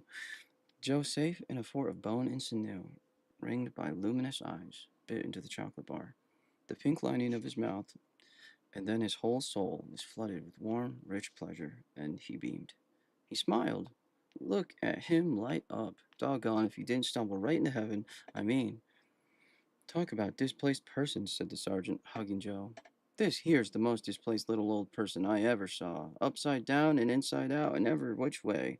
Here, boy, here's some more chocolate. Don't give him no more, said the sergeant reproachfully. You want to make him sick? Nah, Sarge, nah. Don't want to make him sick. No, sir. What's going on here? The lieutenant, a small, elegant Negro, the beam of his flashlight dancing before him, approached the group. Got a little boy here, Lieutenant, said the sergeant. Just wandered into the battery. Must have crawled past the guards.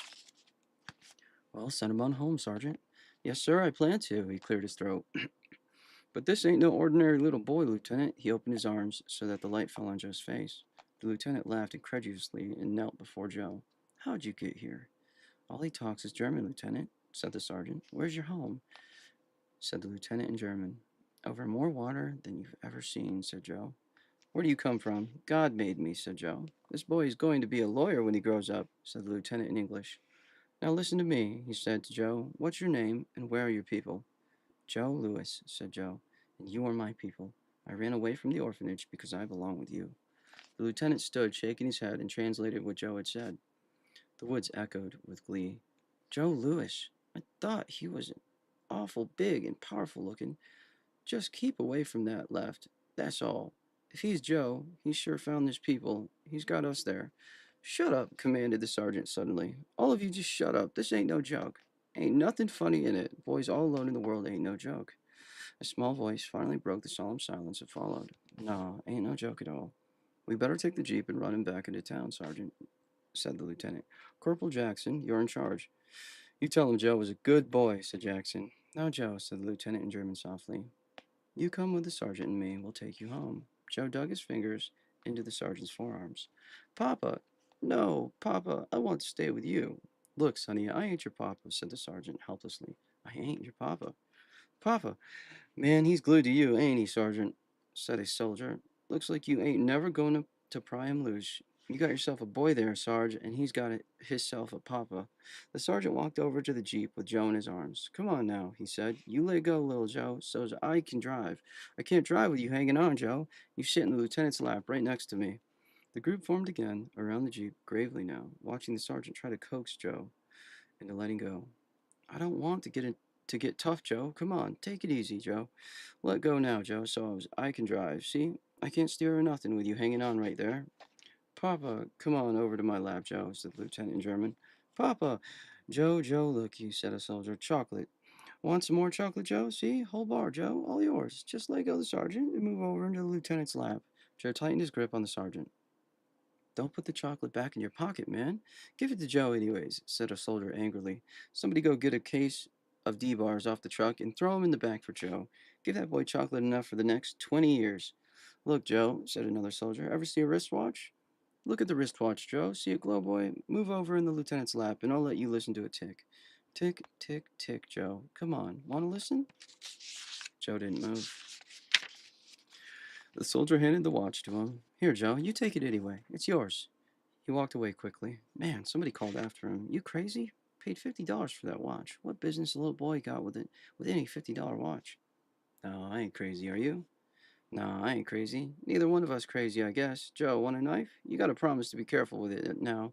Always cut away from yourself. Here, Lieutenant, when you get back, you tell him always cut away from himself." "I don't want to go back. I want to stay with Papa," said Joe tearfully. "Soldiers can't take little boys with them, Joe," said the lieutenant in German. "And we're leaving early in the morning." "Will you come back for me?" said Joe. "We'll come back if we can, Joe. Soldiers never know where they'll be from one day to the next. We'll come back for a visit if we can." "Can we give old Joe this case of D-bars, Lieutenant?" said a soldier carrying a cardboard carton of chocolate bars. "Don't ask me," said the lieutenant. "I don't know anything about it. I never saw anything of any case of D-bars. Never heard anything about it."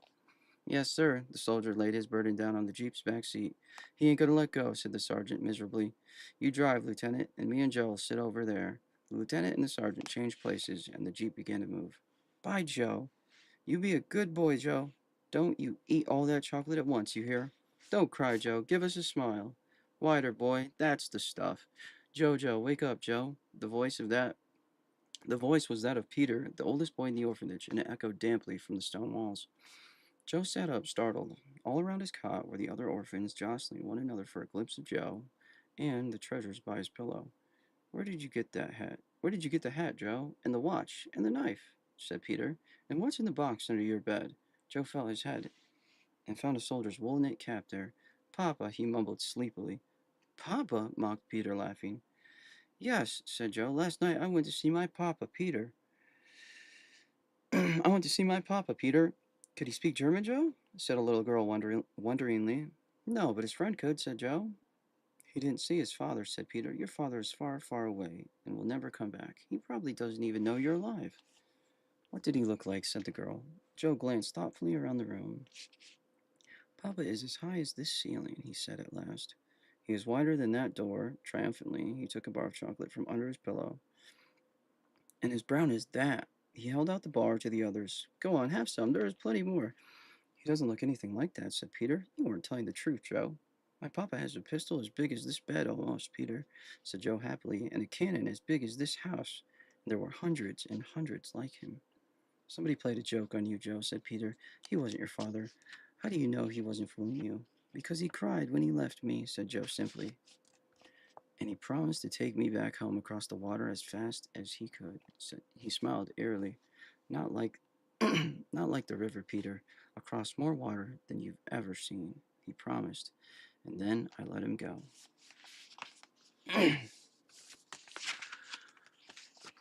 Weird story.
What up, guys? Just chilling, just chilling.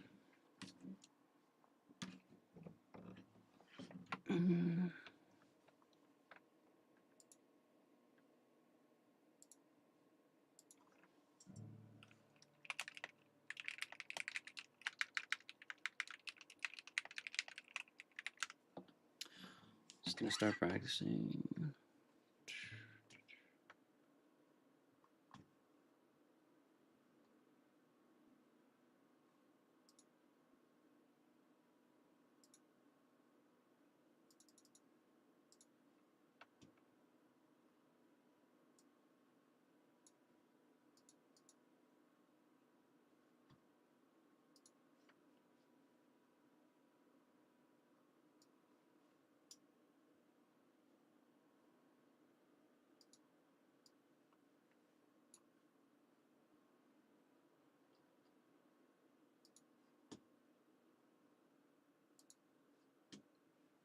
All right.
Such a lovely place. Such a lovely face.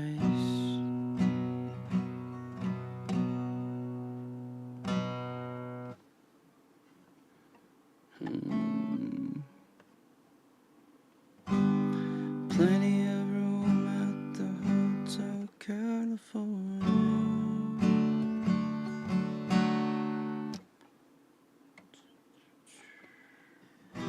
Any time of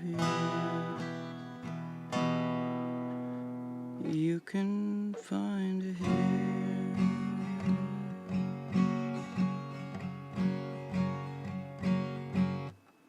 And mine is Tiffany Twisted.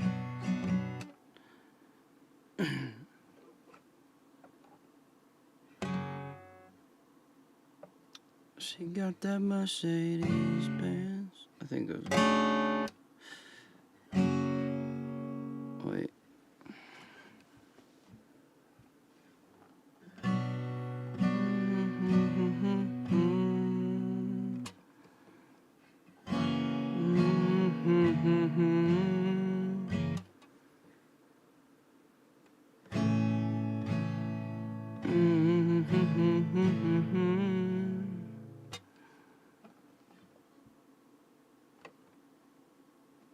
Wait. She calls friends. While they dance in the courtyard. Sweet summer sweat.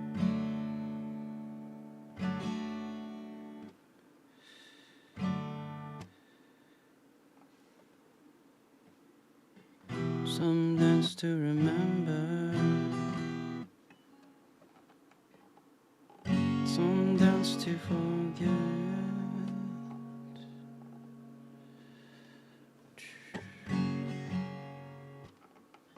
So I called up my captain.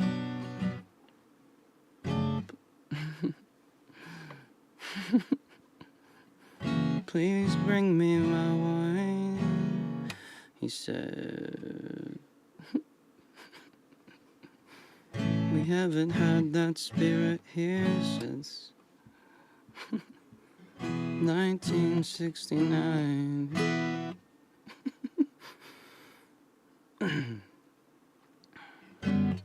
Still those voices are calling from far away. Wake you up in the middle of the night just to hear them say,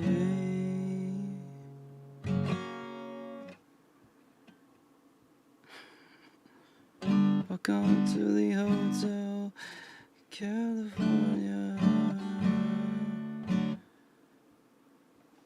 Such a lovely place. Such a lovely face. Plenty of room. Plenty of room at the Hotel California. Any time of year, you can find it here.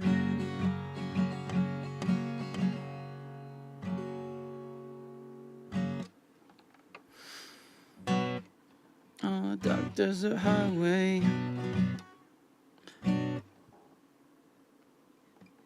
cool wind in my hair, warm smell of colitas, rising up, rising up through the air.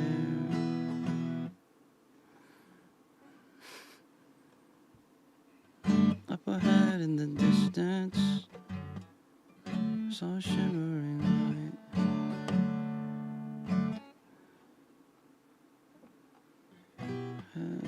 My head grew heavy and my sight grew dim.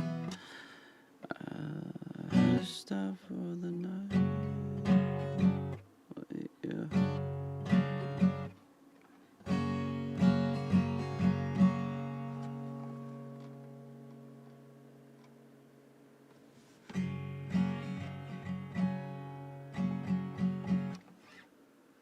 Hmm.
Hmm.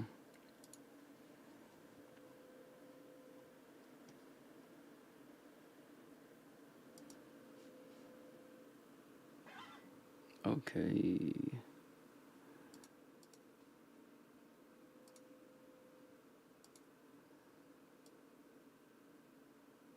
Sweet. I hope this doesn't go too heavy, but. Mm.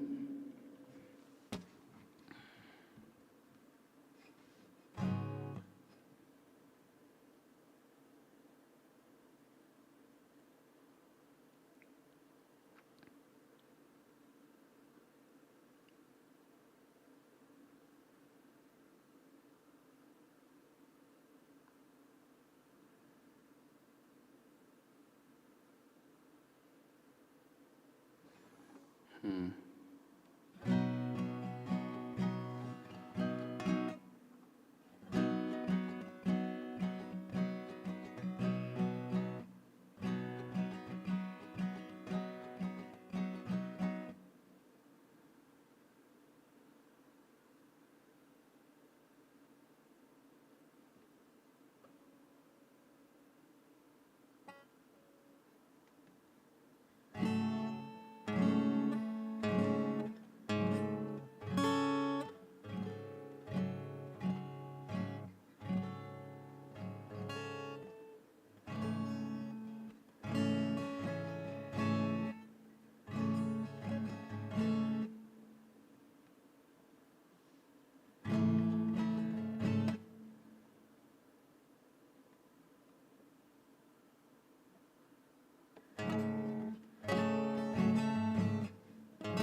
Hmm.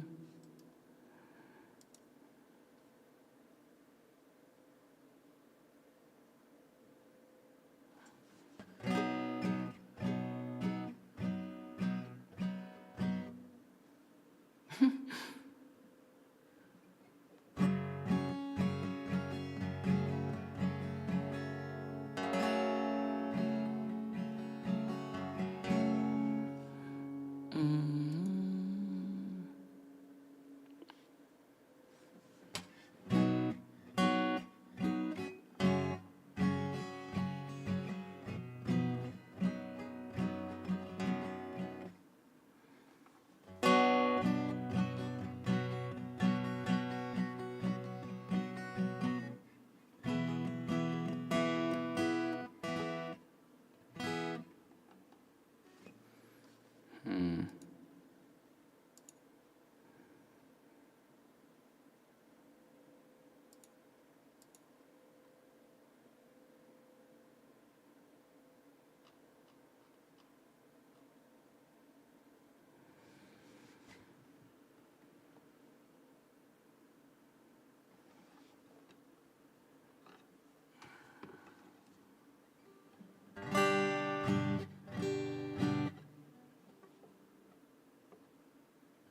Hmm.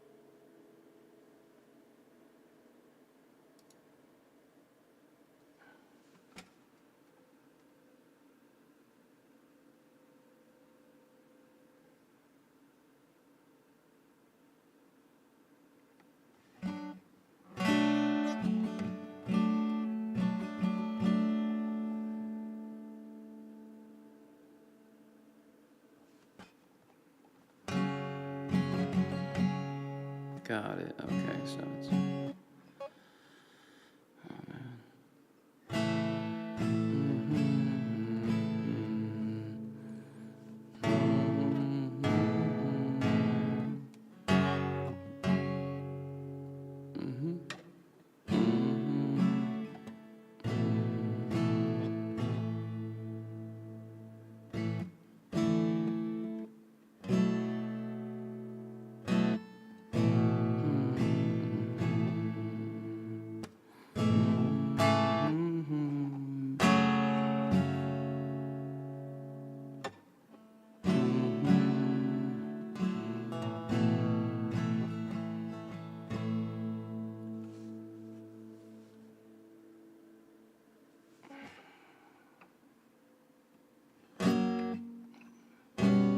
Wait.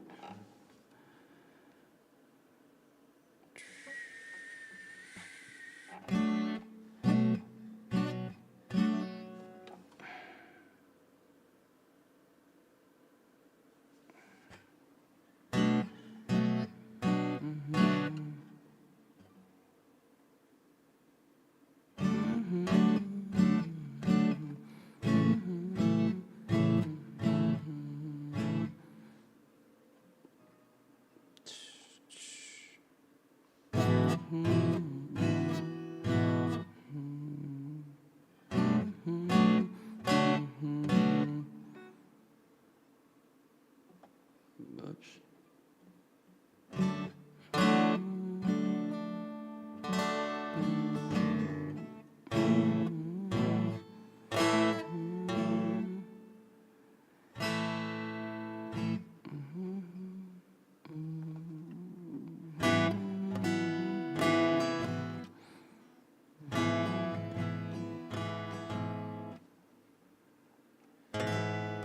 Wait, that sounds so weird. Hold on.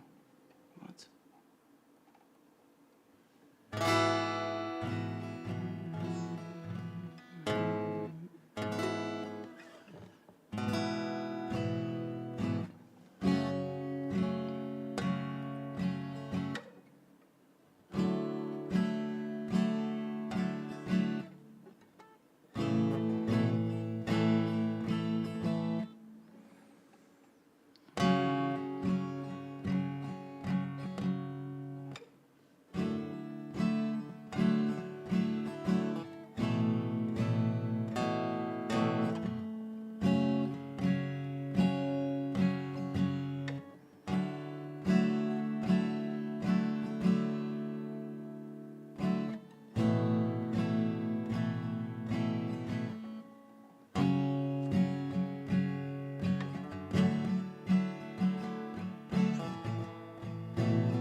forget this part.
Something like.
Interesting.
There's like a million versions of this, dude, and it's just like, what the heck?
See it all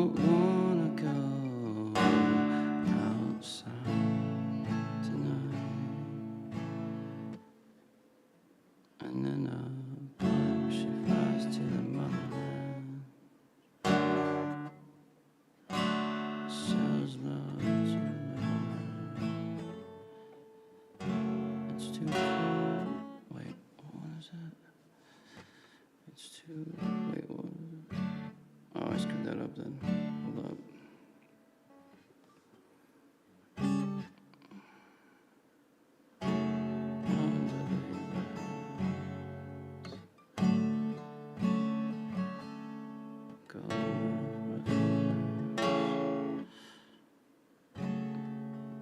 She don't want to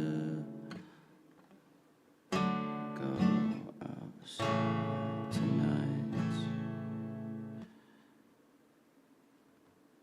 Mm-hmm. In a pipe she flies to the motherland. So love to another man. It's too cold outside.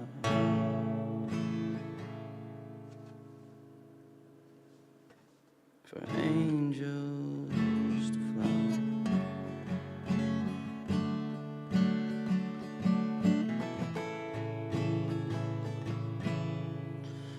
For angels to fly.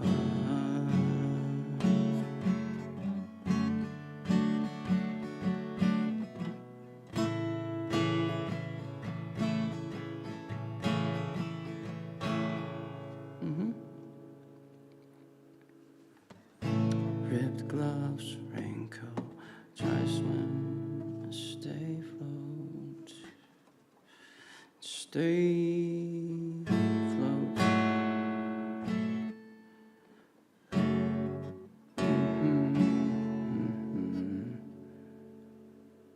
I think that's how it goes. Dry house, wet clothes. Loose change, banknotes, dry throat, dry throat, dry throat.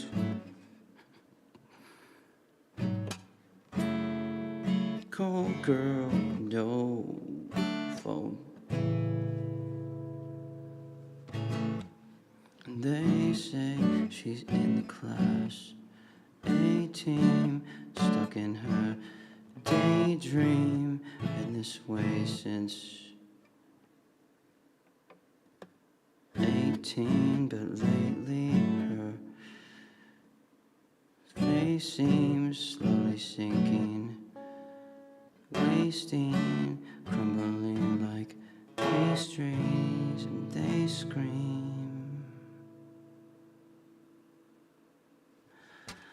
The worst things in life, the worst things in life. God dang it.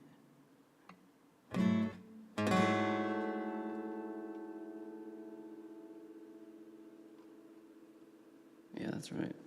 The worst things in life come free to us, 'cause we're all just under the upper hand. Go mad for a couple grams. She don't wanna go outside tonight. And in a pipe she flies to the motherland.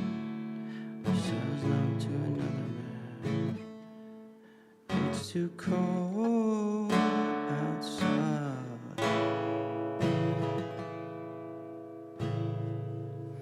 for angels to fly.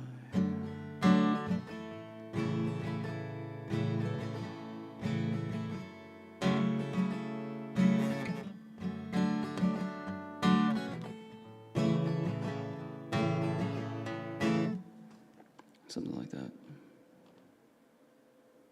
Dude, this is like the 100th version of it, though. It's so wild. The guy wrote it twice.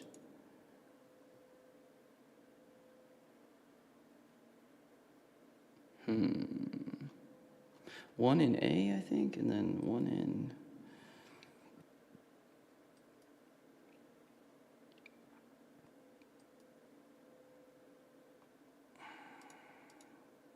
Shoot, I lost it. I don't even know where it went. Yeah, one in A, and then one in, I think, G. Yeah, in the key of G. But that's with the capo.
Dude, what a weird song, bro. Kind of over this song, not gonna lie. Let's go with...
Thank you for the raid, Manda.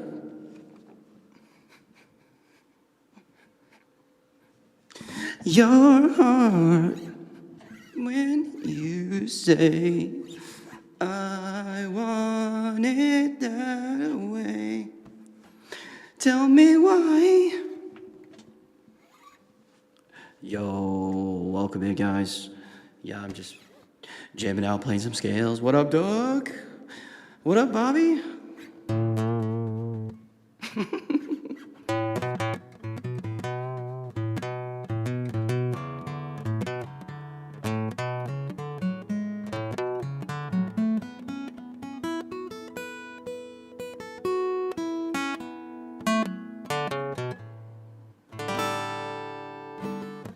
Hell yeah, thank you. Thank you, Amanda, for the raid. Much love. Yeah, that's from Adventure Time, if anybody's wondering. Yeah, really, really exciting stuff. These scales, appreciate you guys.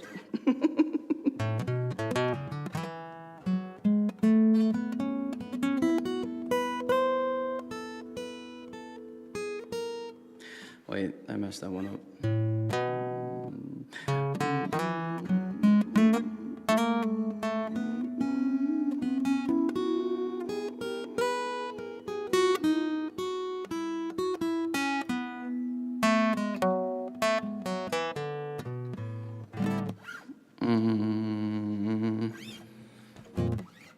Yo, let's watch a video.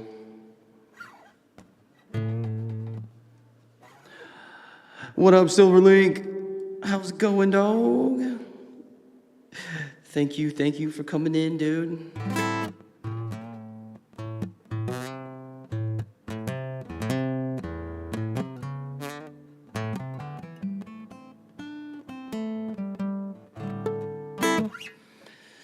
Hell yeah. All right, let me put on something cool. I don't know. What do you guys want to watch? You guys want to watch some more Mike? Okay, Mike. That was such a cool video the other day that Mr. Ivan showed me, and it was sweet. Let's see if I can find one.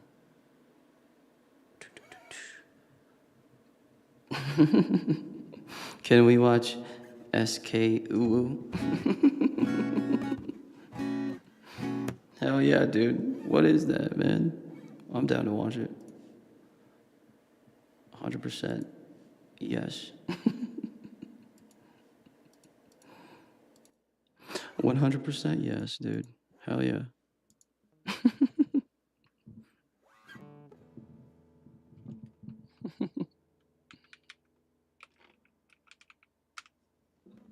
Let's check it out. All right. Here, let me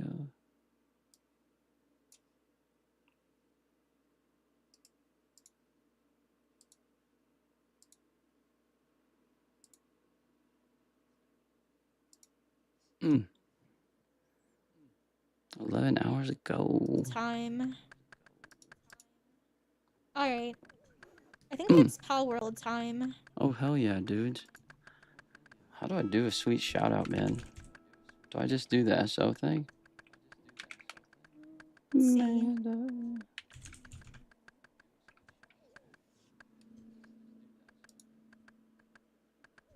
Alright. Yeah. There we go. Oh, damn, yeah. I figured. I was like, man, I gotta figure this out. Nice wall. Oh, shit. Let me unplug this. Oh. My wall? You like my wall, dude? Thank you, bro. I appreciate it, man. Dude, look at the vein. Hell yeah, bro. Hell yeah. Oh, sweet. Yeah, you like the wall back here. Oh, nice. Hell yeah. Yeah, some sweet paintings. I got some stickers and shit, too.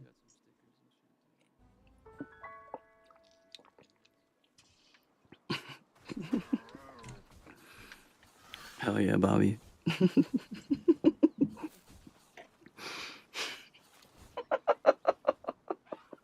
Bro, what are you watching now?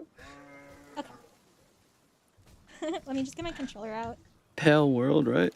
Pale World. Wait, did I pick the right one? I don't know if I picked the right one, dude.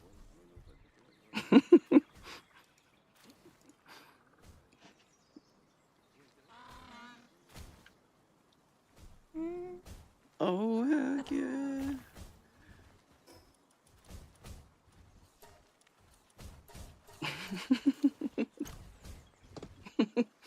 Dude, ain't nobody looking at her play Fortnite. They might watch Pal World though, if they're Pal World fans, right?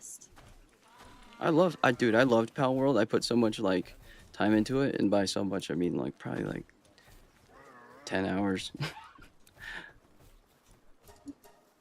But I want to get it on PC and play it again. That shit would be mad fun, dude.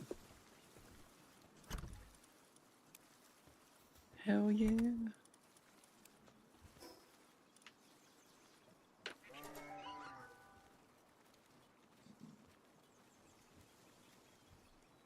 want to see something cool though? I stole that from my nephew.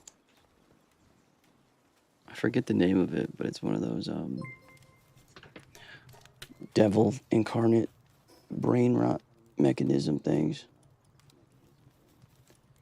It is the rot of the brain, dude.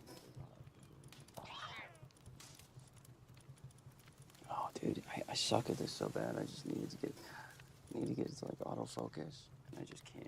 Hi, intruder to me. Oh. Hi, Hands. Hands.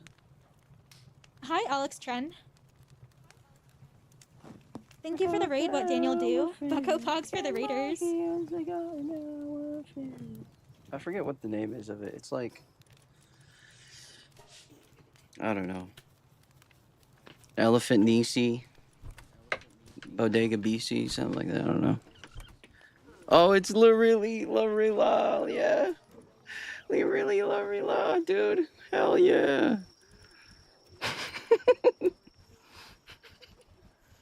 Hell yeah. Dude, that is so on point. You're angry? Why? What's wrong? I'm angry. What's the matter, Manda? Why are you angry? I'm gonna take some of their berries.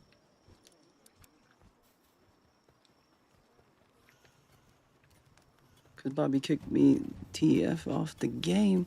Bobby, why'd you do that? Why'd you kick her off the game? I should probably make some more Go to pal sleep. spears. Oh, they're coming from all the way over there. Oh, like if you don't want to Alright. play with me, just say so. Oh, dude. See. I'm down to play whenever you guys want.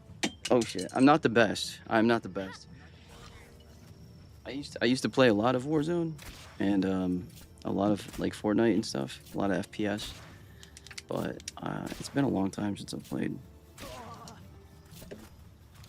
She has to wake up at 5 and drive 2 hours alone. Oh my god. That is far. Yo. Oh wasn't my too bad. goodness. Oh, is that a 2 lucky? hours. It's a Holy lucky crap. chicken. You better be careful, Oh, I'm trying to get his Amanda. body. Oh my god. Hi, Pedro.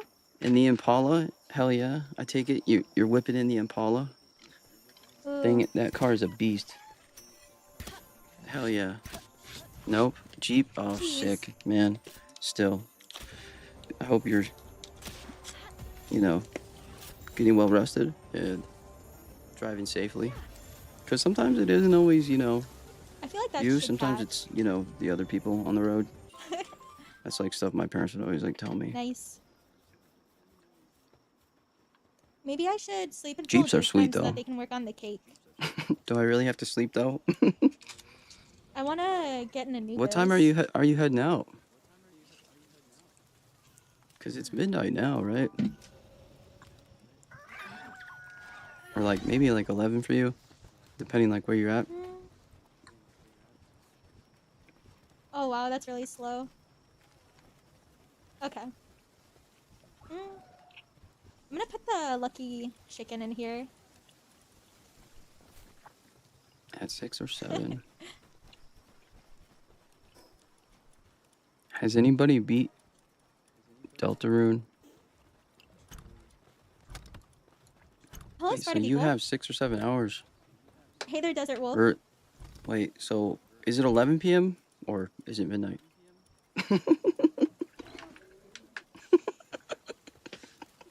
Hello, Nero Neurology.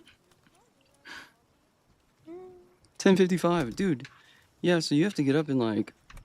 You probably are gonna get up an hour early. So Bobby's right. Hello, Like 100 name. 5 hours. You're gonna get up in 5 hours because I don't know I should if you have to probably get make ready for this whatever. yours But now.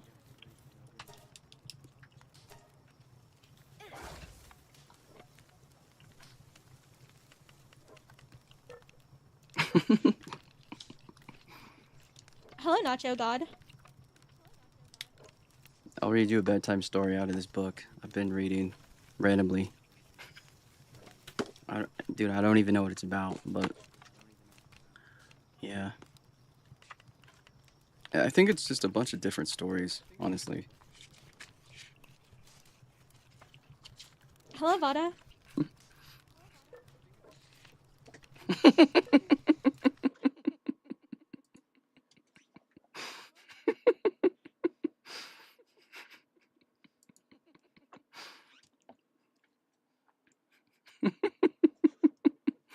That tastes like this is insane. How do you find this?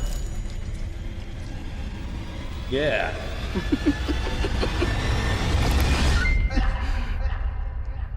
Man, if you need to get up early tomorrow, like, Do we do the food review? genuinely Yeah. go to Ready sleep for food because review? you have to do a 2-hour drive. Been ready for months. We get And bread. doing a 2-hour I'll drive try it, while but you I are think it's tired probably is good. not good. Compared Go to to, bed. I'm watching the gameplay. Oof, Doug is yelling at me. You got corn smut? The corn smut's like mold, right? Yeah, it's like mold that grows on corn. You got these are Duck eggs? Kill me, dude. You're not eating that. I'm your mother. No, we're all I was gonna wondering eat if that it. was We have balloon. this. What is It's that? Miracle Berry makes everything that you eat sweet. Even shampoo. Even Fallon. Even no. Yeah, so after this is a palate We're gonna cleanser, eat and then we're gonna boogers. try them all again. I wouldn't eat that duck egg if you. I fucking Yes, hate driving that. when Like you that are gives sleepy me. is not safe. Oh, I agree. Miracle Berry, then the I duck agree. egg. You should definitely I might have drive to. safely. Are you gotta good at doing eat that? everything first, and then do it again with the Miracle Berry. Yeah, that's what I was saying. I'm gonna go dry heave in my fucking car while you guys do this. The thought of that, like, oh. Do you take a video in there? So it's the dry heaving. Yeah. part? Just, Okay. You're gonna eat this, all right? So first. Wait, so is everybody cool with No Country for Old Men? If anybody else wants to It's watch something edible different, chalk. just So you have to just get let- the let mic- me that's gonna know taste or so let me good. You have to know. get the mic close to your mouth because this is like an ASMR part. You want me to open it up for you? All right. This looks okay. look at it Thank like it you comes for in a the fucking. alert. It's a white powder in a plastic bag. This looks so Luca, good. I'm just gonna be chilling Look at that. until Doug goes It's on. edible, dude. Alright, so it smells like nothing. It's not I'm guessing flavored? it's gonna. No, it's not flavored. Alright. Tastes like nothing. What is the purpose of this? ASMR. Fitness. Really? Did you ever go to the old school video rental stores back? It tastes in like the a day? shirt. Tastes like Dude, Fallon. hell yeah. Oh my god. Literally tastes like I ate Also, a how shirt. you fitness? Is he okay? Mark- Yeah, you look man, like I'm Mark doing good, McGrath. bro. Can I Thank try you it? for asking, man. Dude, I'm that just is like the chilling, worst bro. thing ever. I was just doing scales. What'd you just call me? I'm gonna rate that a 0 out of 10. Really? Just hanging out. And then it makes your teeth all coated Oh, with man, chalk. I felt like Oh, that's shit fucking gross. earlier. Like when I woke up. Oh, dude, I felt horrid. It was awful. I think it was because I drank I think it was like 2 Red Bulls or like a Monster and a Red Bull yesterday. And just, oh man, just bad, all bad. So today I'm really paying for it, but I'm feeling better now, so far. So Delicious. are you bits and crunchy. are you getting on soon, Doc? Are you gonna get on and play some Wait, Witcher? I loved it. I wish it came.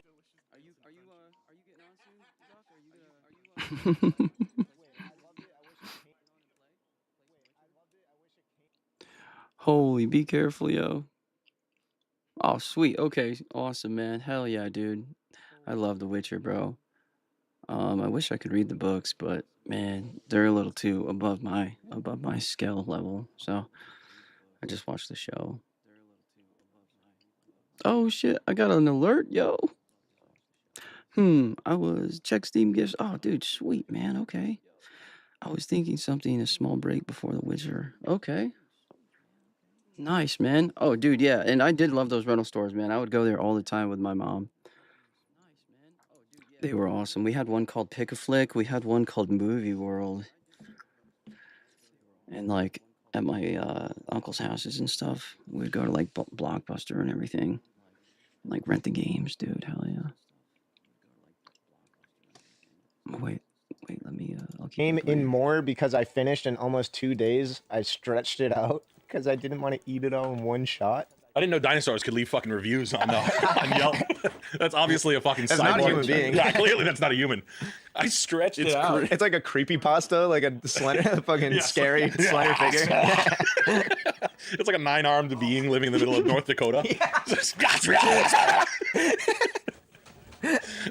Chalk, stretch it out 2 days. Fucking psycho.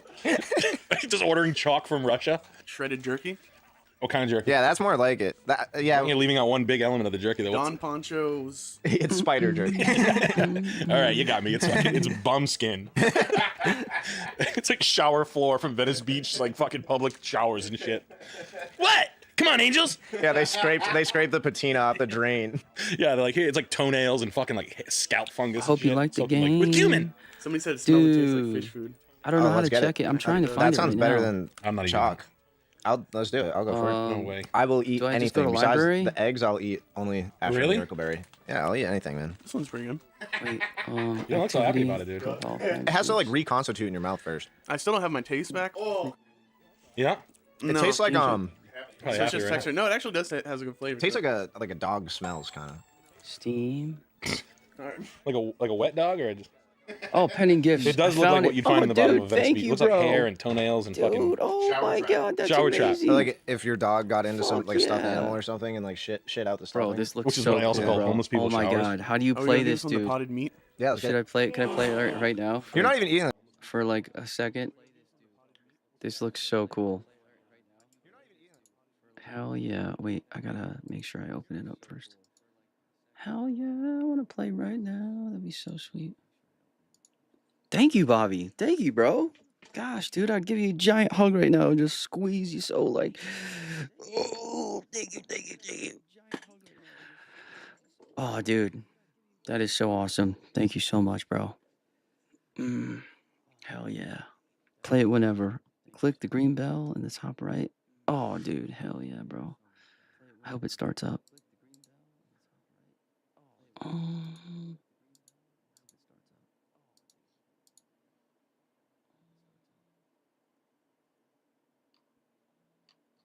Where did it go?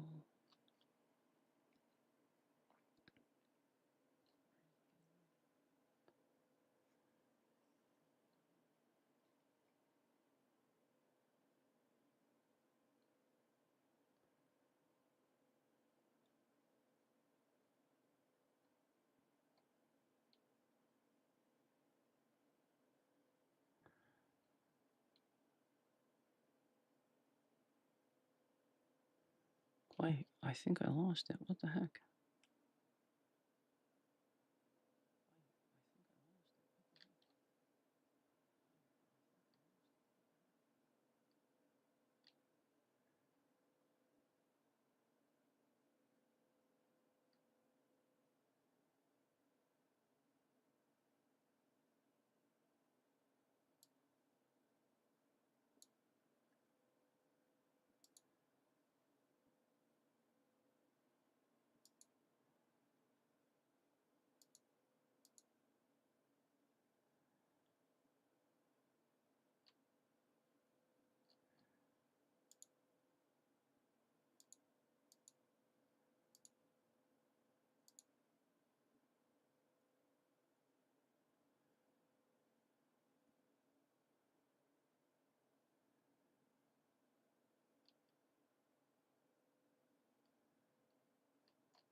Where did it go?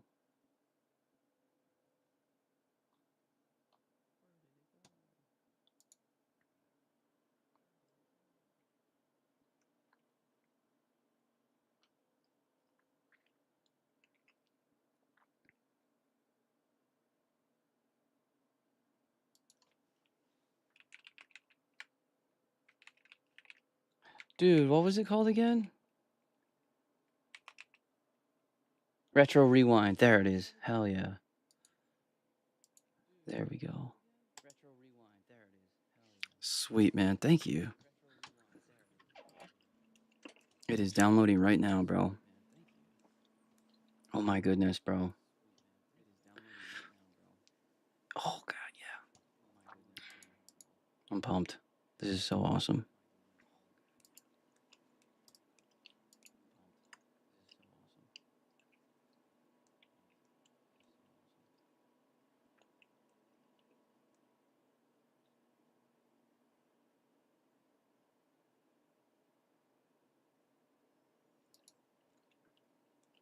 There we go.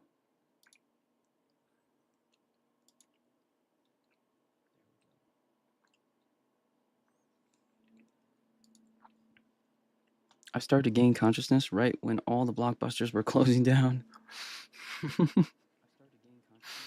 Heck yeah, man.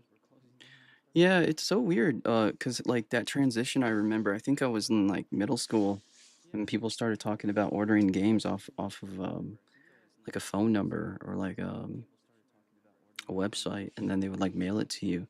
And I was like, what if you just keep the game? And then people were like, then you can't get another one.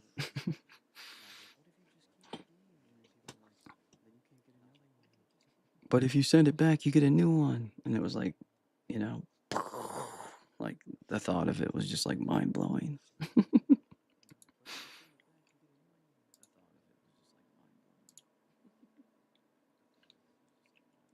There we go. Oh snap. Hold on, I gotta change monitors.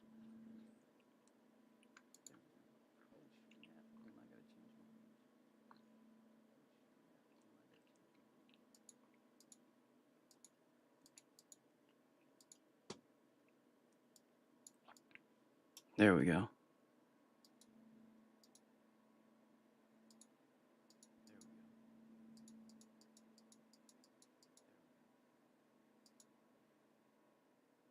Heck yeah, bro.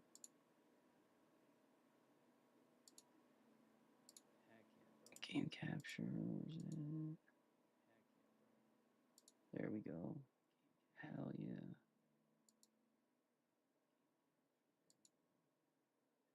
Sweet. I think you should be able to hear it now.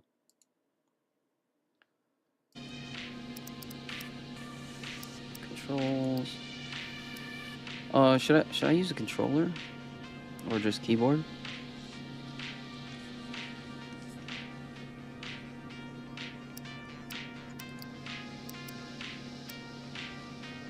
Two little shots by hell yeah, dude. It absolutely did, bro. Looking back, man, I would have just shorted. I would have got right into investing, bro, and just shorted the shit out of all those places. And then I would have bought some Bitcoin.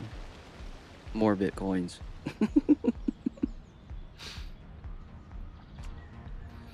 Grand opening. It's 1990, the golden age of movie rentals, and your dream is about to become reality. You are now the proud owner of a video store. Your first day is about to begin, but the shop needs a little love. Time to set up a few shelves, buy some movies, and decorate your store before your first customers walk through the door. Hell yeah. Crouch. Spring. Oh. Heck yeah. Access the catalog located in the office.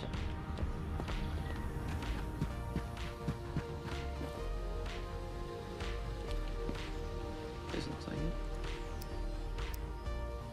Using the catalog, order 3 shelves to display your movies. Oh, dude, Tamagotchi, that's so cool, bro.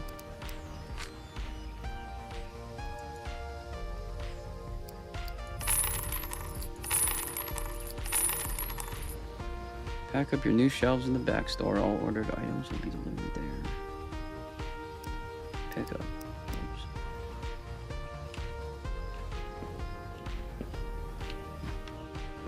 Oh, sweet.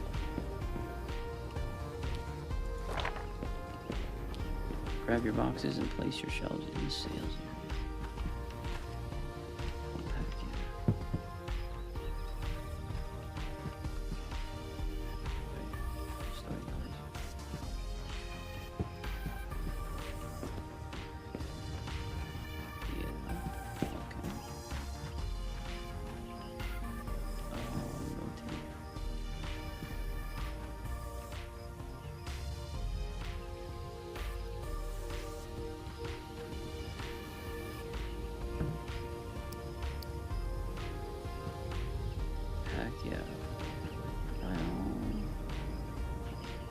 Oh wait, I have to go to the other one, right?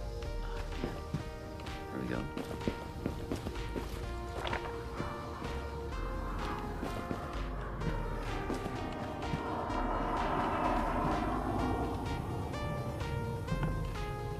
Heck yeah.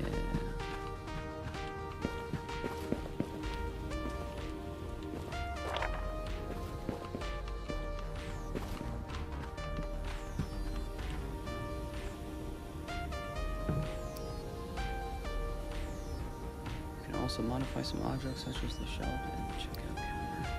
Let's see.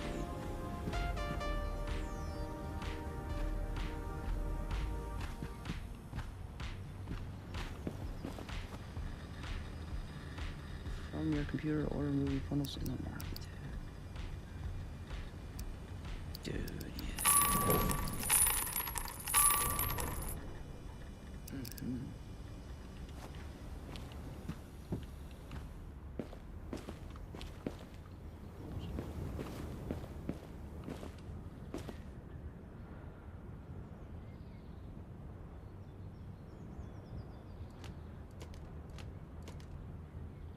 Flower under the bridge.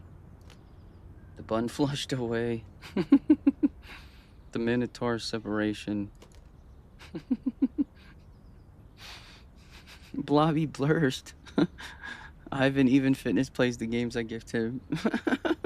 I did play the game you gifted me for 2 hours. How many is that? 6 out of 10. Okay, we got 7. The monster that followed you home. Midnight Mushroom Drive. Bloody Elephant. My Stranger Never Called.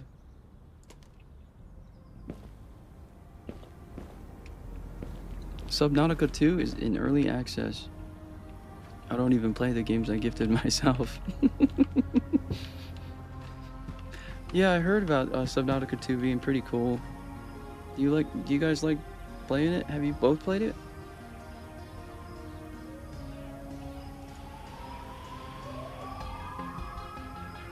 Oh wait, that's a drama shelf, right? Okay. Wait, does it change based on what I put in there? Okay, sweet, yeah.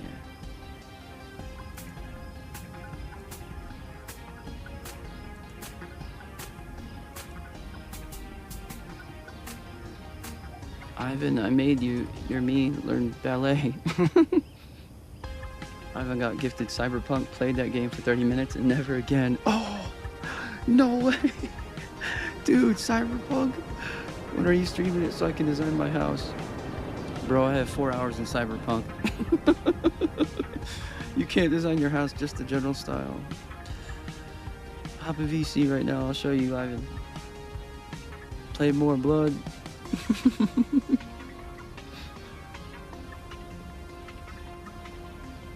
Display your movies. Wait, this one's drama, so it goes here. Drama goes here. There we go. There we go. Heck yeah. I can watch, but I can't talk right now. I'm about to brush my teeth.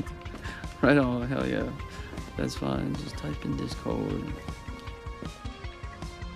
The shiny breakfast at sea, the demonic cash, the tub, a true burden, the infection in the dark, the breakup over the surgeon, the sad skull, the keyboard in a small town, the loaf lurking in the field, Templar in detention, and Sunset Baron. Dude, some of these would be hilarious animes, I feel like.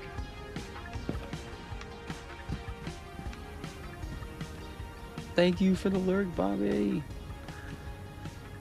Yeah, thank you again for the game, dude. Hell yeah, bro. This just seems hella fun, bro. Like, I love chill stuff like this. It's so cool.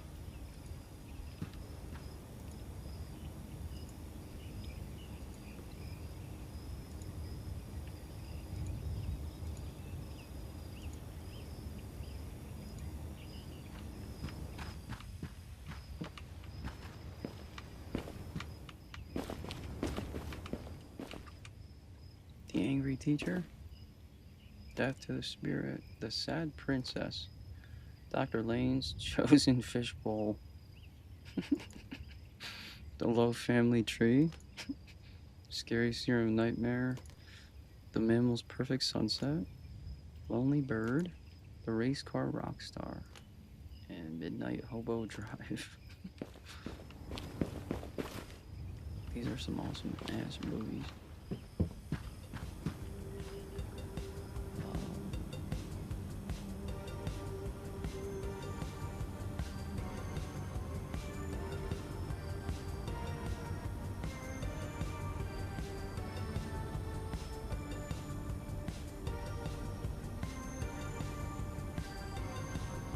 Save your game. Save your progress with the time clock machine in the back store. Alright. Bobby's restarting his computer. Did you watch any more like OKVids? Dude, I want to. I was gonna put that on actually. And then Bobby suggested that we watch this one girl. I forget her name. Let me see real quick. It was SK Suwu. Really good gameplay.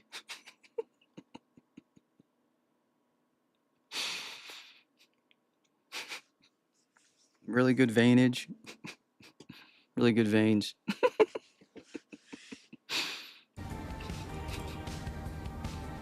Dude, I'm about to put some more mic on right now.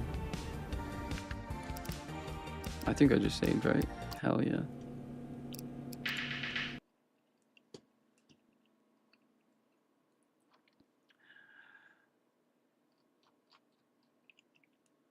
Yeah, SAU, right? Or I thought it was SKU or something like that. Yeah, dude. She seemed chill. She likes Pal World, I think. I think that was the last game she played. Dude, yeah, let's check those out.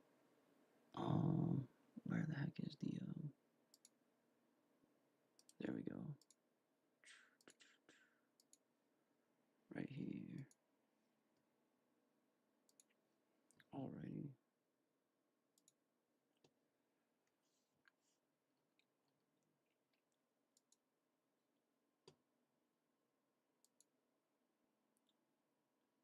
Dude, yeah. So we watched the China one, the one playlist he had, but let's find some more on there. That seems so awesome. Like, let me check to see if he has any other ones. Oh wow. Oh yeah, that was put together by a viewer, I think. Let's just search in here.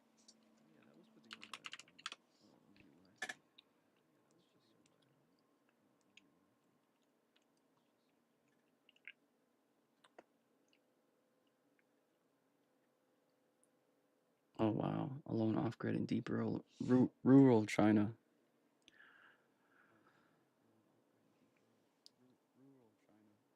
Stream so I can sub. Those are cool because he meets some people. You're already sub, blood. I need to renew. Drinking in China. Drinking in rural China for beginners is the first one I saw. Hell yeah, dude. Let's do that. That sounds awesome. Welcome to China. I chose the wrong time to start drinking again.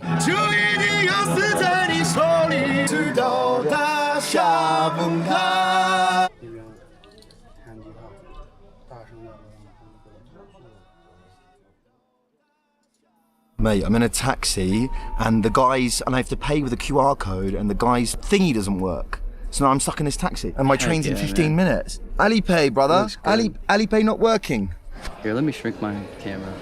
If you are ever stuck somewhere and you can't pay, that guy's Alipay wasn't working, which is an app that you need to pay in China. Carry around US dollars with you wherever you are in the world. You can buy your way out of shit with US dollars. You might have to give them a bit extra. Oh, I'm gonna miss this train, aren't I? Oh no. Where? Here? Passport. Sounds good. 13 minutes. I hope the volume's okay. If it's ever too loud or something. Just let me know. 我去跟我买的是几多意思啊？啊 Good. Thank you. Bye-bye. Bye-bye. This is the thing about traveling in China. Nothing's really easy, especially over in the West. I'm in the deep west of China right now, and not a single person speaks English, which is, I get it. They don't have to, of course they don't, but it just makes things really difficult. Passport. DJI, Chinese brand. It's a Chinese. That's a Chinese company. You're the first person that I've found that speaks English in Kashgar. Thank you. Can you show me where to go? You need to go through the underground and go to platform number 3. Nice to meet you, cousin. Take care, brother. Rekmet. I never know whether to say Rekmet, which is Uyghur for thank you, or Xie, which is Mandarin for thank you. Because sometimes you can't really tell. Check out Today, we are taking a journey 2,000 years back in time anniversary across the Taklama clan. Oh yeah, baby. We're going through the desert along the Silk Road to a place you've probably never heard of. And we're going to try and sleep outdoors and camp again. I love that. But before that, is so awesome. We've got a 10-hour train journey. I wonder how many of these mystery meat sticks I can eat in that 10 hours. Hell yeah. So this is what 1,000 kilometers of nothing but pure desert looks like. The word Taklamakan in Uyghur translates into "he who enters will not return," and for good reason. The vast waterless interior of this desert made it impossible to make a direct route, so there's a northern road, which I travelled last year, and a southern road, which I'm on now. And even these safe roads, you know, Silk Road traders would have had to deal with constant sandstorms, dehydration, and bandit attacks.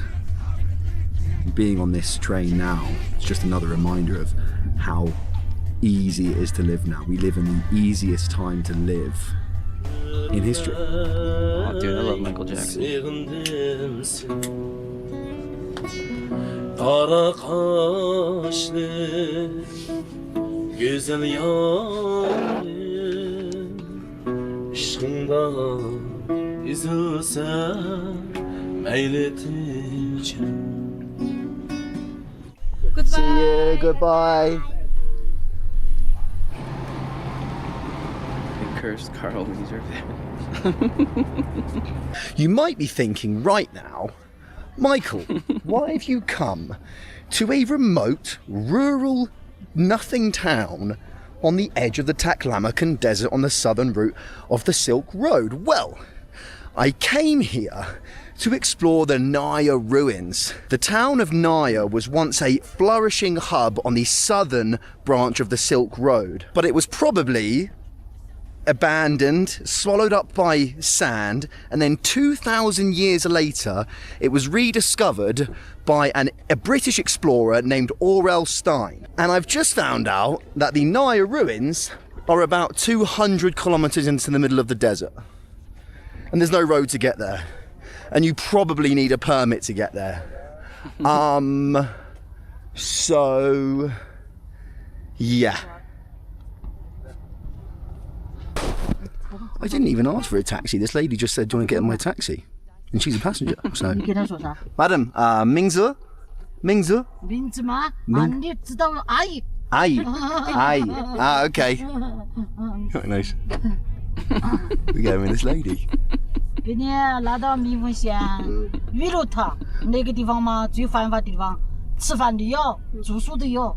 Ah, okay. 啊，睡觉的地方有，吃饭的地方有，好吧？这个地方过去。 Okay, I have no idea what you're saying, madam. I only speak English. English. 密封县来的时候嘛，还没是平房，啊，要路也小小的。嗯，我知道的。这地方有孩子有吗？有，我的孩子嘛，日本去了，捡本梨是吗？你在家里吗？还在日本去了，他们天天劳动，我打电话都去了。嗯。 Thank you. That was the easiest free ride I've ever had in my entire life. I didn't ask for it. I wasn't looking for it. But she just said, "Do you want to jump in my taxi?" I was like, "Yeah, sure." Since we're already in the modern town of Naya, which is 200 kilometers away from the ruins of Naya, I thought, why don't we go and try to camp in the desert to experience what it would have been like to camp and sleep on the old Silk Road. The last time I entered China in 2024, I had one of the most painful travel experiences to date. There was no Wi-Fi, I had no way to find my hotel, not a single person spoke English, and I couldn't translate anything on my phone. Eventually I found my hotel, but not after spending 4 hours in a Chinese network office translating every single detail of my passport to register for a SIM card, and I swore I would never do it again. Now, I would never promote anything on this channel that I didn't truly believe in, and I'm telling you right now, the Airalo eSIM is the biggest game changer in modern travel I've ever come across. eSIMs are pre-installed SIM cards inside your device, so you don't have to worry about getting a physical SIM card when you get to a new country that you don't bloody speak the language of. It's extremely easy to use. Here's how it works. You get an eSIM from Airalo before your trip, install the eSIM, land in the country, activate it, and immediately connect. Airalo has eSIMs for over 200 destinations, and you can even get regional eSIMs for Europe and Asia. I'm just telling them about Airalo eSIM. Airalo eSIM. He gets it. And the thing about using Airalo eSIMs in China is that it completely bypasses the firewall, so you can access WhatsApp, Instagram, and other banned apps, and it's like having a superpower. You do not need a VPN. If you want an easy, trust me, if you want an easy, hassle-free, and affordable way to stay connected on your travels, download Airalo now using the link in the description or the QR code, which is probably about here, and you'll get $3 off your next eSIM by using the code MIKE, M-I-K-E, MIKE. Thanks, Airalo. Oh, sweet, dude. Hi. Good morning. Looks cool. Hello. Good English. Very good English. Hell yeah. Bye. Oh my goodness. You're from Zhonghua? Me, Ingwa. England. Ingwa. Okay, I'm gonna go this way. Okay. I don't want to draw my attention to myself anymore, and I think that talking to children on the street will probably do that. Yingwa. He thought I was from America. Should we go and speak to this policeman? Ni hao, sir. And then I found out, the reason why I was thinking there's 2 mods for this game that are like This way. mods or just patches. This way. Okay, Sisini, thank you. Hey, bro. How are you? You good? You good, bro? Right here. Yeah. Cool. I like this town already. Everyone's smiling. Everyone's cool, man. What's up, bro? You good? You good? Hello. You speak some English? These mods included like A little. skybox fixes, and My Chinese is very bad. What's your name? My name is Gona. Gona and lads on now. Gona, lads on now. Nice to meet you guys. Take care. Take care. Wow, what polite, lovely children we have here in the town of Minfeng, Naya, middle of fucking nowhere. This is cool. 1 pack of this, please, madam. 谢谢。谢谢。你们是俄罗斯的还是哪里的？英国。英国。谢谢。Hello, my friend. How are you? Nice to meet you, my brother. 英国。来这多久了？ No Chinese, only English. I speak English. Maybe you can help me. Okay, so. 我想在小镇的边缘露营，我带了一个帐篷。好 Yeah. 谢谢。正好 This way? 家里那里有露营跟露营的，有在前面。前面就 This 是 way. 露营的。 Okay, thank you, madam. Goodbye. Bye-bye. See? People in China are bloody lovely, aren't they? Let's go down here, I reckon. Hi. Michael. My name is Michael. What's your name? Asinek and? Ekaden, nice to meet you. Hello, sir. Ingwa. Hello, my friend. Food? No, I don't need food. I'm going camping. I need to go camping before the sun goes down. So the people that live here, they are Uyghurs. They're not Han Chinese. You get a few Han Chinese, but mostly Uyghur. And they say Rekmet instead of Sheshe. Hi. Hi, how are you? Apparently it's like a, Wow, this is pretty intense, isn't it? Hotline Miami. Hey, bro. Oh my hello. goodness, look You at the good? ash on that Nice to meet cigarette, you. bro. Any English? Chinese. I already messed with all the Cool, man. citizens. Take it easy. Bye-bye, Shishia. Yeah, let's take a picture. Be okay. Cool, bye. Hi. 哪个国家的？ Ingwa. I need to go, sorry brother, I need to go before the sun sets. And there's a police car definitely following me, so I'm just going to ask them. The best thing to do is speak to them. Ni hao, how are you? I'm looking to go camping somewhere just outside of the town. I have a tent with me. 我们把你带到房车营地。 Okay, let's go. Yes, okay, cool. Okay. 刚才那个外国人把我拦下来了，就刚给你打电话汇报。不可能去野外露营吗？ Here? Ah, okay. So the policeman is telling me that I'm not allowed to go camping in a wild area. 我那边嘛，这下子参加我帐篷随便。 Okay. А что нам без труб фанкция инди а потом доп себе что функция. I don't see much issue with it so far. Маку. Check it out.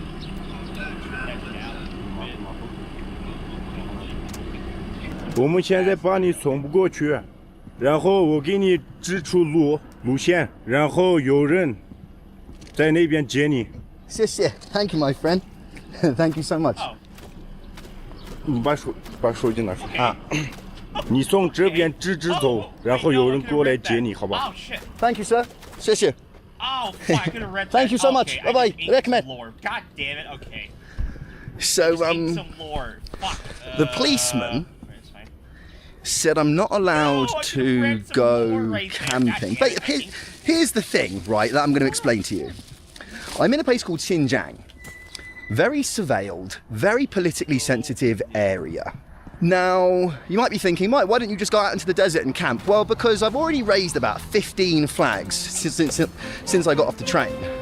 And when you're being followed by a police car, the best thing to do, especially in China, is to just approach them and say, hey, could you help me? And it just, number one, it just shows that you're not a kind of threat, or you're not here doing anything bad. Hello.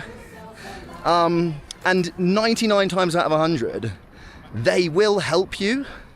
He just told me to walk this way and someone is going to pick me up. That's all he said. So, yeah. I'm bleeding. Brilliant. It's gone from me wanting to camp out in the dunes in the ancient bloody ruins of Naya to sleeping in an RV park. Oh, holy. Oh, ni hao. Nice motorbike, Yamaha. Dude, sweet. Very nice. Motorcycle. I My bike is small, I like 50cc. it. I don't speak Chinese. Ingwa. Sweet, man. Yingwa. I Yinggoren. mean, compared to like a commuter bike, Yeah, like, I'm just pretty- here. Not very big, but still, Welcome, like, thank you. compared to like a moped, it's like 50cc. I don't understand. I want to camp. Hang on a minute. 咱们的话听不懂，你就在这随便地儿 Just pick anyone. 可以随便在哪搭都行。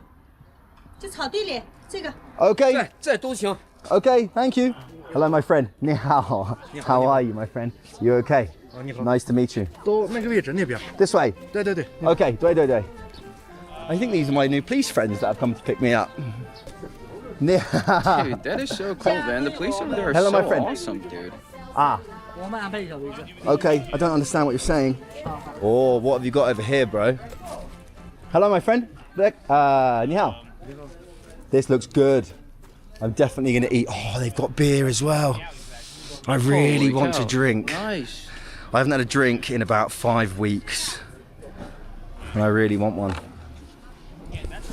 Dude, sweet. I can't wait to find a beautiful freaking like fearless friend to just go I like your singing, bro. with me to do You're a singer. something like this. This would be so sweet. If Ah, I can't find cool. one, I think I'll Enjoy. just Thanks, brother. go all by myself and just go alone. He was singing in his truck. So cool. Right. The policemen have fucked off. You know what I'm going to do tonight? I think I've earned it. I'm going to have a beer, and I'm going to be like, right, and I'm going to use it as a test. Can I drink just a couple of beers? Just cut to me like The next scene, blackout just, like, drunk singing yeah, with that taking guy in his shots, truck. Mad shots. Hell yeah, dude. So the policeman said, God, that would be so call us awesome. in trouble. Call us if you're in trouble, and then I will take 24X school bus tonight to protect your safety. F knows. This is exactly like Outdoor Boys, isn't it? I need to find some shelter. I feel like I'm on Outdoor Boys.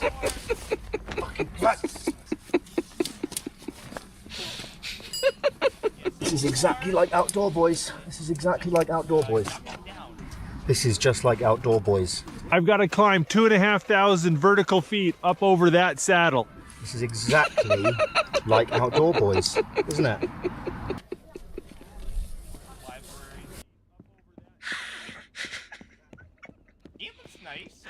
Dude, I just love that so much. That is fucking hilarious. I gotta climb 2,500 vertical feet. This is just like that. It's just in a fucking parking lot. I love that. That is so awesome. Fuck yes. Oh god, yeah. So this is what I'm working with.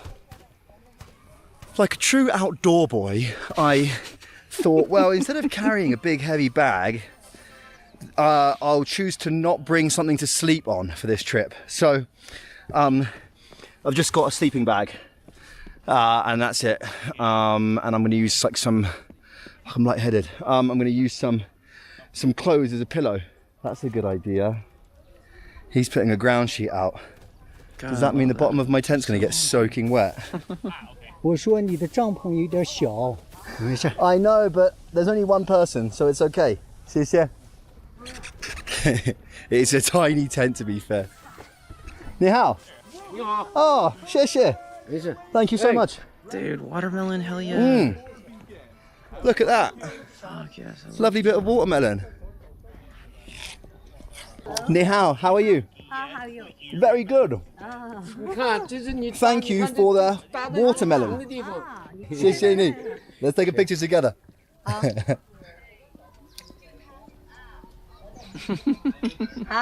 Okay. Thank you, my friend. 谢谢. Thank you, madam. So I've decided I am going to drink a beer. The only reason why I wanted to quit drinking was because I was just drinking too much. I was partying too much. And now I'm here on my campsite in China.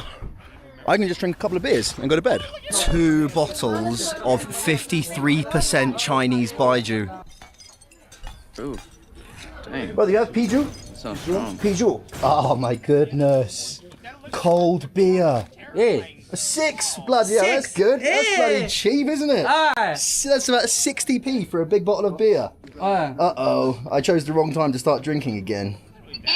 He's my husband. He's your husband? Oh, cool. You've got a very good husband here. It sells delicious, cheap beer. He's selling me a nice bottle of Piju. Well, nice to meet you, madam. I'm going to drink my beer, okay? Maybe I'll see you tomorrow, okay?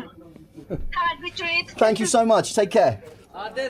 Time to drink a beer and smoke a cig.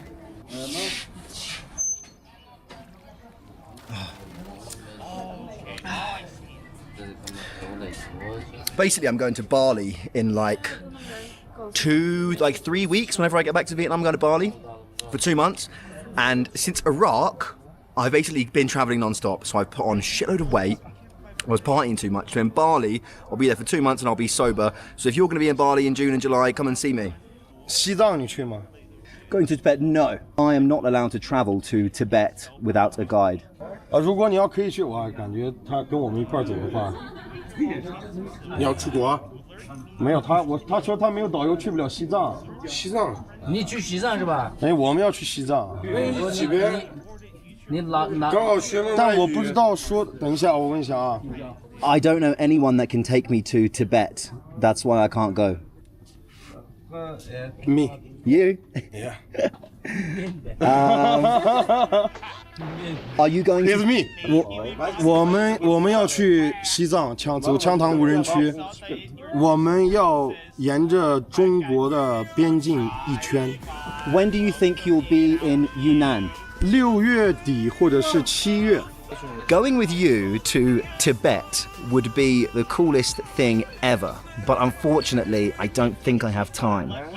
今天晚上可以跟我们一起吃点饭，喝点酒，我们互相都认识一下。Yes, 对，谢谢你，谢谢。So I didn't get to camp in the wild on the Silk Road, but you know what? I got to come here to this cool campsite, meet local Chinese people who have invited me to eat and drink with them. So everything happens for a reason. Oh my goodness. My new Chinese friend has just gone into the shop. Oh, fuck me. And bought 2 bottles of 53% Chinese baijiu. Oh no. That's not good news. That is not good news. I just ordered a lot of delicious food. I am now waiting for it to be delivered. Yeah? 我理解。哦，我理解。很标准啊。我理解。 You don't want Piju? Piju? No Piju? 痛风，我是一个痛风患者，不能喝啤酒。Oh, okay.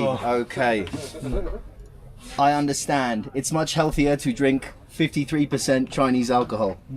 用中国话来讲，这个叫纯粮酿造。 So this is very pure Chinese alcohol and it's good quality, correct? 在中国53度以上的白酒才是纯粮酿造，保证不是勾调。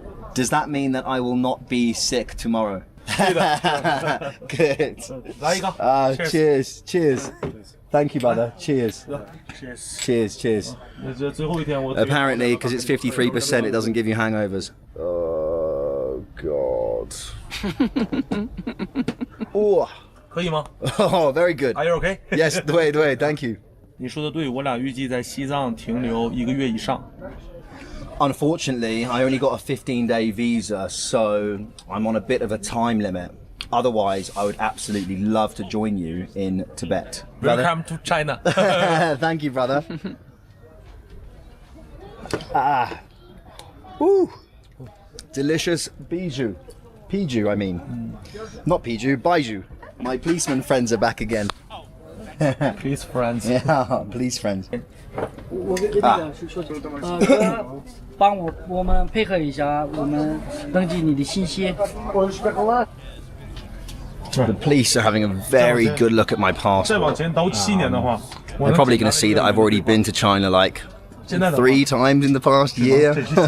I came for a wedding once, and then when I went to North Korea, I went through as well. They're probably going to see the North Korea the stamp, they're going to see the Iraq stamp, and they're going to think, what the fuck is this guy doing? Gambe.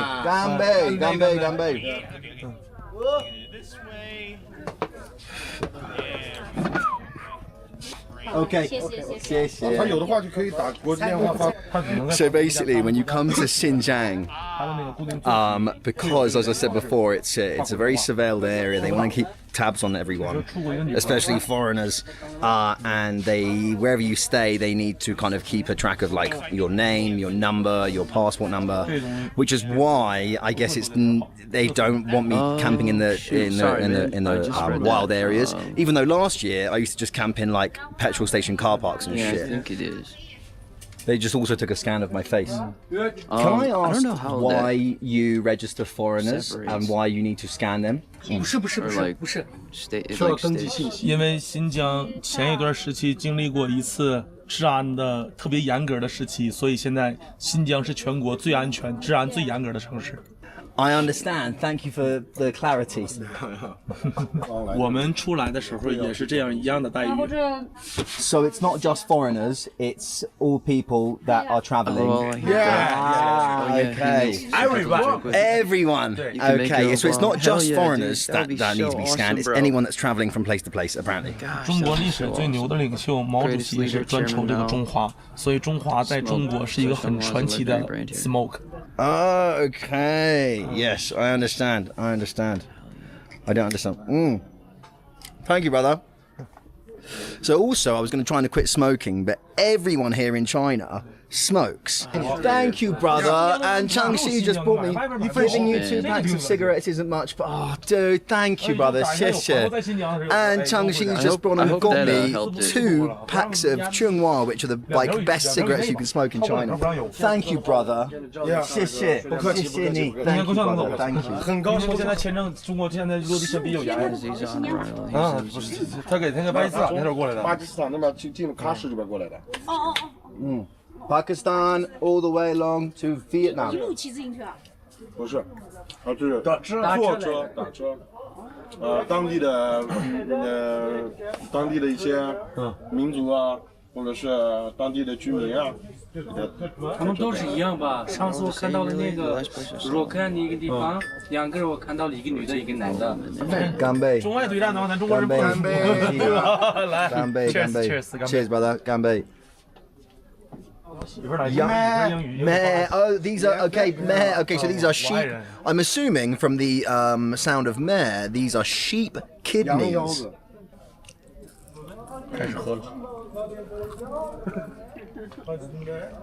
No. Lamb kidney. Baby, it's the kidney of a baby sheep. Your birthday is in 8 days. Yeah. Happy birthday to you. Thank you. 干杯，干杯，干杯，干杯，干杯 brother.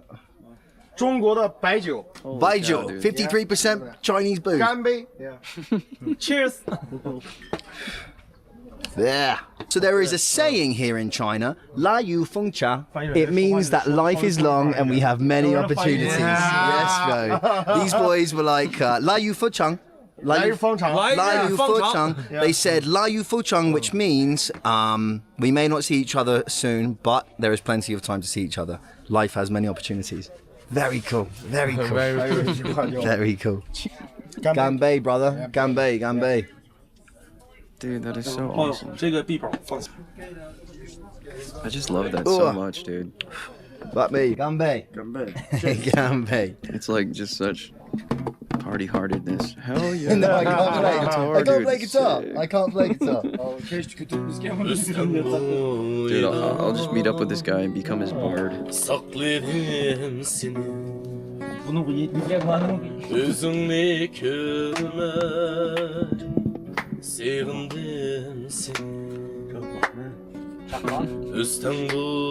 Drinking with strangers, hell yeah, man. I don't really drink that much, to be honest. I think the last time I drank was like 4th of July, like 2 years ago. But I'm not like against it or anything. I just haven't really done it in a long time. Hell yeah, everyone's super friendly, man. It looks so amazing. 保卫他的生活，直到大山崩塌，夜幕覆盖北部华北平原，有小径手套的啦。 We like Jim Carrey. We like the Truman Show. Ganbei, brother.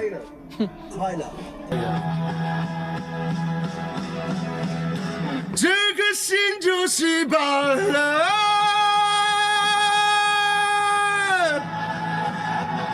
这个世界就整个崩溃。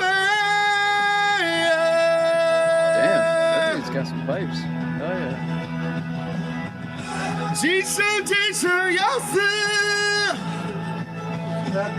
就一定要死在你手里，就一定要死在你手里，就一定要死在你手里。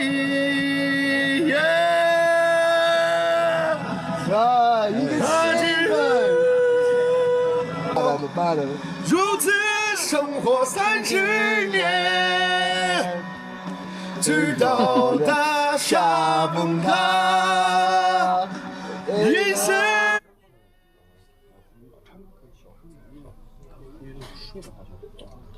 The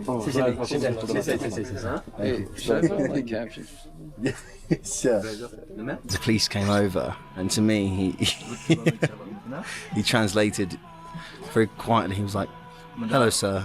we would love it if you could keep your voice down because people are trying to sleep, in like very politely. And then he spoke to Changxi and he was like, you need to shut the fuck up now. Oh God. I've just remembered why I quit drinking. Because hangovers ruin everything. When I was 21, I used to work in a party hostel in Budapest.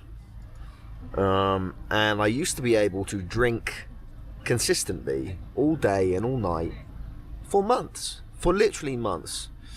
And I would never feel bad, I would always feel good. And I just can't do that anymore. I just can't do that anymore, unfortunately.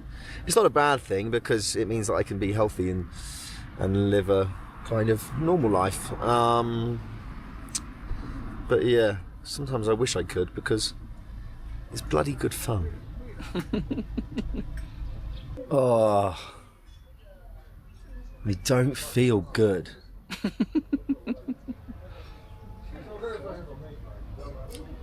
I don't feel good.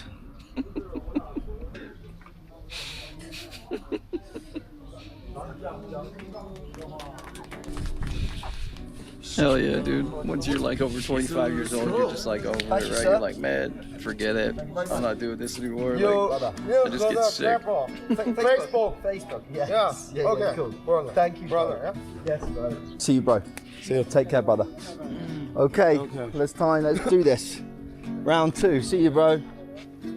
Dude, I can't get over how awesome that hat is. That is such a sweet fun. Thank you, brother. Thank you, bro. Changxi, thank you. Facebook, bro. I'll message you on Facebook, okay? Thank you, Changxi. Thank you, Daddy. Okay, see you, bro. Bye, Changxi. Man, he's right. This Love is you, just bro. like Take outdoor care. boys.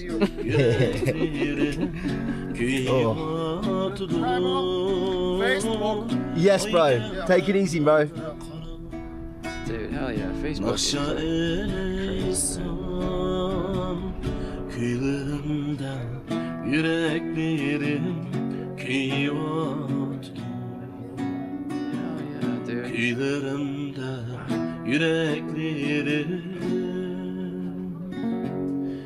Dude, oh my goodness, that reminds me of so many good times I've had with like people and stuff, man. Wow, Oh, dude. that was incredible, bro. That's cool. Brother, very good. Very, very, very good.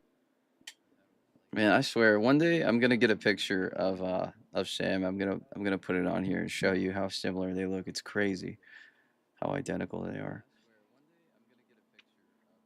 Oh, we have Alone Off Grid in deep rural China, and then we have the China you won't see anywhere else. Oh, he's wearing the hat in this one too. I feel like we should wear this one, or we should watch this one. Wait, he's got the hat on in this one too. Dang, man. Wait, show.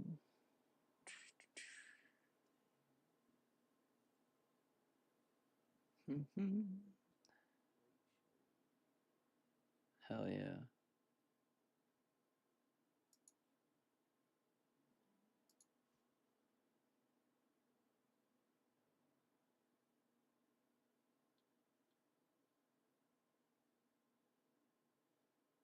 Okay, so it looks like we just did this one. China you won't see anywhere else is next. Heck yeah. This isn't the most ideal situation. Oh, dude, I have to go to the restroom real fast. I'll be quick. I'll be very quick.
to be in.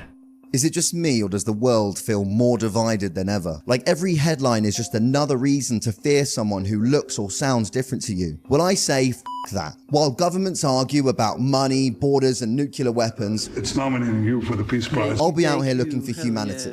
Right now, I'm in China. And while I'm sure they'd love me to show you some paid, state-approved tour guide bullshit, I've got other plans.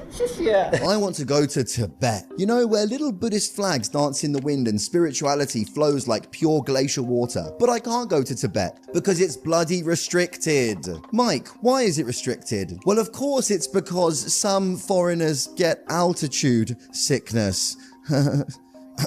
So instead, I'm attempting to hitchhike 2,000 kilometers across the ass end of nowhere to China's other Tibetan region, the one you've never heard of. And along the way, I'll be doing what I always do, connecting with people. Oh, yeah. One Chinese toll station at a time. Hell yeah, dude. Sweet, man. Red Bull, Chinese Red Bull, dude.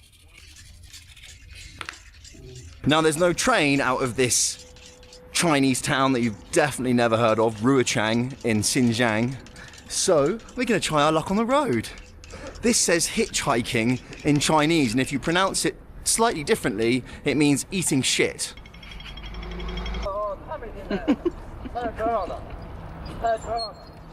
麦克，名字麦克。你是哪国人呢？ Yeah， 英国人。英国人。你到西宁，从华东沟到西宁，从这个地方，青海你不都到华东沟都到青海了？到华东沟，你只有到石棉矿。Is this the road to Qinghai? 到石棉矿上有到青海的车。这是通往青海的路吗？对。I'm starting to think if this is the best place. Basically, Qinghai is that way. There's only one road to get there.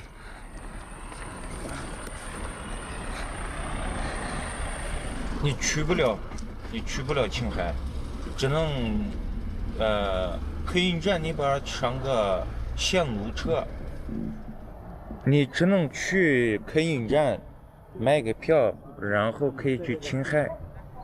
I don't know what's going on, my friends. 如果你不着急，我把你带上。Thank you, my friend. 艾沙江，麦克。艾沙江 is a Uyghur.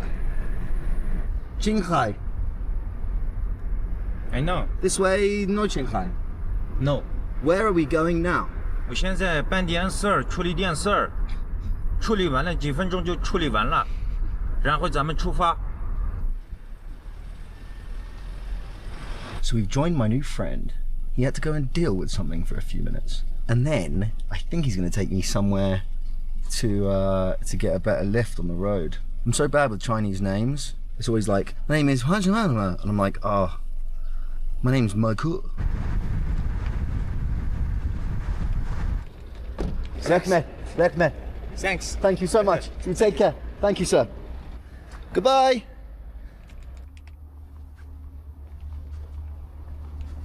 Yeah, madam. This lovely lady's having a little dance in the morning. You're smashing it as well. Absolutely smashing it.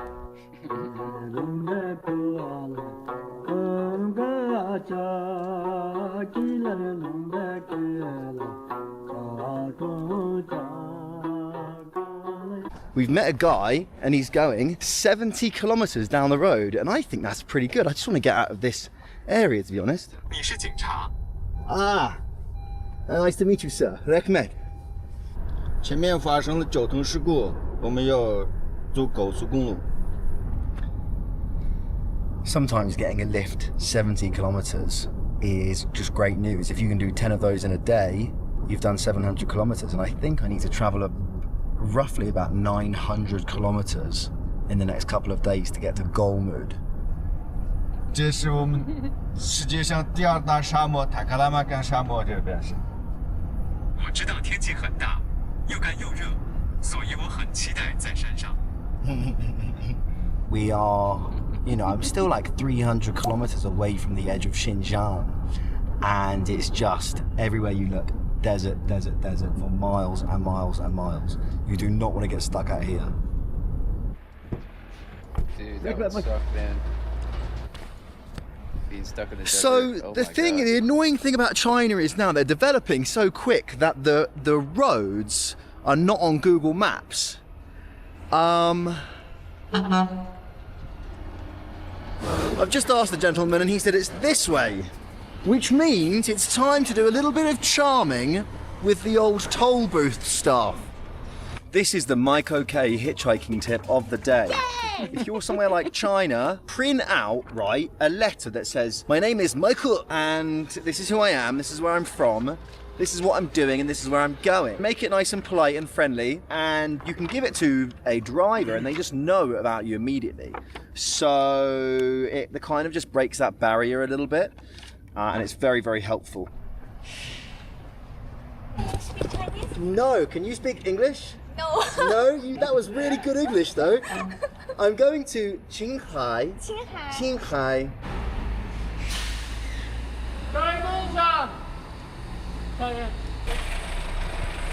Go to Xining. Okay. Yay! Thank you, madam. 谢谢你，谢谢你. Thank you, brother. They always look them up. That is so awesome. Yay! 谢谢你。你去哪里？西宁。西宁方向。西宁方向。 So my friend here is travelling to Xining, which is 1,400 kilometers away from Yarraguxia, which in this truck will probably take, I want to say about 3 days.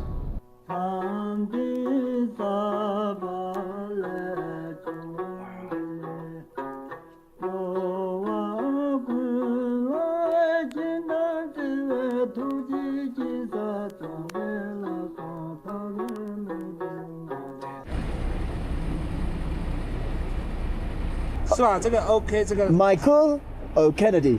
那他妈大学咋读的？等一下，你要去你青海那边，有可能不让你过。I have a visa for China, so of course I am allowed to go. 这个具体的我也不知道为啥不让过。你不信你过去试一下。你先去看一下嘛。啊，你现在继续坐着车，然后到青海那边去，看到那边看那边怎么说。你现在坐着车，然后去青海，到了那边看那边的警察怎么说。Ah, okay. 谢谢。Thank you, sir. 谢谢您，谢谢。That was really confusing. They said that I may not be allowed to go to Qinghai, which is the state I'm about to enter. And I said, dude, well, they said, well, give it a go, but we'll see what the police say once you get into Qinghai. But I don't see any reason why I wouldn't be allowed to.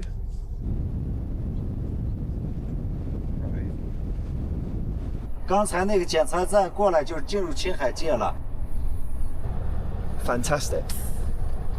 So the time now is nearly 5 p.m. I think I've grossly underestimated or overestimated how long this is going to take me. Underestimated, I think. I think I'm just going to travel with this guy until about an hour before the sun goes down and then hop out and try and find somewhere to sleep. That is such balls, bro. He has such balls for that. That is so awesome, dude. 你好. How are you? Down? Oh, I need to come down. Whoa. 你好.你好，旅游的。I'm from India, Pakistan, Chungwa, Vietnam. All the way around to Vietnam. No, I don't understand either. Oh snap. 几个月了？ I moved the mic because I was eating 你来中 something. 国几个月了？ But I've only been here for yeah. about 1 week. I hope that's a little bit better. I think tonight I will Or try do you to mean set the- up my tent the video somewhere audio? along this road.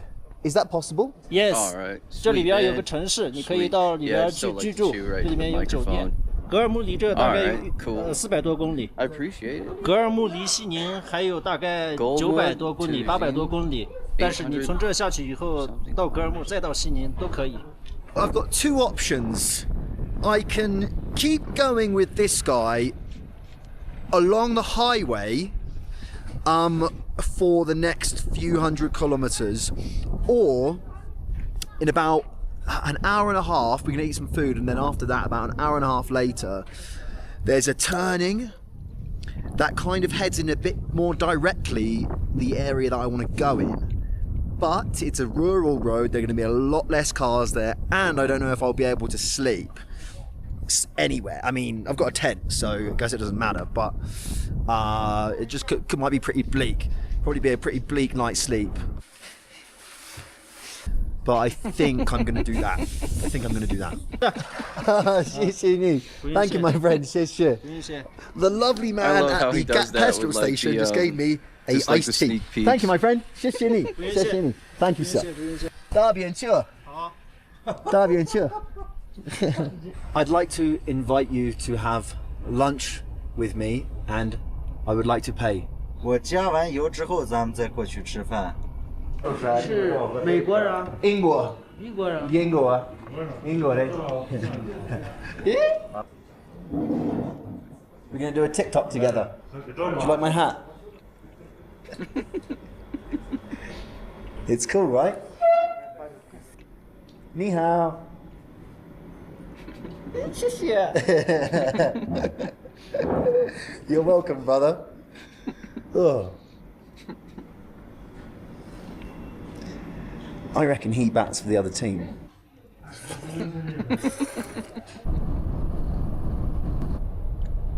What did he mean by that? It's was he like, it's a lot of desert.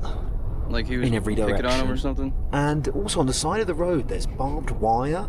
There's like tall barbed wire and these green fences. Oh damn! That are those green fences over there. That's for the other team. Taking up the side of the road that are blocking me from getting out. So my driver, he is going to be heading east. I'll show you on a map. It's much easier. East, and I need to be heading south. Sun's going to be going down in about half an hour. There is a toll booth here. I'm going to ask the people at the toll booth if I can camp near or around their toll booth, because immediately after that we're going to have to part ways anyway. Goodbye, my friend. Take care. Right then. Be prepared for a lot of probably very weirded out toll station stuff.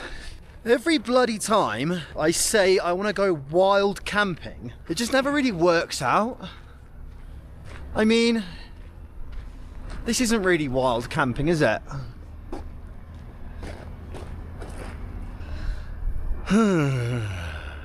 It's also bloody cold.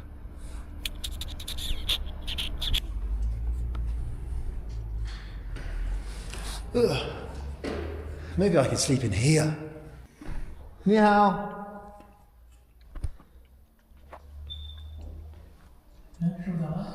你好, sir.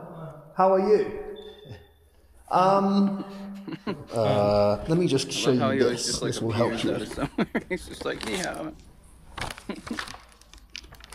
你要去哪？格尔木的。格尔木。格尔木的。哦，格尔木。格尔木, yes. But I'm hoping to sleep somewhere tonight. I have my tent with me, and I'm hoping to camp. Is it okay if I camp outside your office? 如果我去你办公室外面可以吗？可以。Is it okay? Like, here? Cool. Dude, they always let him inside. That's so awesome. 沙发可以吗？沙发。 He lets him have the Is this couch. okay? Oh my Can I God. sleep here? Okay, hang on a minute. Dude, Right. What a Basically, champion. let me just figure this out. Good God. So tomorrow bro. I will travel south on this road, and I just think of all the places in America where they would just like chuck this guy out into the street and not even think twice about it. They'd be like, "Get the fuck out of here!" Right? Like, much less trust them inside someplace. You know, just like how it is. Like, oh my God. I will leave early in the So morning wild. when the sun comes Yeah, up. dude, could never, bro. Ever, Okay. right? Like, Thank you, my friend. oh my God, dude. 谢谢。吃饭了没？ I just ate a Have you meal with a eaten truck yet? driver, Dude. so right now I'm not hungry. 谢谢. I'll sit here. That is so Thank you, awesome, sir. bro. Thank you so much. I honestly feel like we're all just staying, like, in Thank you so much. this guy's Sissy, videos, okay. torturing ourselves. Just like torturing ourselves, staying like here. Tell me now, right? Tell me now. okay? And people are going to say, oh, Michael K's being paid by China and everything's set up. Tell me now where you can walk into this is the second time this has happened to me in China. Tell me now somewhere you can walk into a toll station, okay? A homeless dude with a tent and walk in and go, do you know somewhere I can sleep? And then he says, yeah. Within seconds, he goes, yeah, sleep on the tent, sleep on the sofa in my office. Do you want some food as well? Are you joking me?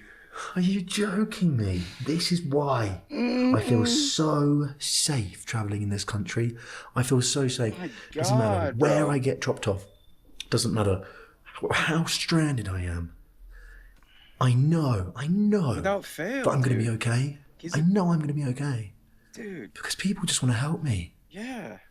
Wow. Oh, my goodness. That is so beautiful, dude. Holy shit. Thank you, my friends. Thank you, my lovely so beautiful, toll station I love friends. that so much. Oh my god, I'm proud of food anyways. Well. Thank you so much, guys. Holy shit. Thank you so much. That is incredible. How are you? Mingzi? Michael. My name is Wang Yunghai. Your name is Wang Yunghai. Nice to meet you, brother. God, that is so amazing. Look, we've even got a heater, we've got electricity, thank you, and we've got some lovely food. Thank you so much. I can't express how grateful I am to both of you. Thank you so much. 你早上什么时候下来？ 9 o'clock. Thank you. Bye-bye. Thank you. Goodbye.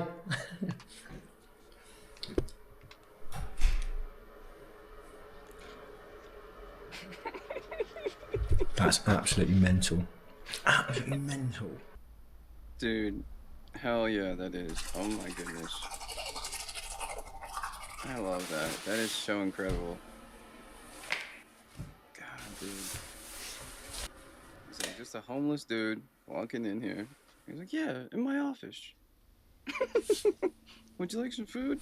I woke up several times with the world's worst stomach.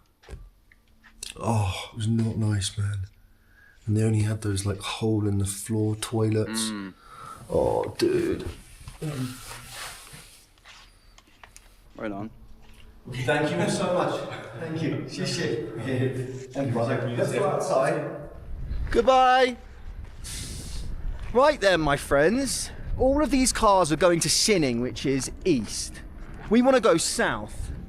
I'm pretty sure the road that we're trying to get on is going to get pretty bloody rural, so there's not going to be many cars driving down it. But hopefully, by the end of the day, bye. Hi. By the end of the day, we should be in some Tibetan area. If you're wondering why I'm not getting a ride now, there's just no point. Can you see these cars here? Most of every single car that's coming past was turning around and then going on that road, which is what I don't want. I want to go straight, so it would just be, it's much easier to walk the 1-2 kilometers and skip that whole turning. Oh, dang, right on. Okay, this is the one where he meets those two guys. Hell yeah. That's where we're going. Gyermu, or in English, Golmud. Big Tibetan area, baby. Dude, it's just all desert. That is so awesome.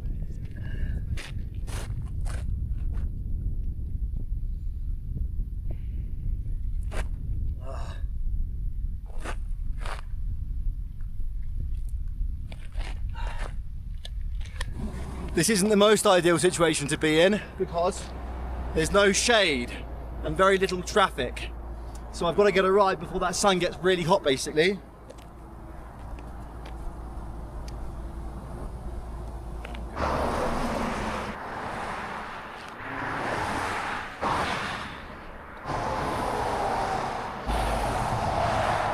Come on, Mikey, positive mental attitude. Let's go, there's 2 cars coming and one of them's gonna pick me up.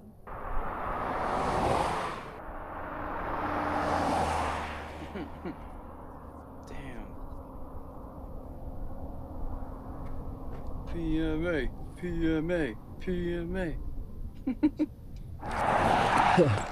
Yay. 你好. How are you? 你去哪里？我们到四川。四川. How are you, brother? Got a mood. 格尔木。格尔木. Look at this. 要打车吗？ Is it okay? Yeah, It's so crazy how quickly you can go from kind of a little bit sad to really, really, really happy when you hitchhike. 谢谢, OK， 上车。 Cool. My name is Michael, and I'm traveling to Gormud, and I'm just traveling through Qinghai. Eventually, I will go to Sichuan, Yunnan, and then Vietnam. If it's okay with you, I would love to travel with you along this road for part of your journey. 能看懂汉字吗？ Hang on a minute. 我们去成都应该会路过格尔木。我的朋友见到你非常激动。这让我很开心，很高兴被2个好人接走。我的朋友见到你非常开心，他说他激动的不会开车，因为我们这边很少遇到外国人，我们没有去过外国，希望你能给我们讲一讲外国的一些文化或者是那边的生活习惯。这边，哎，谢谢 cigarettes。我们会度过一个愉快的一天，一个愉快的旅行。我的朋友有很多话想跟你说，可是他激动的不知道该怎么说。等到吃饭的地方以后，我们可以去好好交流一下。特别想和你交个朋友，因为我们在新疆长大，在中国长大，没有外国朋友，所以特别想和你交个朋友。We can definitely be friends. 来到中国，就是来到我们的家，我们要尽我们的地主之谊，这是中国人民的一种风俗习惯。That is so 你是我 awesome, 们的外国 That 友 is 人 so awesome. 到我们中国就必须我们请你吃饭。 Holy crap. 既然相遇就是朋友，请你给我们这一次请你吃饭的机会。 Yeah, it's like that in the Philippines too. I feel like, but Okay, oh, dude, thank you so much. I feel like the Philippines is I very will buy much you like both some packs of cigarettes in return. hit and miss, man. Like, 好的，实在感谢，这就是我们友情的交换。 yeah, you might want to go. You might want to go to the Philippines to like travel a little bit and stuff. But dude, if you end up in the wrong area, you can never just like. Oh man, it's so dangerous.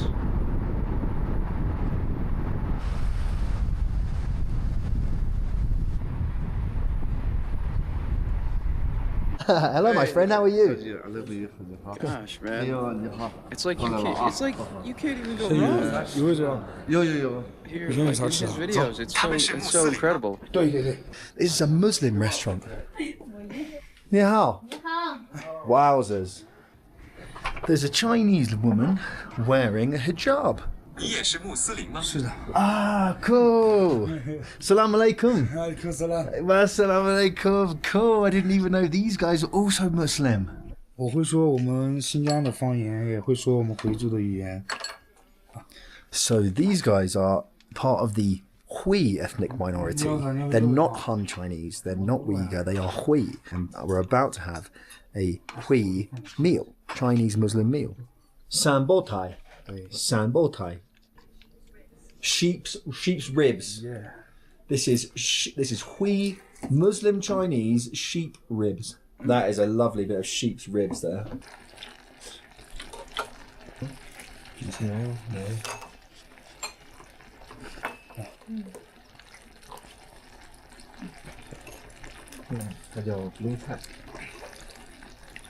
Mingzi? Bean Thai. Ice veg. Girl baby. Girl baby. That's Marja's beautiful little 1-year-old baby girl. So cute, dude. Oh my god, that is amazing. I'm very, very full. Very, very, very full. Dude, he eats like a freaking king out there. And he's just like, Take. 不用。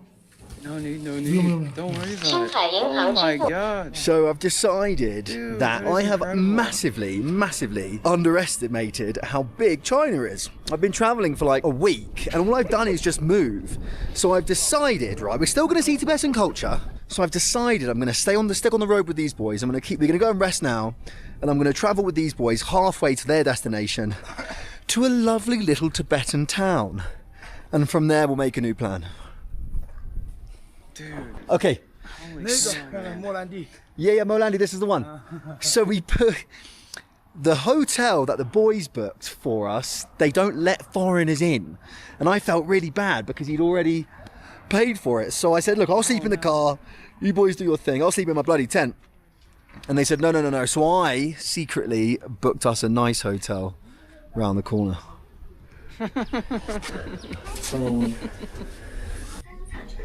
He's mental. Okay, right. 8:02. Okay, listen, boys. Give me a knock when you are ready. 如果晚上不走的话，你可以喝酒吗？我朋友想跟你喝点酒。 Yes, of course. Yeah, okay. Right, see you guys in a bit. So I've booked those boys a room for the night. I've booked me a room, and I said to them, how about this? Because they said they only wanted to stay for a few hours. They said we could stay here until 12, and then we could drive through the night.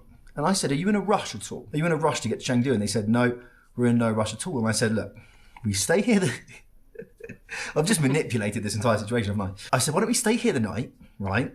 If you want to have it, because he said he wanted to drink some wine with me. So I said, if we could drink some wine together later on. We stay here the night. And in the morning, we then continue to Chengdu. We stop off at the Tibetan town for a few hours, if you want to. And then we travel to Chengdu together. Do you know what I mean? And they said, yes, sounds like a great plan. So that's a good adventure. Ooh, I'm gonna have a big, nice little nap now. Dude, he's moving and grooving. He's loving it. That is so fun. Oh, they're playing pool, bro. Hell yeah. Dude, this is so sick. Oh my god. Ah! Oh. It's very standard. I've always been very proud of my ball movements. 2 got the money, I caught the soul. Yes, bro. Yeah. Since the day I got here a week ago, it'll be over a week ago, now about a week ago. I've just been traveling, I've just been on the road. And I've forgotten to stop and actually have any fun.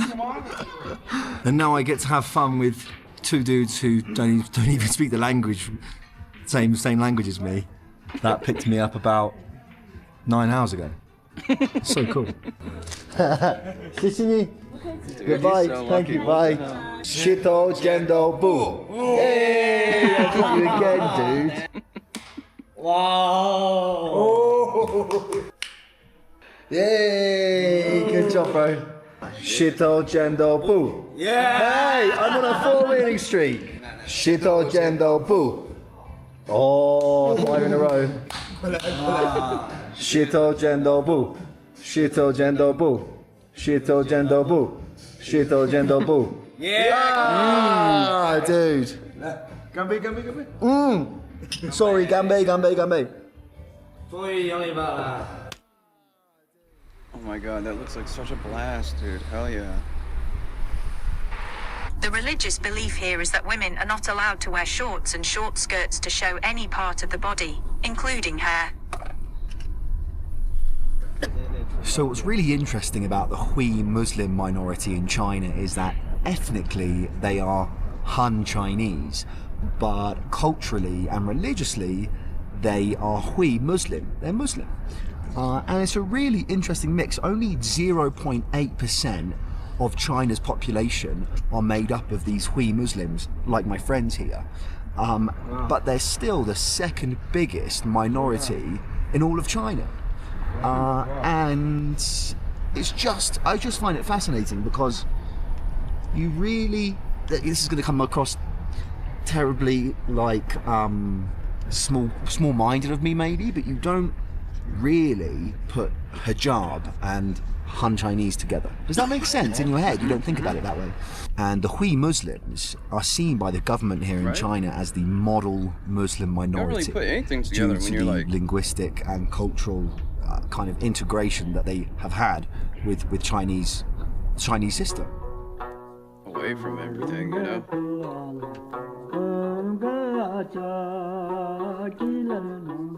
Red Bulls for the tired driver. Red Bulls for the tired driver. Take 2. You're good, brother.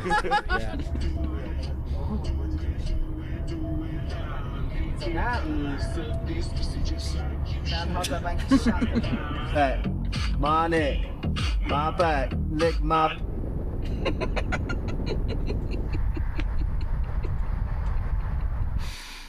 你好 bitches.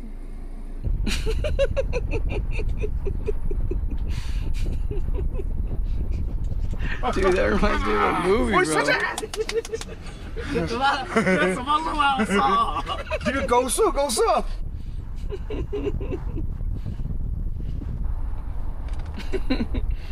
And then he how bitches. Oh no, oh no. What did I do?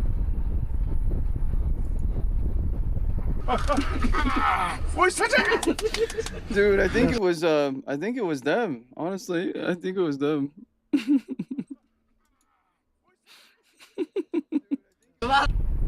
My.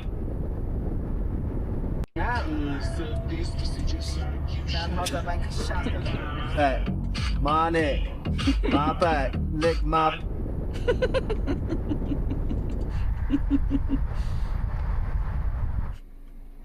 你好 bitches. Dude, their cars are so sweet too. Hell yeah. 我说这怎么录啊？我操！这个狗射，狗射。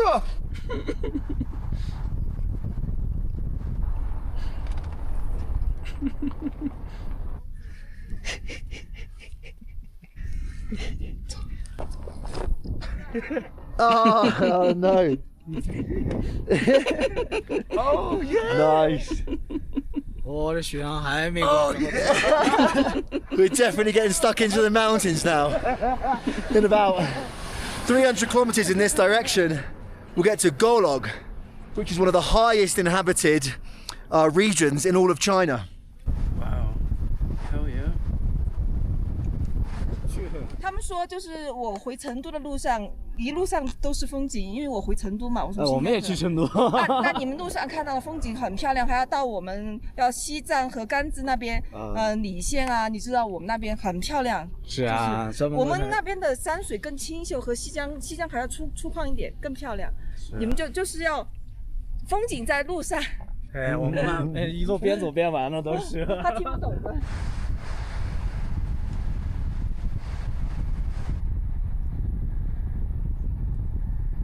那他妈有风吗？旁边是啊。旁边是啊。旁边是啊。你看好旁边是啊。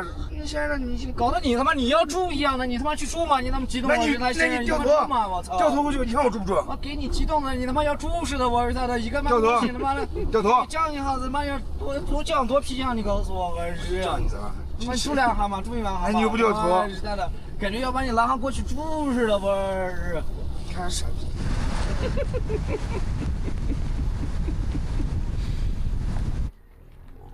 Oh my goodness. Hell yeah.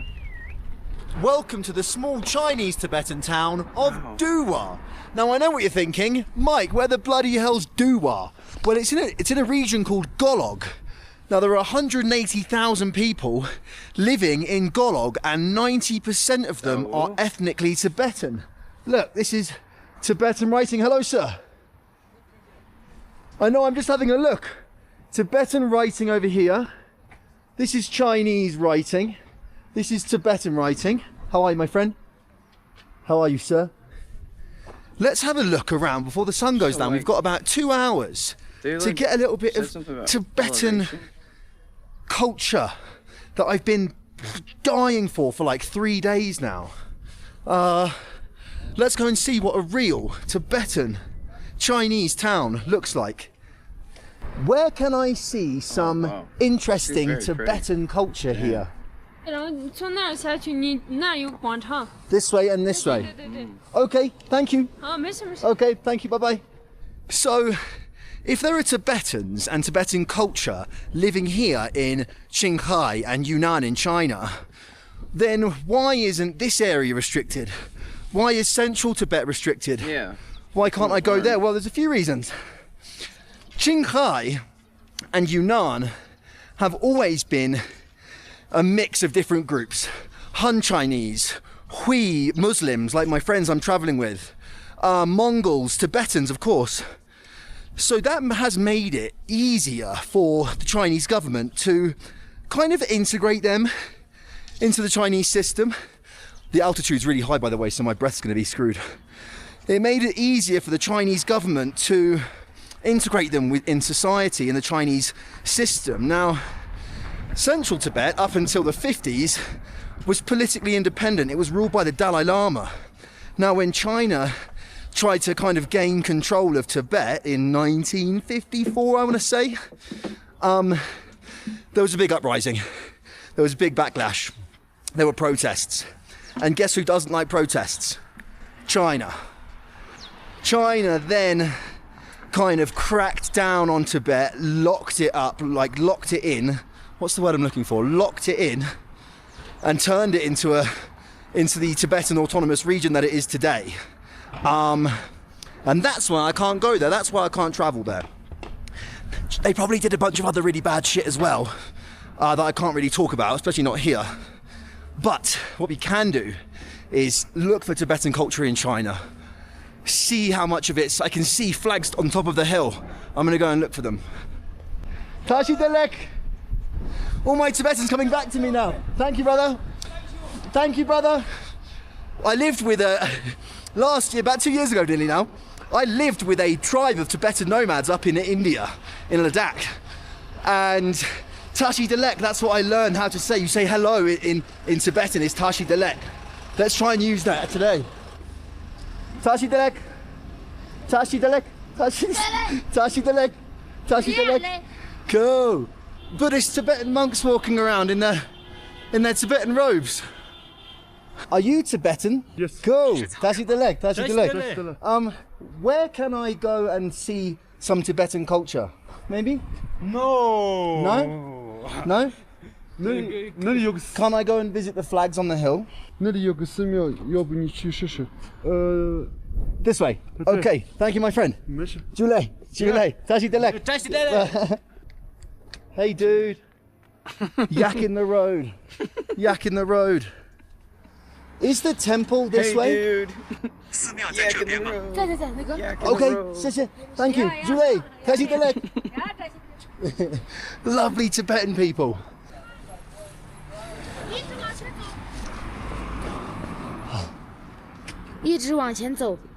Okay, this way and here.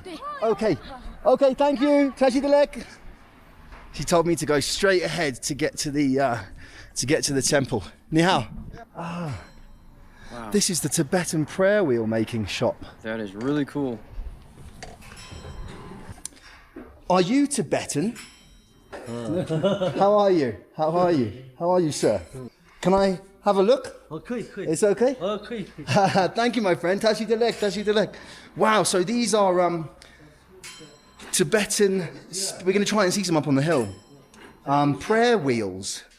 And you'll have them in various Tibetan towns, Ladakh, here, Tibet, of course. And as you come past, you can spin them and say a prayer, and that prayer then gets sent off into the world. What I'm really interested in are these flags. I love these flags. I'm going to tell you a little bit more about them when we get up on top of the hill. Very cool. Tashi Delek. Tashi Delek, my friend. Goodbye. Take care. Bye-bye. Cool. You'll also find that tourists do not come here, especially foreign tourists. You know, we're in the middle of nowhere right now. And when foreign tourists want to come and see kind of Tibetan culture in China, they go up to Shangri-La, which is where I'm going to be going there. We're not going to be doing the touristy stuff though. Tashi Delek. Dang, dude. That looks so interesting.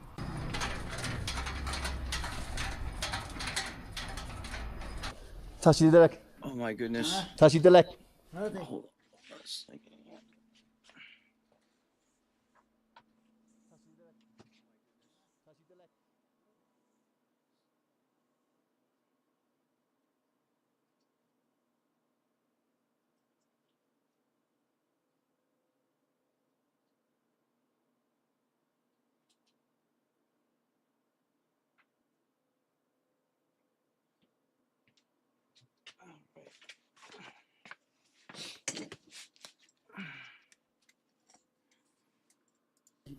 다시 들락. So I guess this must be the monastery up here, because he's about the 17th monk I've seen knocking about. 다시 들락. This way. Okay. 다시 들락. Hello. Yingguo. Yingguoren. What's your name? My name is Michael. Michael. Michael. Hello, 你好. Oh, what's that, brother? How are you? How are you? Are you Tibetan? 回族. Huizu. Oh, Huizu. Oh, okay. Salam alaikum, brother. Salam alaikum. Salam alaikum, my brother. What's your name? Dabu. Dabu. Nice to meet you, Dabu. Take care, brother. In about 10 square meters, we've got a Hui Muslim, a Tibetan, and a Chinese, Han Chinese dude.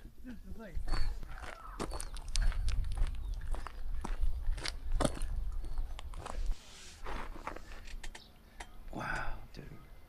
Holy cow. The altitude, man, it must be at about 4,000 meters right now. Hell yeah. I don't know if it's the altitude or the 20 Chinese cigarettes a day that I've been smoking.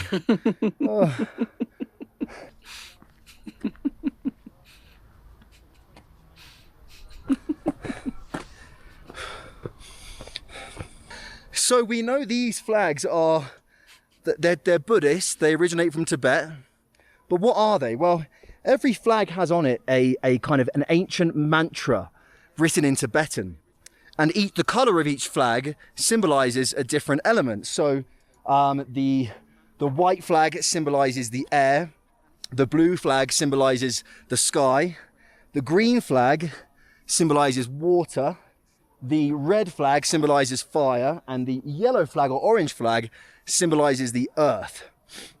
Now, Buddhists believe that these flags hold prayers, and if they go up onto a high point like we are now, you'll generally only see them on hills and mountains. They go to really, really high lengths to put these flags up. They believe that they have prayers within them, and the wind then carries those prayers and spreads them across the world. How beautiful is that? How beautiful is that? And of course, over time, the flags get worn, they get faded like this. Now, that's meant to happen. They're meant to get faded. They're meant to be faded to teach us or to remind us about the law of impermanence. Nothing is permanent. Nothing is forever. You might be watching this vlog now thinking, thank God, because I didn't think this vlog was ever going to end. But no, nothing is permanent. You, me, the world, the earth, the universe, it's all going to end one day. And on the most basic, tangible level, these flags remind us of that. So remember, next time you're sad, next time you're lonely, next time it feels like nothing is going your way, remember the law of impermanence. Dude, Bobby, it's not I love last the game. Forever. I can't wait to play it. It's more, everything's going to end. Everything's going to end. Whether you're the richest person in the entire world or the poorest person in the entire world, it's all going to end one day. Everything. Hell yeah. And it's kind of a really freeing mentality to live by. And it's something I'm going to try to do in the future. W's in the chair. It's been an awesome, awesome few days on this video that I'm making now. We've done a lot of cool shit. Slept in a toll station for the second time in my life. Got picked up by some absolute legends.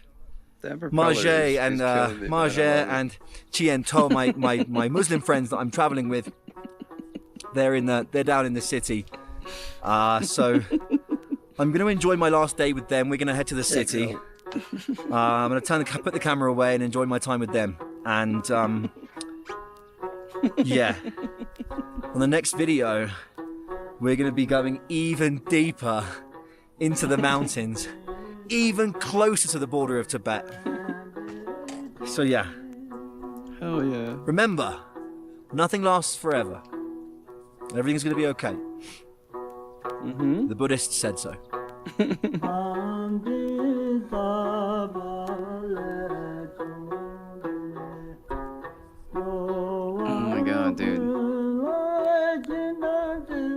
That is so amazing, dude.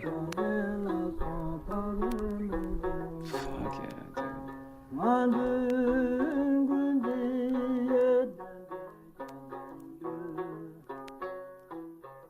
dude. That is so incredible, bro.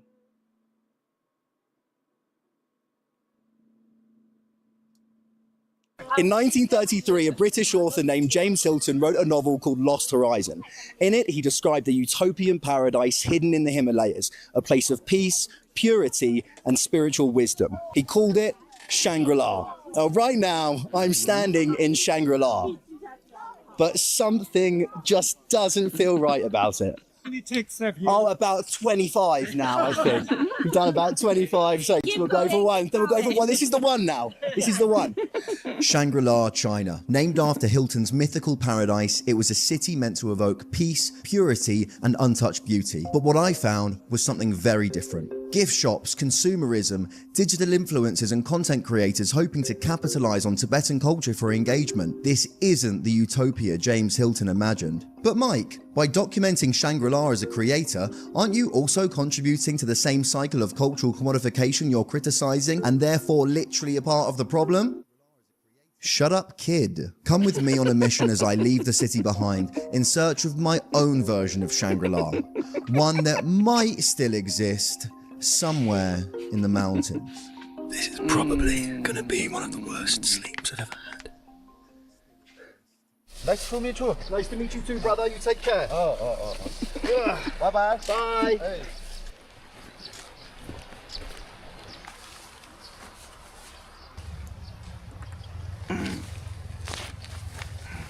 他徒步去尼罗。 I'm hoping to arrive in 2 days. I believe that if I walk for about 2 days in this direction, we will arrive in the small Tibetan village of Niru. And that's about as far as the plan goes. It's about 34 kilometers away.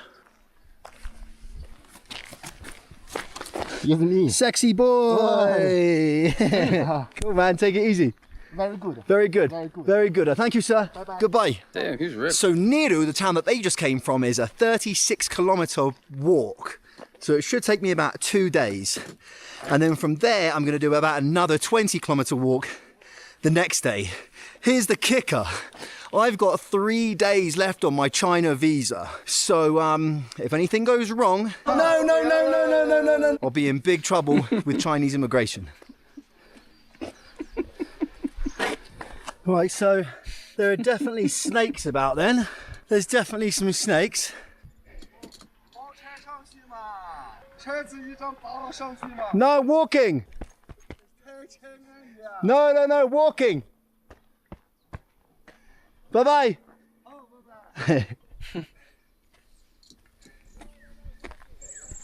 We gotta go up there, up over that hill. Hey, how are you boys? Hi. For me? Yes. Thank you so much. Well, thank you, brother. where do you come from? In Yingguo. Oh, Yingguo. Yingguo. England. Are you going to Niru? Yes. Ah, me too. That's good. Tent, That's you took the tent? I have my tent with me, yeah. Wow. So. Amazing. Cool, man. Enjoy. Okay. Thank you for the Coca-Cola. Okay. Take care. Bye-bye. Bye.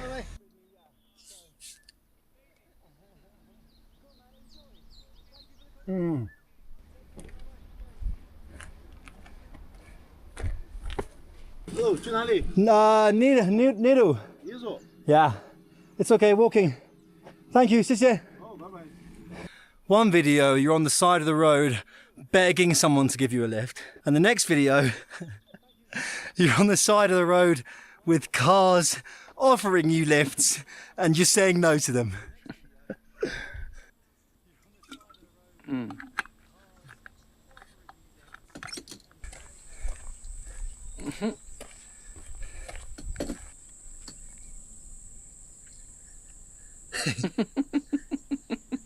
Is it just me, or is it absolutely mental that there is a cactus right here in the bloody middle of the forest in China? You belong in a desert in Mexico. You belong in a desert in Mexico. Now that down there is the Niru River. And I believe if we follow it non-stop for the next 2 days, we will reach Niru Village. 我早晨，我也是你走的。 Thank you, sir. 你这边走。 Yeah. 厉害。 Oh.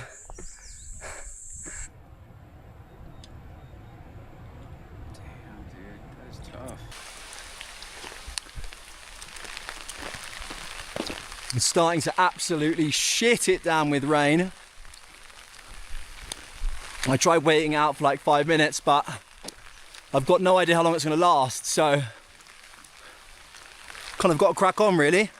Generally doesn't last too long, an hour or so, sometimes even less. And I think I'd rather get it out now than later on when I try to find somewhere to camp. Niru, hi, how are you? There you go, dude. Welcome, bye. Yeah, it's okay. I'll be there in 2 days. It's okay. 谢谢. Bye. That was the coolest looking Chinese dude I've ever met in my entire life. See? That was about 20 minutes of rain. So we're 13 kilometers down, and I want to try and do another 10 today, and that leaves us with only 9 tomorrow, and it means that we can take our time a little bit more.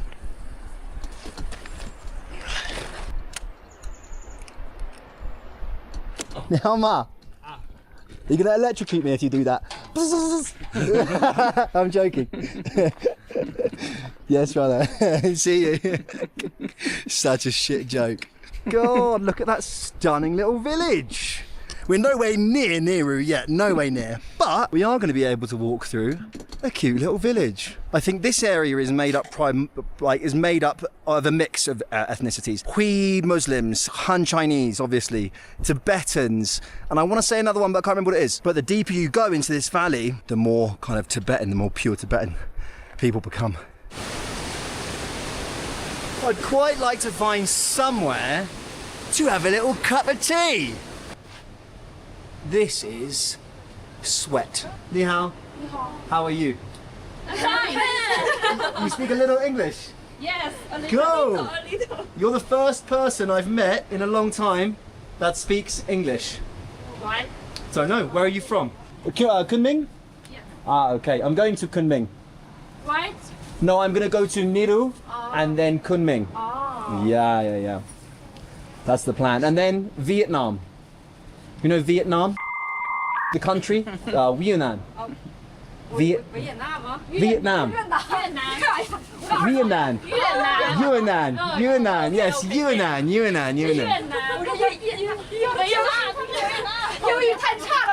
I've been Homeland, a really good series I watched was Ludwig and Michael Reeves. Thank you so much. Have you heard of it? I'm going to take a blue one. Okay. Thank you so much. You're an angel. No, I'll have to check it out. Oh, thank you so much. They went from you the are bottom angels. Of Japan Thank to the you, top guys. Of Japan with This is very from little understanding of this is Japanese. from Vietnam. No translator. Vietnam. No GPS navigation and only riding motorbikes. Now they just finished their tip-to-tip through China. Holy shit! No, I haven't checked that out, dude. That sounds amazing. Yeah, we should definitely watch that. Yeah. That Not sounds Lun. incredible. Also, It's from Vietnam. Thank you. Yeah, go. Oh, yeah. Go. Vietnamese gum. Very cool. I miss Vietnam. I can't wait to go back.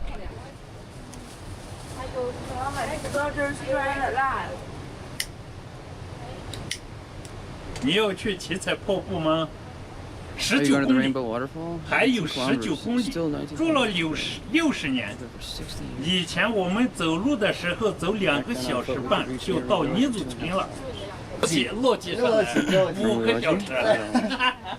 现在是平路，要去香格里拉要走3天的路。 See you. Take care. 慢走啊，慢走。 Thank you. Bye bye. Right then.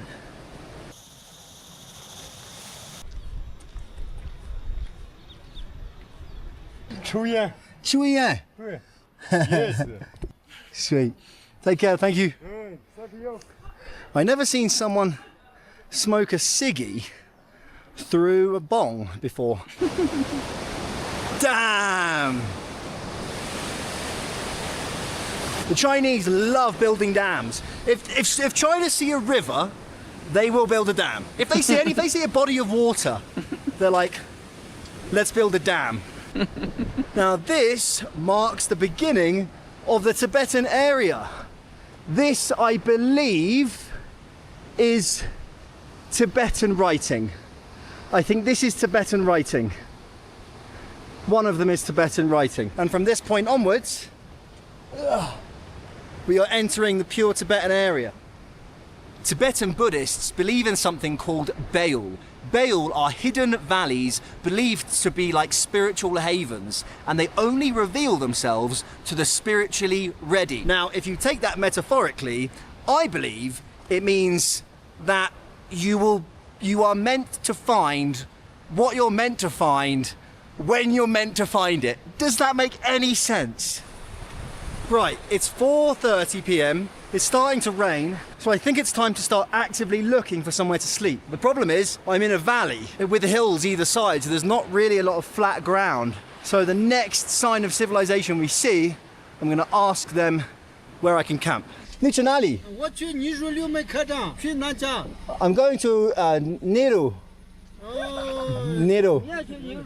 Can I get in the back? 5 minutes? Nice. Okay. I don't really know where these guys are going, but wherever they're going, maybe we could stay with them. Pretty cool, man. Hell yeah.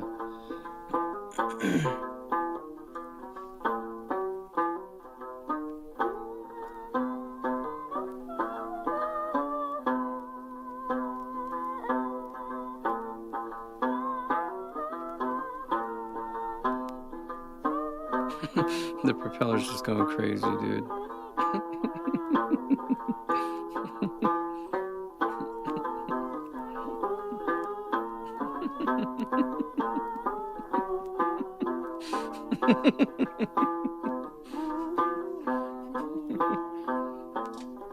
Oh, hell yeah, what's this, dude? Let's check it out.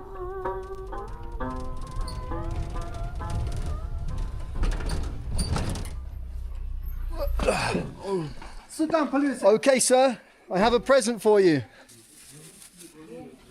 Thank you, brother. You're welcome. Yes, yes. This is your home. Cool. Yeah. Yes, brother. Yes, da. Let's. I will definitely come in and have a cup of tea. Thank you, brother. Right, so took us 8 hours to get halfway, and then about 5 minutes to get the rest of the way. Nice to meet you, madam. Nice to meet you. But bloody hell, what's this? Oh, I can't drink that, mate. I can't drink that. No, thank you, sir. Piju. Only Piju. Cheers. Ganbei. Brother, I can't drink this. I'll have one shot. Drink. You're definitely already really drunk.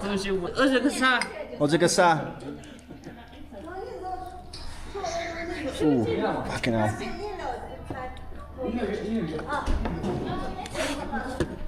Yummy. Ganbei.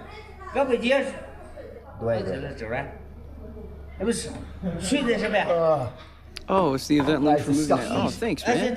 Okay. Sweet. We got picked up about 25 minutes ago, and I'm already drunk. Yes.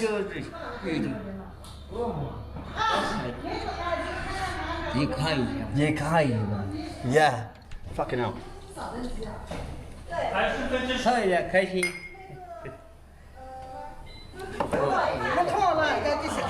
Oh no, I'm drunk.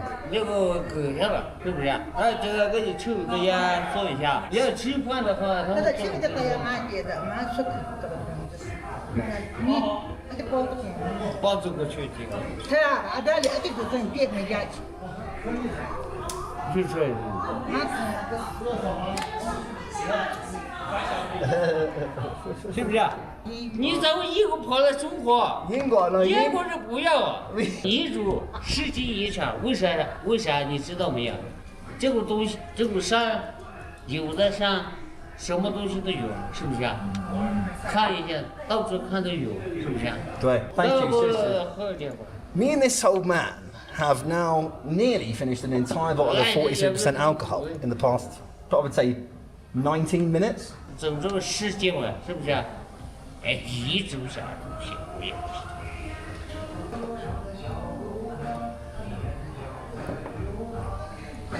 We'll drink this and then we go, and then I go.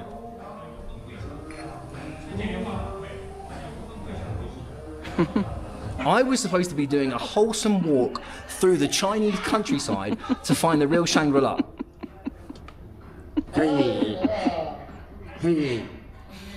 Exactly. No, no, I don't want more booze. No, no, no, no, no, no, no, no, no, no, no, no. Mail. It's cool. This is a cool hat. Okay, that's a cool fucking hat. Well, I'll have one more cigarette with you and then I'm going. One more. What's going on? 这路吧。因为走在。Look at all these lovely goodies that the Tibetan people have given me. I'm so drunk, man. 我现在跟你说的。Ah, take your shoe. Take your shoe. Touching the leg. Touching the leg. Oh God. This video has very, very rapidly turned from wholesome man hitchhiking through the Chinese countryside to drunk man trying to find the first place he can sleep. Option number 1, a Tibetan bloody thing. Bloody thing. The flags, the altitude's pretty high, which is why I'm breathing so heavy. It's nothing to do with the alcohol consumption. Where are you? Wait, hang on. Where are you? And I'm so I've decided that it's 7 p.m. and we are going to go and camp. Oh, the fucking horse is gone. He's saying Blink-182.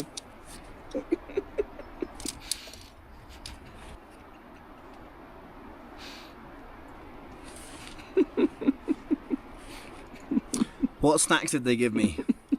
Blueberry sparkle drink, an entire, oh, that's gone. An entire chicken leg, cookies. Lovely bit of chicken for my supper.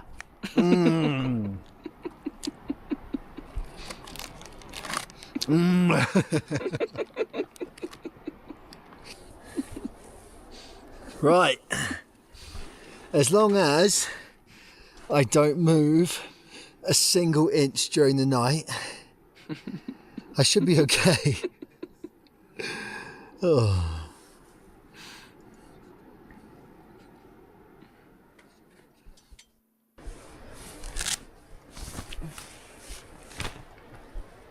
Didn't sleep very well. Oh, and the inside of my tent smells like a sumo wrestler's jockstrap. So, but hey, this is cool, isn't it?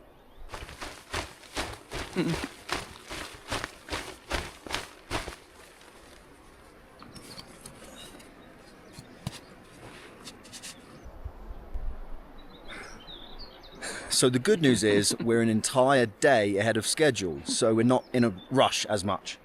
And 20 kilometers beyond those mountains is a lake.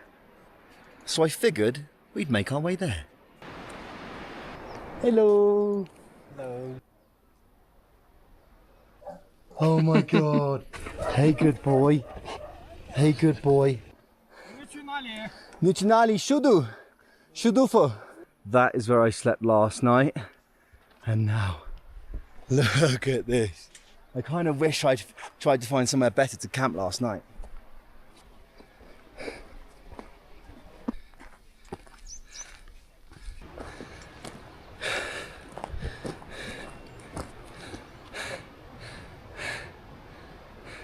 Wow. See those beautiful, maybe wild horses?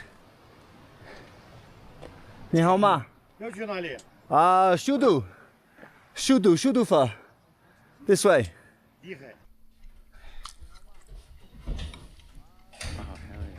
Shuduhu. This way? 对对，然后到 Or this way? 啊， Shudu, where's Shudu? There's like This way. restaurants everywhere.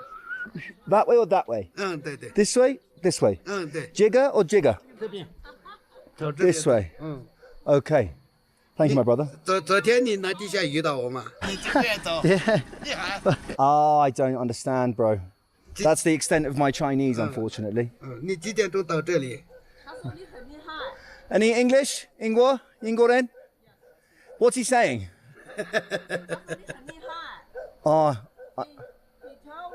He told us you all the way you just walk. yes. I walked from Luoji. Luoji town. Well, actually, I walked about halfway and then You never get a bar? well, I walked halfway and then a car put me in the back of the truck. He say put you up, you don't want? No, it's okay. No, I'm walking.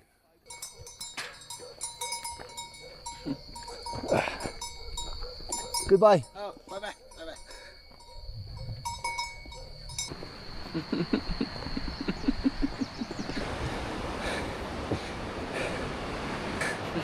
The next 4 hours are going to be a climb to 13,000 feet, which is like mountain territory. So there's going to be a lack of oxygen, and it's just going to be tough, especially when you're hungover, carrying about 15 kgs on your back.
Wow, dude, that's so beautiful.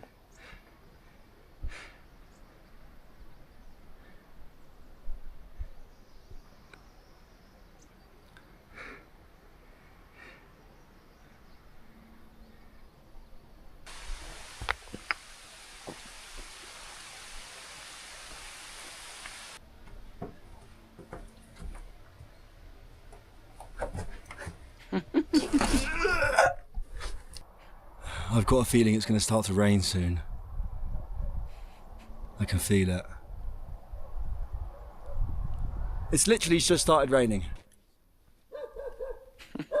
So we've been walking about, I don't know, 5 hours? 4 hours? 4 hours, 5 hours? The river runs across this valley, and I believe I've got about another 4 or 5 hours to the lake, which I believe is that way.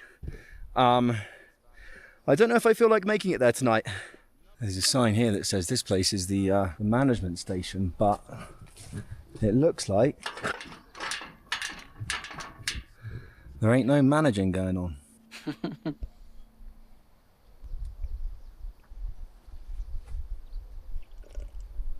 Oh, fucking hell. Very soon we're going to be climbing up again.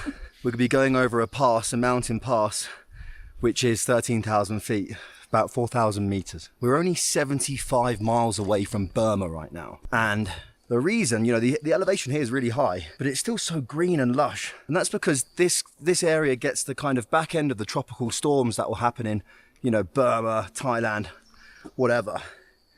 Keeps it this lush green atmosphere. It's beautiful. Fuck off. I'm convinced that the bugs think I'm a flower when I wear my hat.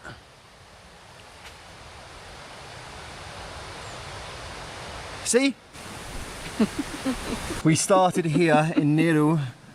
We travelled this way, and now we are here in Kong Long Shaodoi. So we've still got shitloads more to go. You see these things? That's the mountain. So once we get to about here, it looks like it flattens out. So that shouldn't take long. The reason that this has taken me as long as it has is because it's just been brutal. We're at, what are we at now? 3,225 meters. That's high, man. If we can get to around here by the end of play today, or even here, we can camp. And then tomorrow, easy peasy lemon bloody squeezy Chinesey.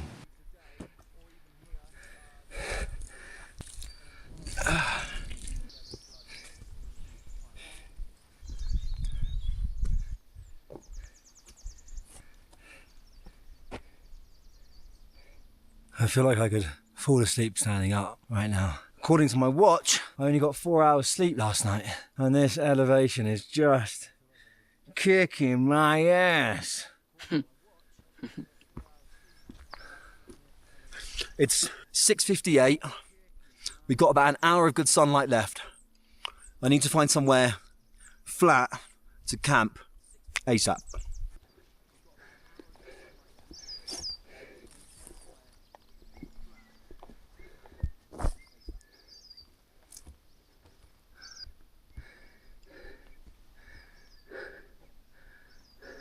Looks like a hunter's cabin, and I think it looks like home for tonight.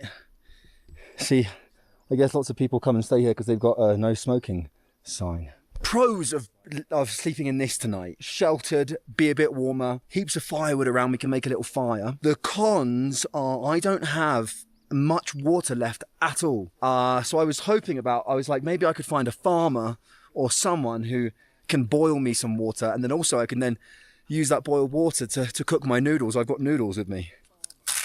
I'm also starving, so... Woo!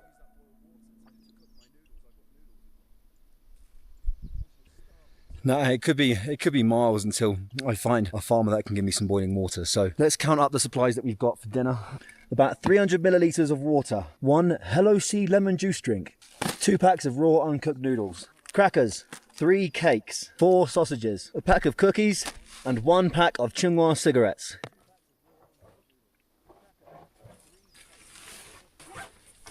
Looking rough.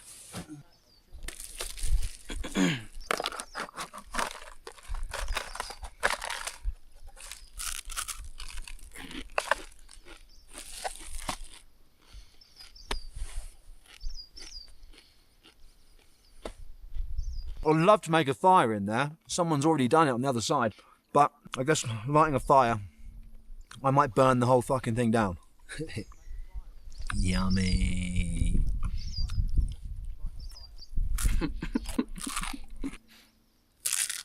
It's just me and you now, Hello Sea lemon juice drink. Let's see how you get on. Please be nice.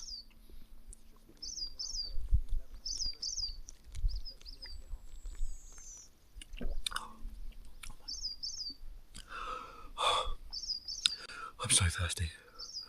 I'm so thirsty.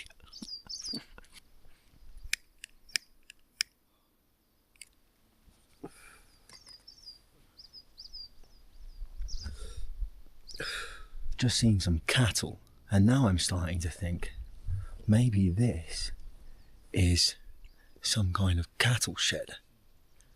I'm gonna go to bed, because now I'm starting to think about bears and shit.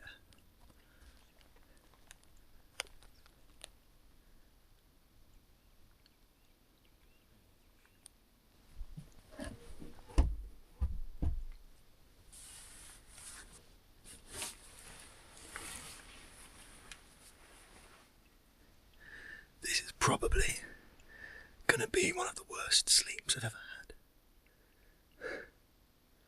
I'll see you in the morning. Damn.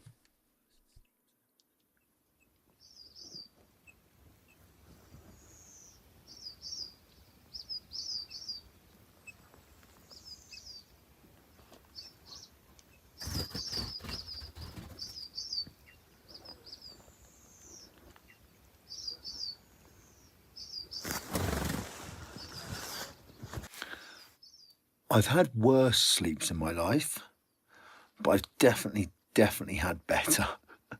It wasn't very comfortable, that's all. I haven't got a roll mat. But other than that, no scary animals or scary people.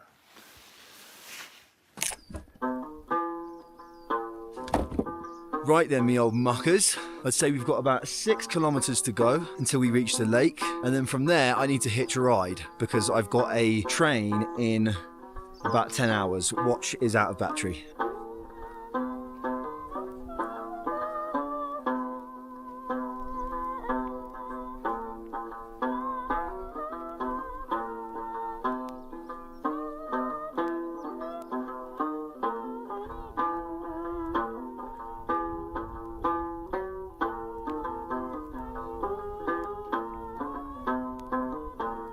Well, I know it's windy and wet, but this place is cool, man. It's just a big, we're in the middle of the mountains right now, and it's just a big flat piece of open land. A few farmers dotted around the edges, and they just have this whole thing to themselves. This would be your world, you know? Nothing outside of these mountains matters. This is what matters. Your yaks, your sheeps, your family. If Shangri-La ever did exist, I'm sure it would probably look a little bit like this. I brought some gifts with me to give to some of the people that live out in these really remote regions. I brought some water bottles and a flask. Oh God, and an umbrella. Let's see if we can get rid of these. Tassi de leg.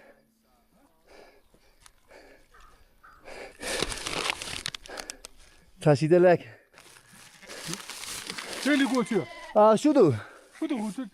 This way or this way? This way. Okay. Talk to you. Talk to you. Their Bye bye. bears are Bye bye. absolutely Talk to you. Bye. huge. No. Take. Bye.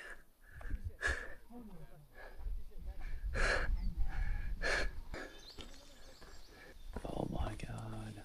Why does my camera suck so bad?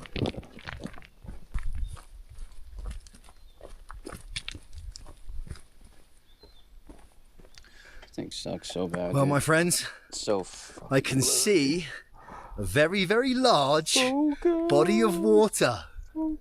Wow. Focus. I want to show you something. We did it. It might be pissing it down with rain. It might be nearly too misty to not be able to see the lake. But we did it. See, how much better is this than Shangri-La, the city of Shangri-La? Don't let these tourism boards and these countries all over the world, not just China, all over the world, don't let these tourism boards fool you. There is so much more shit to see out there. You just got to look for it. And the more I think about it, I'm starting to realize that maybe Shangri-La was never meant to be a place. Maybe it was never meant to be a location, a physical location. Maybe Shangri-La is a state of being. A state of being that only comes when you have some kind of inner peace. And it's going to take me a long time until I find my Shangri-La. But the past few days and the past few weeks have been a pretty good start. Hell yeah.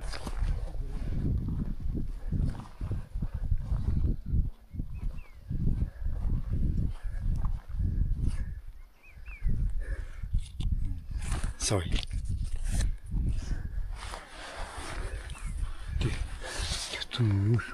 This way. Okay. Thank you, sir. Here you are.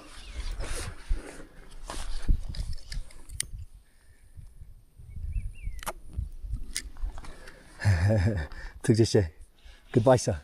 Thank you. Take care. I'm going to make my way there I believe there's a main road there. So I'm going to see if I can hitchhike a ride back to the city. Because I've got a train at 6 o'clock, and then tomorrow is the last day of my China visa. So I'll see you on the next one, where we'll be going to the border of Vietnam. I'm going to take this last kilometre or two, put the camera away, and have this last bit of walk to myself. Thank you for watching. If you're still watching at this point, thank you. It really means a lot. Dude, that's incredible, man. I got scabies from sleeping in a pig shed. Scabies. It was fined for illegally entering a national park without paying. He is now scabies free.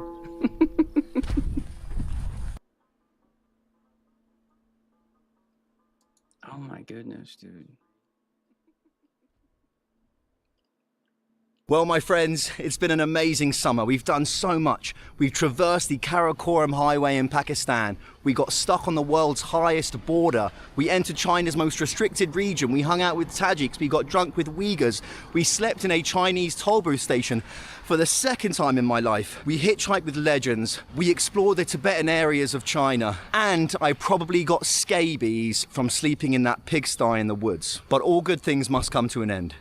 Let's cross the border from China into Vietnam, a place that I've lived for 4.5 years of my life, and I can't wait. I'm also going to be answering some of your questions along the way.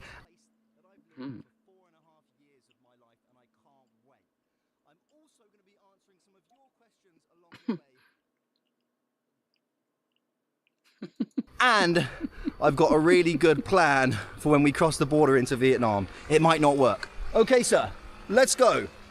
Why are people so fucking nasty, man? Why are they always gonna ask these fucking disgusting questions?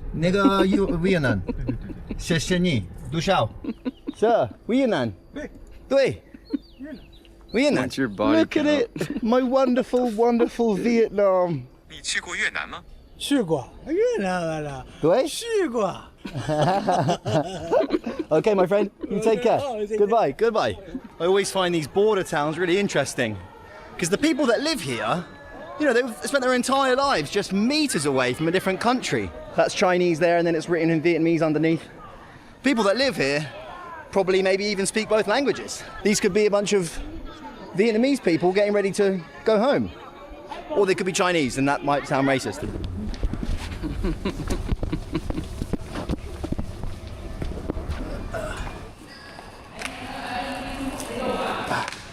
Thank you. Okay, come on now. Cảm ơn.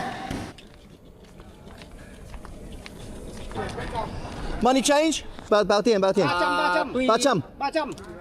2,100,000. 2,100,000. 100. 2 triệu 100,000. Right, here's the plan.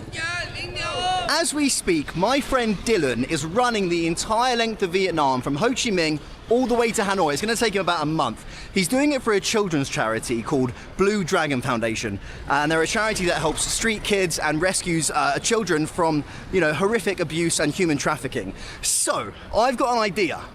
I'm going to buy, right now I'm going to buy a brand new motorbike. We're going to drive it all the way to Hanoi along the Red River. We're going to give it to Dylan when he finishes his race, his run, and then raffle it off, and we're going to raise money for this children's charity. Who wants to win a motorbike? I think it's a bloody good idea. Bao tiền? I'd say, what's our range? Probably about 600 or 700 quid. 25 triệu. 25 triệu. Ah, okay. It's about 800 pounds. 800 pounds exactly. You need a citizen's ID to register a vehicle. Okay. Do you have any vehicles that are already registered? So I can't buy a brand new out-of-the-box motorbike in Vietnam because it needs to be registered with a license plate, and to do that you need a citizen ID, which I don't have. But the lovely lady in the motorbike shop is sending me to a used motorbike place where hopefully we can find something that isn't a piece of shit. Tôi muốn mua một chiếc xe máy. Hey. Okay, xin cảm ơn. Thank you. Hello, madam. How are you? How are you? Xin chào, xin chào. Bao tiền? Bao tiền đây, giá tiền đây, đọc đi về. Đi chỗ này, tiền đâu này? I mean, I don't want anything too expensive, because if the raffle doesn't do well, then we actually end up losing money for the charity. It's a bit dirty. There you go.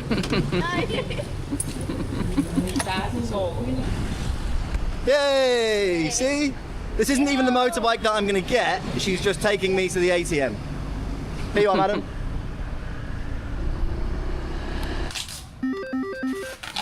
Nó mua xe nhà cháu. Nó đi mua xe nhà cháu, nó phải rút tiền. Vâng, nhà cháu bán xe dưới này. Vâng.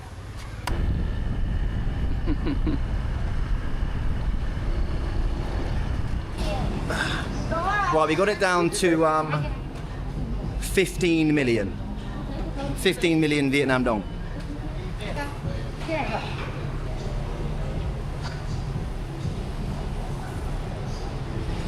This is ripping a bomb, dude. Hell yeah.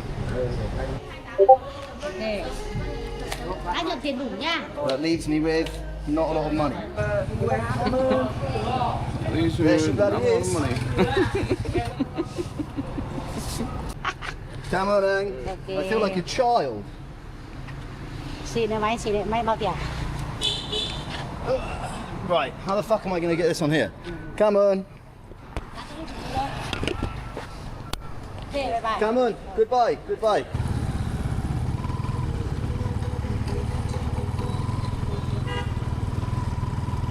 Okay, so after riding it for about a minute, is it a piece of shit? No. Is it a 400 quid bike? Yes. Is it going to raise some money for children that are being trafficked? Yes, it bloody well is. I've also just noticed it's got one bloody mirror. Here's a question from Jimmy. Mike, you are so funny and clever and very, very handsome. And talented as well. How do you manage to stay connected to the internet on your phone while you're traveling to all of these countries that you go to? No one asked me this, I just needed to talk about it. I'm not even wearing the same clothes. Airalo eSIM! I'm telling you right now, the Airalo eSIM is the biggest game changer in modern travel I've ever come across. I have been personally using Airalo eSIM quite literally for a year before they'd even approached me and asked me if I want to work with them. eSIMs are me, it's hot. eSIMs are pre-installed SIM cards inside your device, so you don't actually have to go and get a physical SIM card from a network office in a country where you don't speak the language. It's incredibly easy to use. Here's how it works. You get an eSIM from Airalo before your trip, install the eSIM, land in the country, activate it, immediately connect. It's that easy, and you'll just be connected to the internet for your entire trip. I use them in every country I go to now. Airalo have eSIMs in over 200 destinations, and you can even get regional eSIMs for like Europe and Asia. So if you want an easy hassle-free way to stay connected on your travels, use Airalo eSIM now with the QR code. If you use this QR code or the link in the description, you will get $3 off your next eSIM by using the code MIKE, M-I-K-E, Mike. Thanks, Airalo. QR code is there, description's down there somewhere. Back to the video, thank you.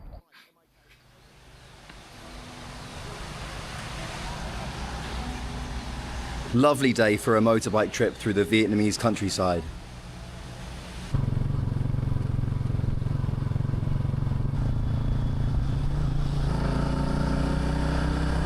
Biết là gì? Tiếng Việt. Dứa. One. 15.000. 15. Dạ.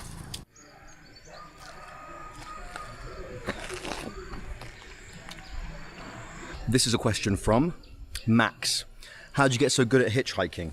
I'm not that good at it. I just have perseverance. You've got to stand on the side of the road, big smile on your face, and just have some hope and give out positive energy. Someone nice will pick you up. You're not going to get a dickhead picking you up. Do you know what I mean? Not in Asia anyway. Here's a question from Finn. Are there any downsides or negative effects that come with traveling the world and trying new things? Yes. Loneliness. I've been incredibly lonely before when I've traveled alone. Social battery. Because you're alone, you then need to turn your social battery to 11 out of 10 so you can meet new people, and then it becomes drained, and then you become burnt out. Self-doubt. When you're on your own all the time, it's difficult to keep your motivation up and your morale up. Can I do this? What am I doing here? I had You know, just last week I was with my friends and my girlfriend and my family, and now I'm alone in the middle of nowhere. So yeah, it's not easy, but around the corner there is always something positive. Xin chào chị ơi.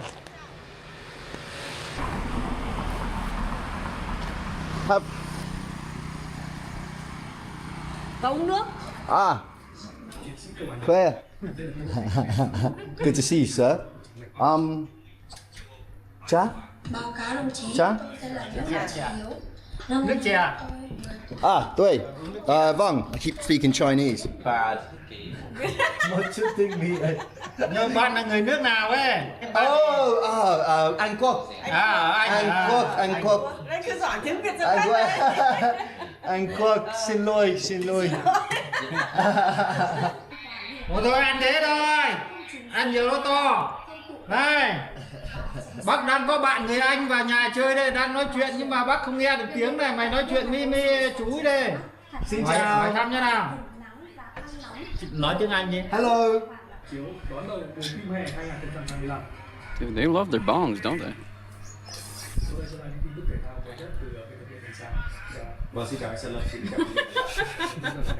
Cảm ơn. Okay, sir. Goodbye. Thank you, my friend. Goodbye. Xin chào. Chào nhé. See, that's what I mean when I say something positive always comes around the corner.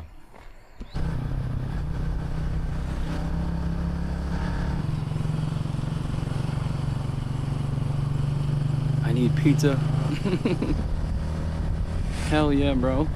What kind of pizza do you want?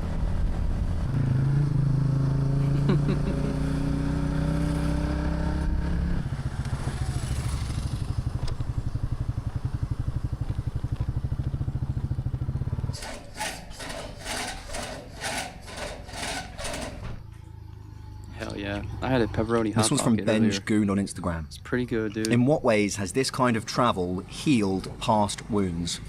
The reality of it is, and I'm sorry to say, but travel isn't going to actually heal your past traumas or your past wounds.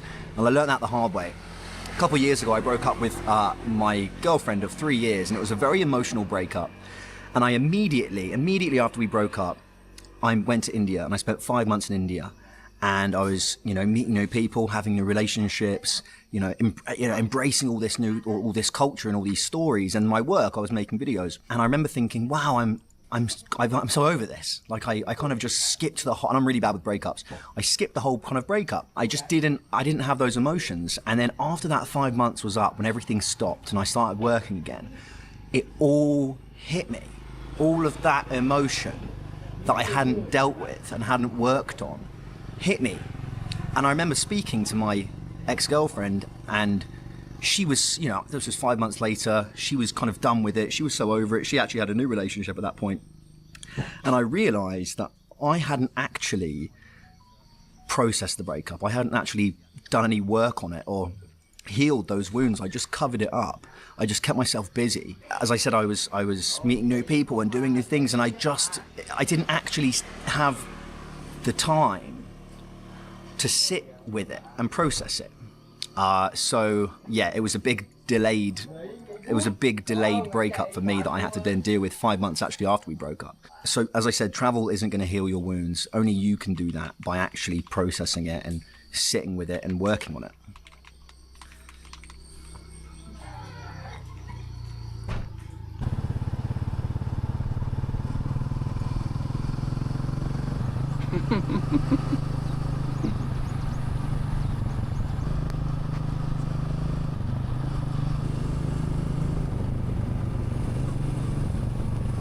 Noah Maddox writes, what in your life has supplied you with the densest amount of peace? 3 times in my life I've done Vipassana meditation courses in India. You can do these courses all over the world, not just India. They're completely free. You don't pay for accommodation, you don't pay for food, you don't pay for the teachings. You can donate at the end if you want to. Vipassana is the practice of observing your thoughts, your feelings and sensations without reacting to them in order for you to kind of better understand your own mind. It's not specific to any sect, so any religion can do it. And you observe for 10 days these 5 precepts. No stealing, no lying, no killing of any being, no sexual activity of any kind, and no intoxicants. You also don't communicate with anyone, so you're completely silent for the entire 10 days. You can't read, you can't write, you don't have your phone with you. The peace and presence that I felt on these 10-day courses is unlike anything I've ever experienced. It's incredibly difficult. You want to leave after the 2nd day, 3rd day, 4th day, 5th day. I still use the meditation in my life in some ways, but I want to do it more. I highly, highly, highly, highly recommend that you look at Vipassana. I'll put a link to so you can learn more about it. Jack asks, where do you buy your linen shirts? I get them made in Hoi An, Vietnam. You can get them made for like $30, tailor-made. They're stunning. Not this one, but they're stunning and they last for a very, very long time. Let's go.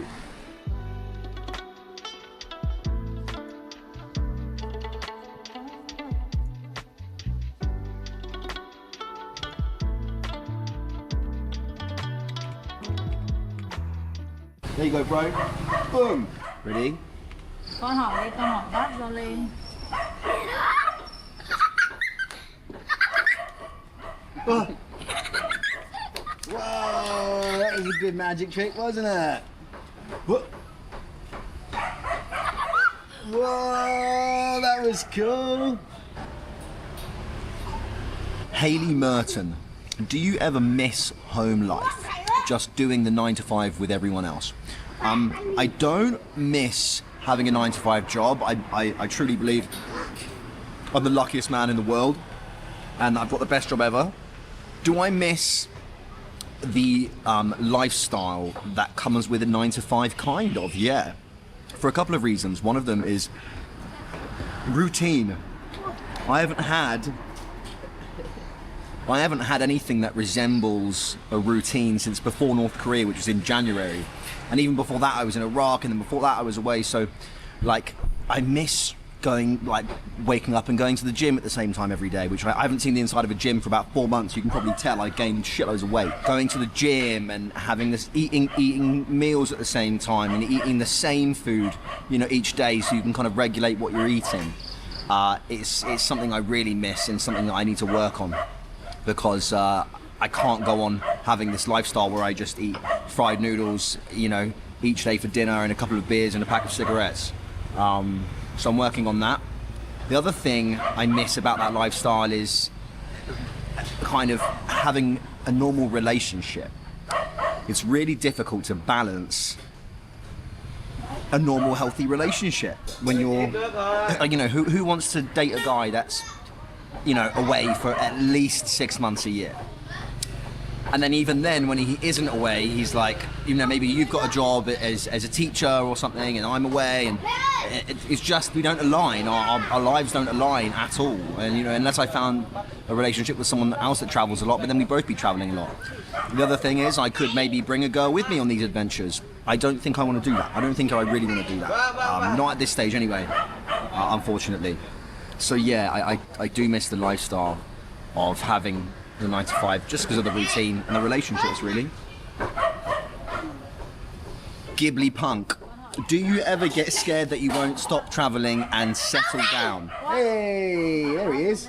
Not scared, maybe concerned. I'm 29 years old now. If I do this for the next 5 years, what do you reckon? Do you think I'll get scared? Do you think I'll get scared about settling down? Whoa. I definitely don't want kids, I don't think. Not after hanging out with these two for the past 5 minutes. I would imagine I'm probably going to get married and have kids, maybe, one day. I'm not really bothered about it. This is from James Seeney, this is. If Amazon... I honestly feel the same way as that expression on his face, like... I would imagine I'm probably going to get married and have kids, maybe, one day. I'm not really bothered about it. This is from James Seeney, this is. If Amazon, BBC or Nat Geo turned to you tomorrow and offered you your own show, would you accept it, or do you prefer your creative freedom?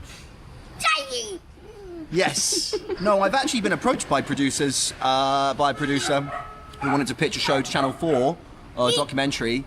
I don't know how that's going, but yeah, I'd love to have a show. It'd be cool. I've talked to, you know, I've got like an agent kind of guy. We've talked about pitching a show in the next 5 years, which would be great, wouldn't it? Alberto Garcia, how do you provide income for yourself while traveling so much? I get paid. I actually get paid real bloody money to do what I'm doing right now, which is insane. I get money from AdSense on YouTube. So for every 1,000 people that watch, I get a couple of dollars. And I also, you might have noticed, I've started doing brand deals. Now, people are like, oh, don't do brand deals, you're a sellout. And it's like, okay, well, you try going to work every day without getting paid. Do you know what I mean? Unfortunately, I need to do brand deals with companies because it allows me to continue doing this. This is my job now, isn't it? I know, right? People are complaining that I'm getting paid for the job that I'm doing. I know, that's what I said. Right, I'll see you tomorrow, where we'll be heading all the way to Hanoi.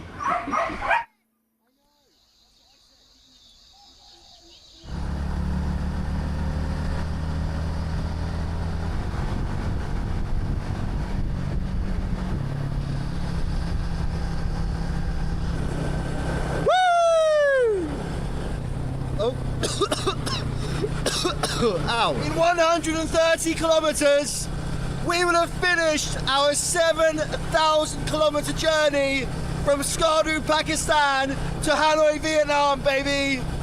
Oh, God.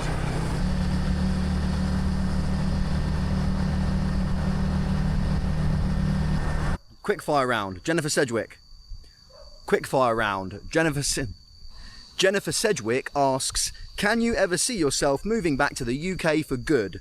Not for a while. I don't think my country's in a very good place at the moment for many reasons. Economically, I think unless you're super wealthy, it's not a great place to live right now. And it's been run for a while by a bunch of hypocrites. Christina Bone.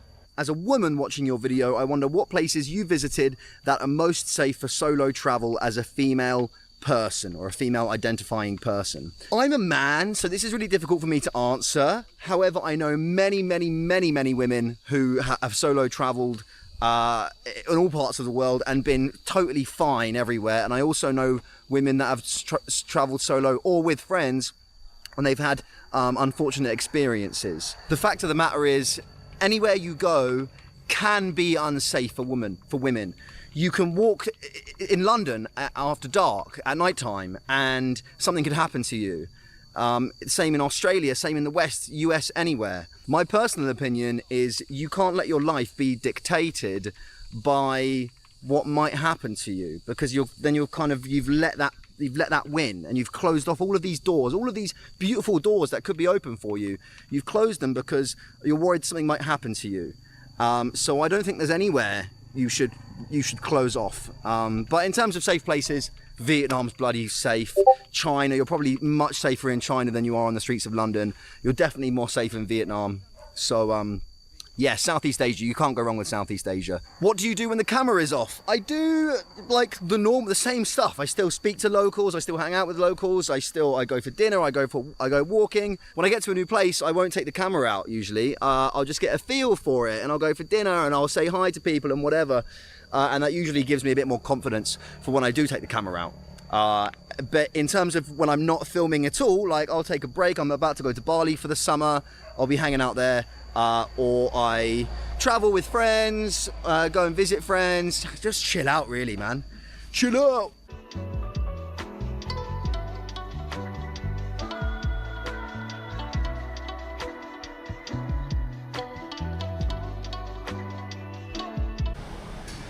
Oh, this.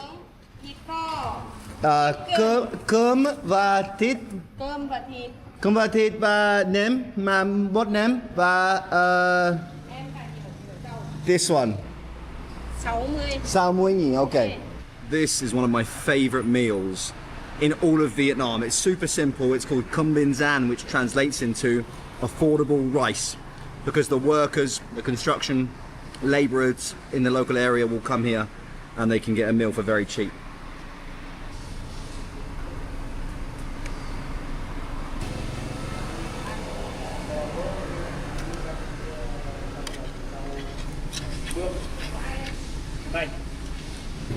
My good friend Ralph, who I haven't seen in about 10 years, asked me, do you question mainstream media more or less after seeing so much of the world? Are places always less dangerous / scary than what we're told in the UK? I think the thing, I know I've kind of like fed into this whole mainstream media thing and what they're not showing us and whatever. What we got to remember is, these are businesses and they need to get clicks and they need to make money from those clicks. And unfortunately, you know, good thing happens in Cambodia doesn't get as many clicks as bad thing happens in Cambodia. So of course what we see about these places is for the majority of it is negative. Do I see places as less dangerous and less scary? Yo, I'm gonna heat up some pepperoni. You gonna pay me to go to India? Oh, I know, right, dude? I feel that. I feel that, honestly. Yes, 100%. Michael, of course, live because after 8. all Hell we've yeah, ever dude. seen about Iraq, for Do it, example, bro. is that it's, you know, been at the centre of so many wars and battles and killings. And then I went there Check your and throne, bro. Check your throne thing. I realised just how normal it is and how lovely the people are and how caring they are and how much they want. They truly, truly, truly want peace. The people that we see in the news are the 0.001% that want war. We don't see the 99.999% that want peace. Exactly. So I feel very safe in these places. They want peace, and they want us to be safe when we go there, so that we can then spread that message to the world. Yeah, dude. Thank you, Ralph.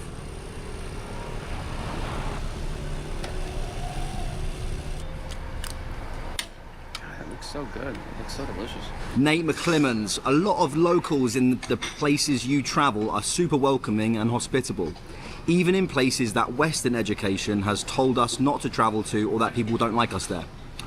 What is the feeling you get when someone, potentially who you've met in a war zone, buys you food or provides you a safe space free of charge? I think the act of giving or offering hospitality in the Middle East or India or even China is something that's so deeply ingrained in their culture. And when someone that maybe has a lot less than you or has been through so much, you know, in terms of trauma, gives you something, you can sometimes feel a sense of guilt. Why me? Why are they giving it to me? I don't need this thing. But you need to realize that hospitality is not about wealth. It's about shared humanity, literally. And when you accept that meal or that place to stay or that cup of tea or that cigarette, whatever it is, in that moment when you're sitting with that person, you are equal. You realize you've become equals. There is no one better than the other. It's not I have more than him, so I'm better. He has more than me, so he is better. He's been through more than me, so I should have, you know, I should feel guilty. No, it's two people from different parts of the world and different cultures and different backgrounds sharing some sense of humanity. Xin chào anh. Anh quay không? Right, let's go back to Hanoi and finally finish this long, long journey together. The key is getting the bike.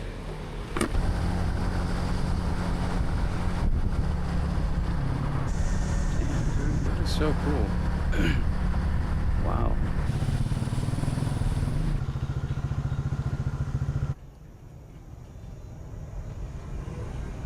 It's been an absolute pleasure having you with me on this trip. And I mean that in a literal sense. The fucking hat is killing me. I spend a lot of time alone, traveling alone, just being alone, hotel rooms, tents in bloody cabins in the bloody woods. But actually I don't feel like I'm alone. I feel like I've got you with me.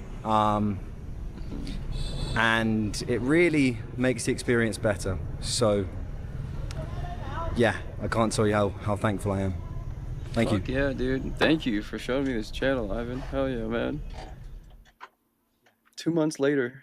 Oh, baby, I just wanna dance with the devil and swing my jewel. Till I'm broken, I can't afford no more. Gonna keep myself out of trouble. The date is the 9th of August, 2025.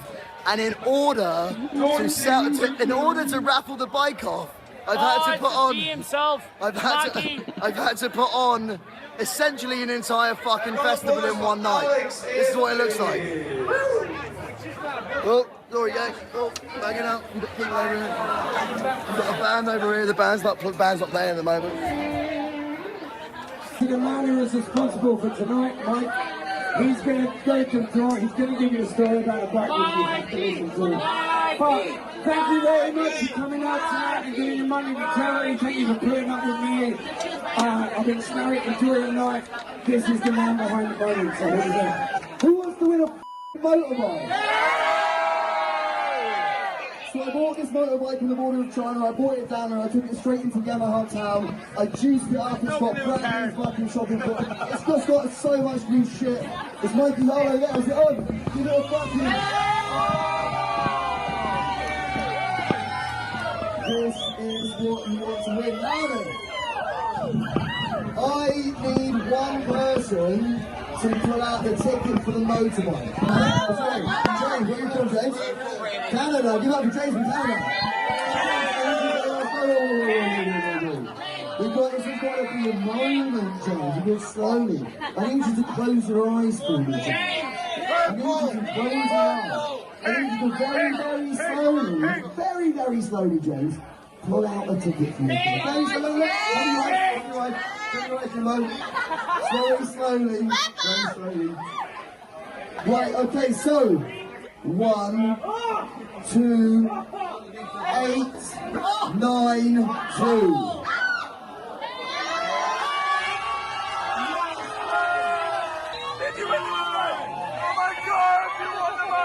Yes, you did! Yes, you did! You fucking lucky man!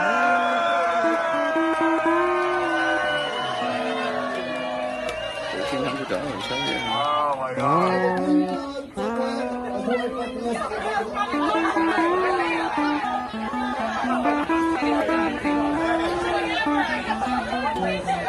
Can you drive? Fuck yeah, that was beautiful, dude. That was so beautiful. Thank you for showing me that. Hell yeah, that was amazing. I don't even know what I'm doing now, dude. I think I'm just gonna...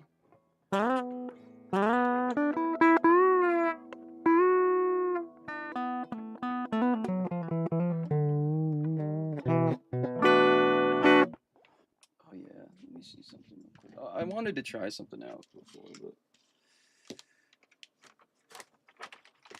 It's fucking...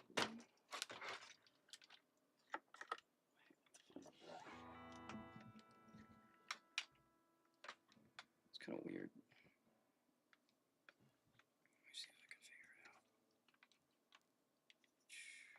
See if I can figure it out, figure it the fuck out. Wait. Oh shit. Wait,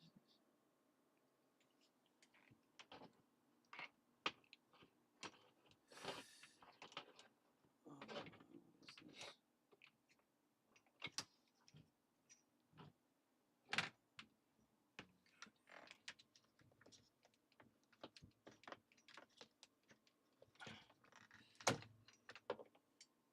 I don't know what that was, but I'm unplugging it.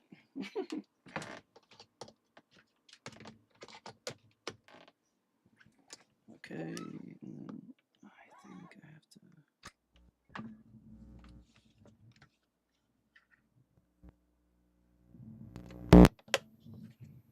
plug that in there, and then I have to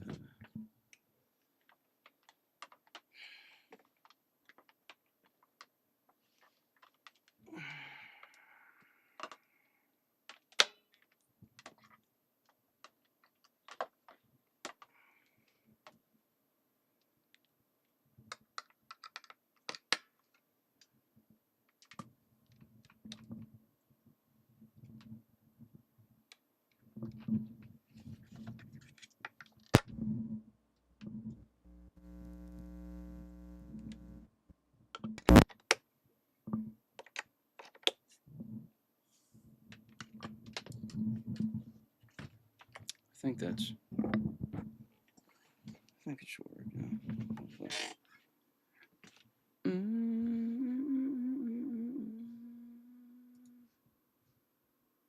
Hopefully. Okay, let's try something.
British lead.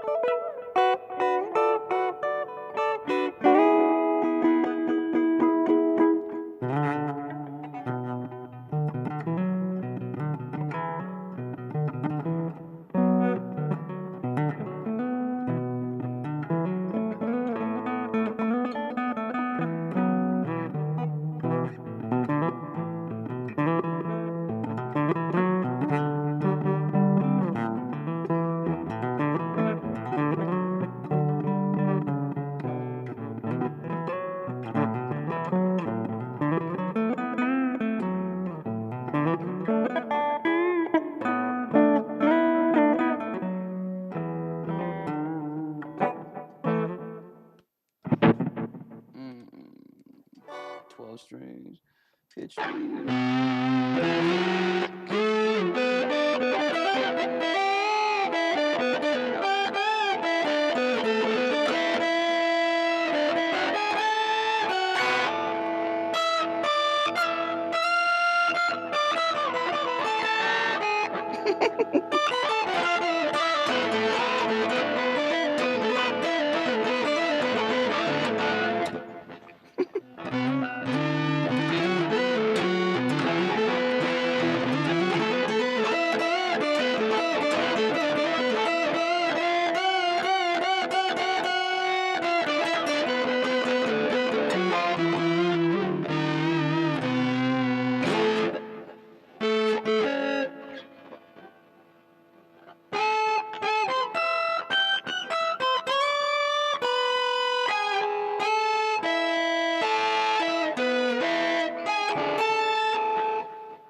Oh wait.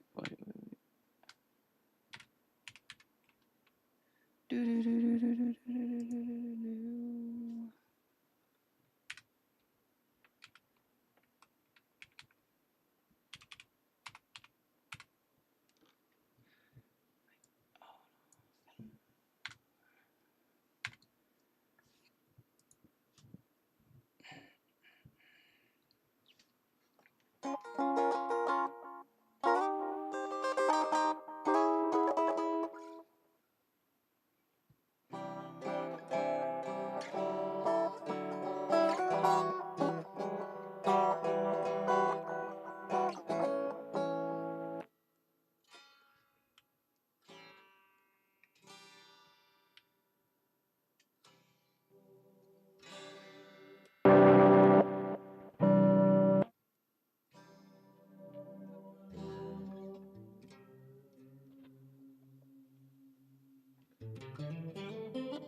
Yo, I want to say thank you to Amanda for the bits. Thank you, Mr. Ivan, for another great, freaking sweet suggestion with Mike OK. I think next time we're gonna have to see the tip to tip stuff. Thank you, Bobby, for chilling out. Thank you, Doug, for hanging out, and Silverlink, and anybody else. I don't think I missed anybody, but if I did, I'm sorry. And I love you from the bottom of my heart. Have a great day.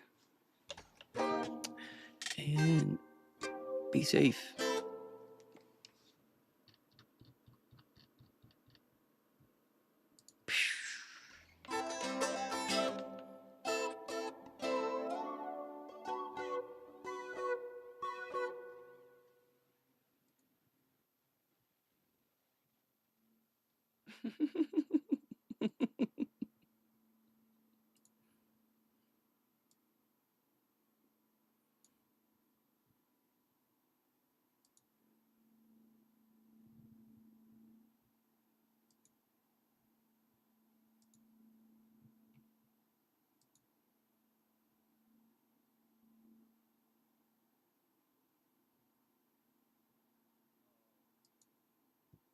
Dude, I love Kirby. Forgotten Land.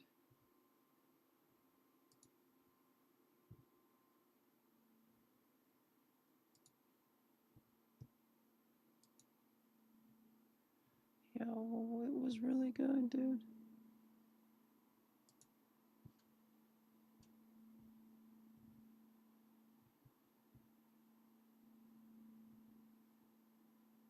Oh my god, dude. This is scary.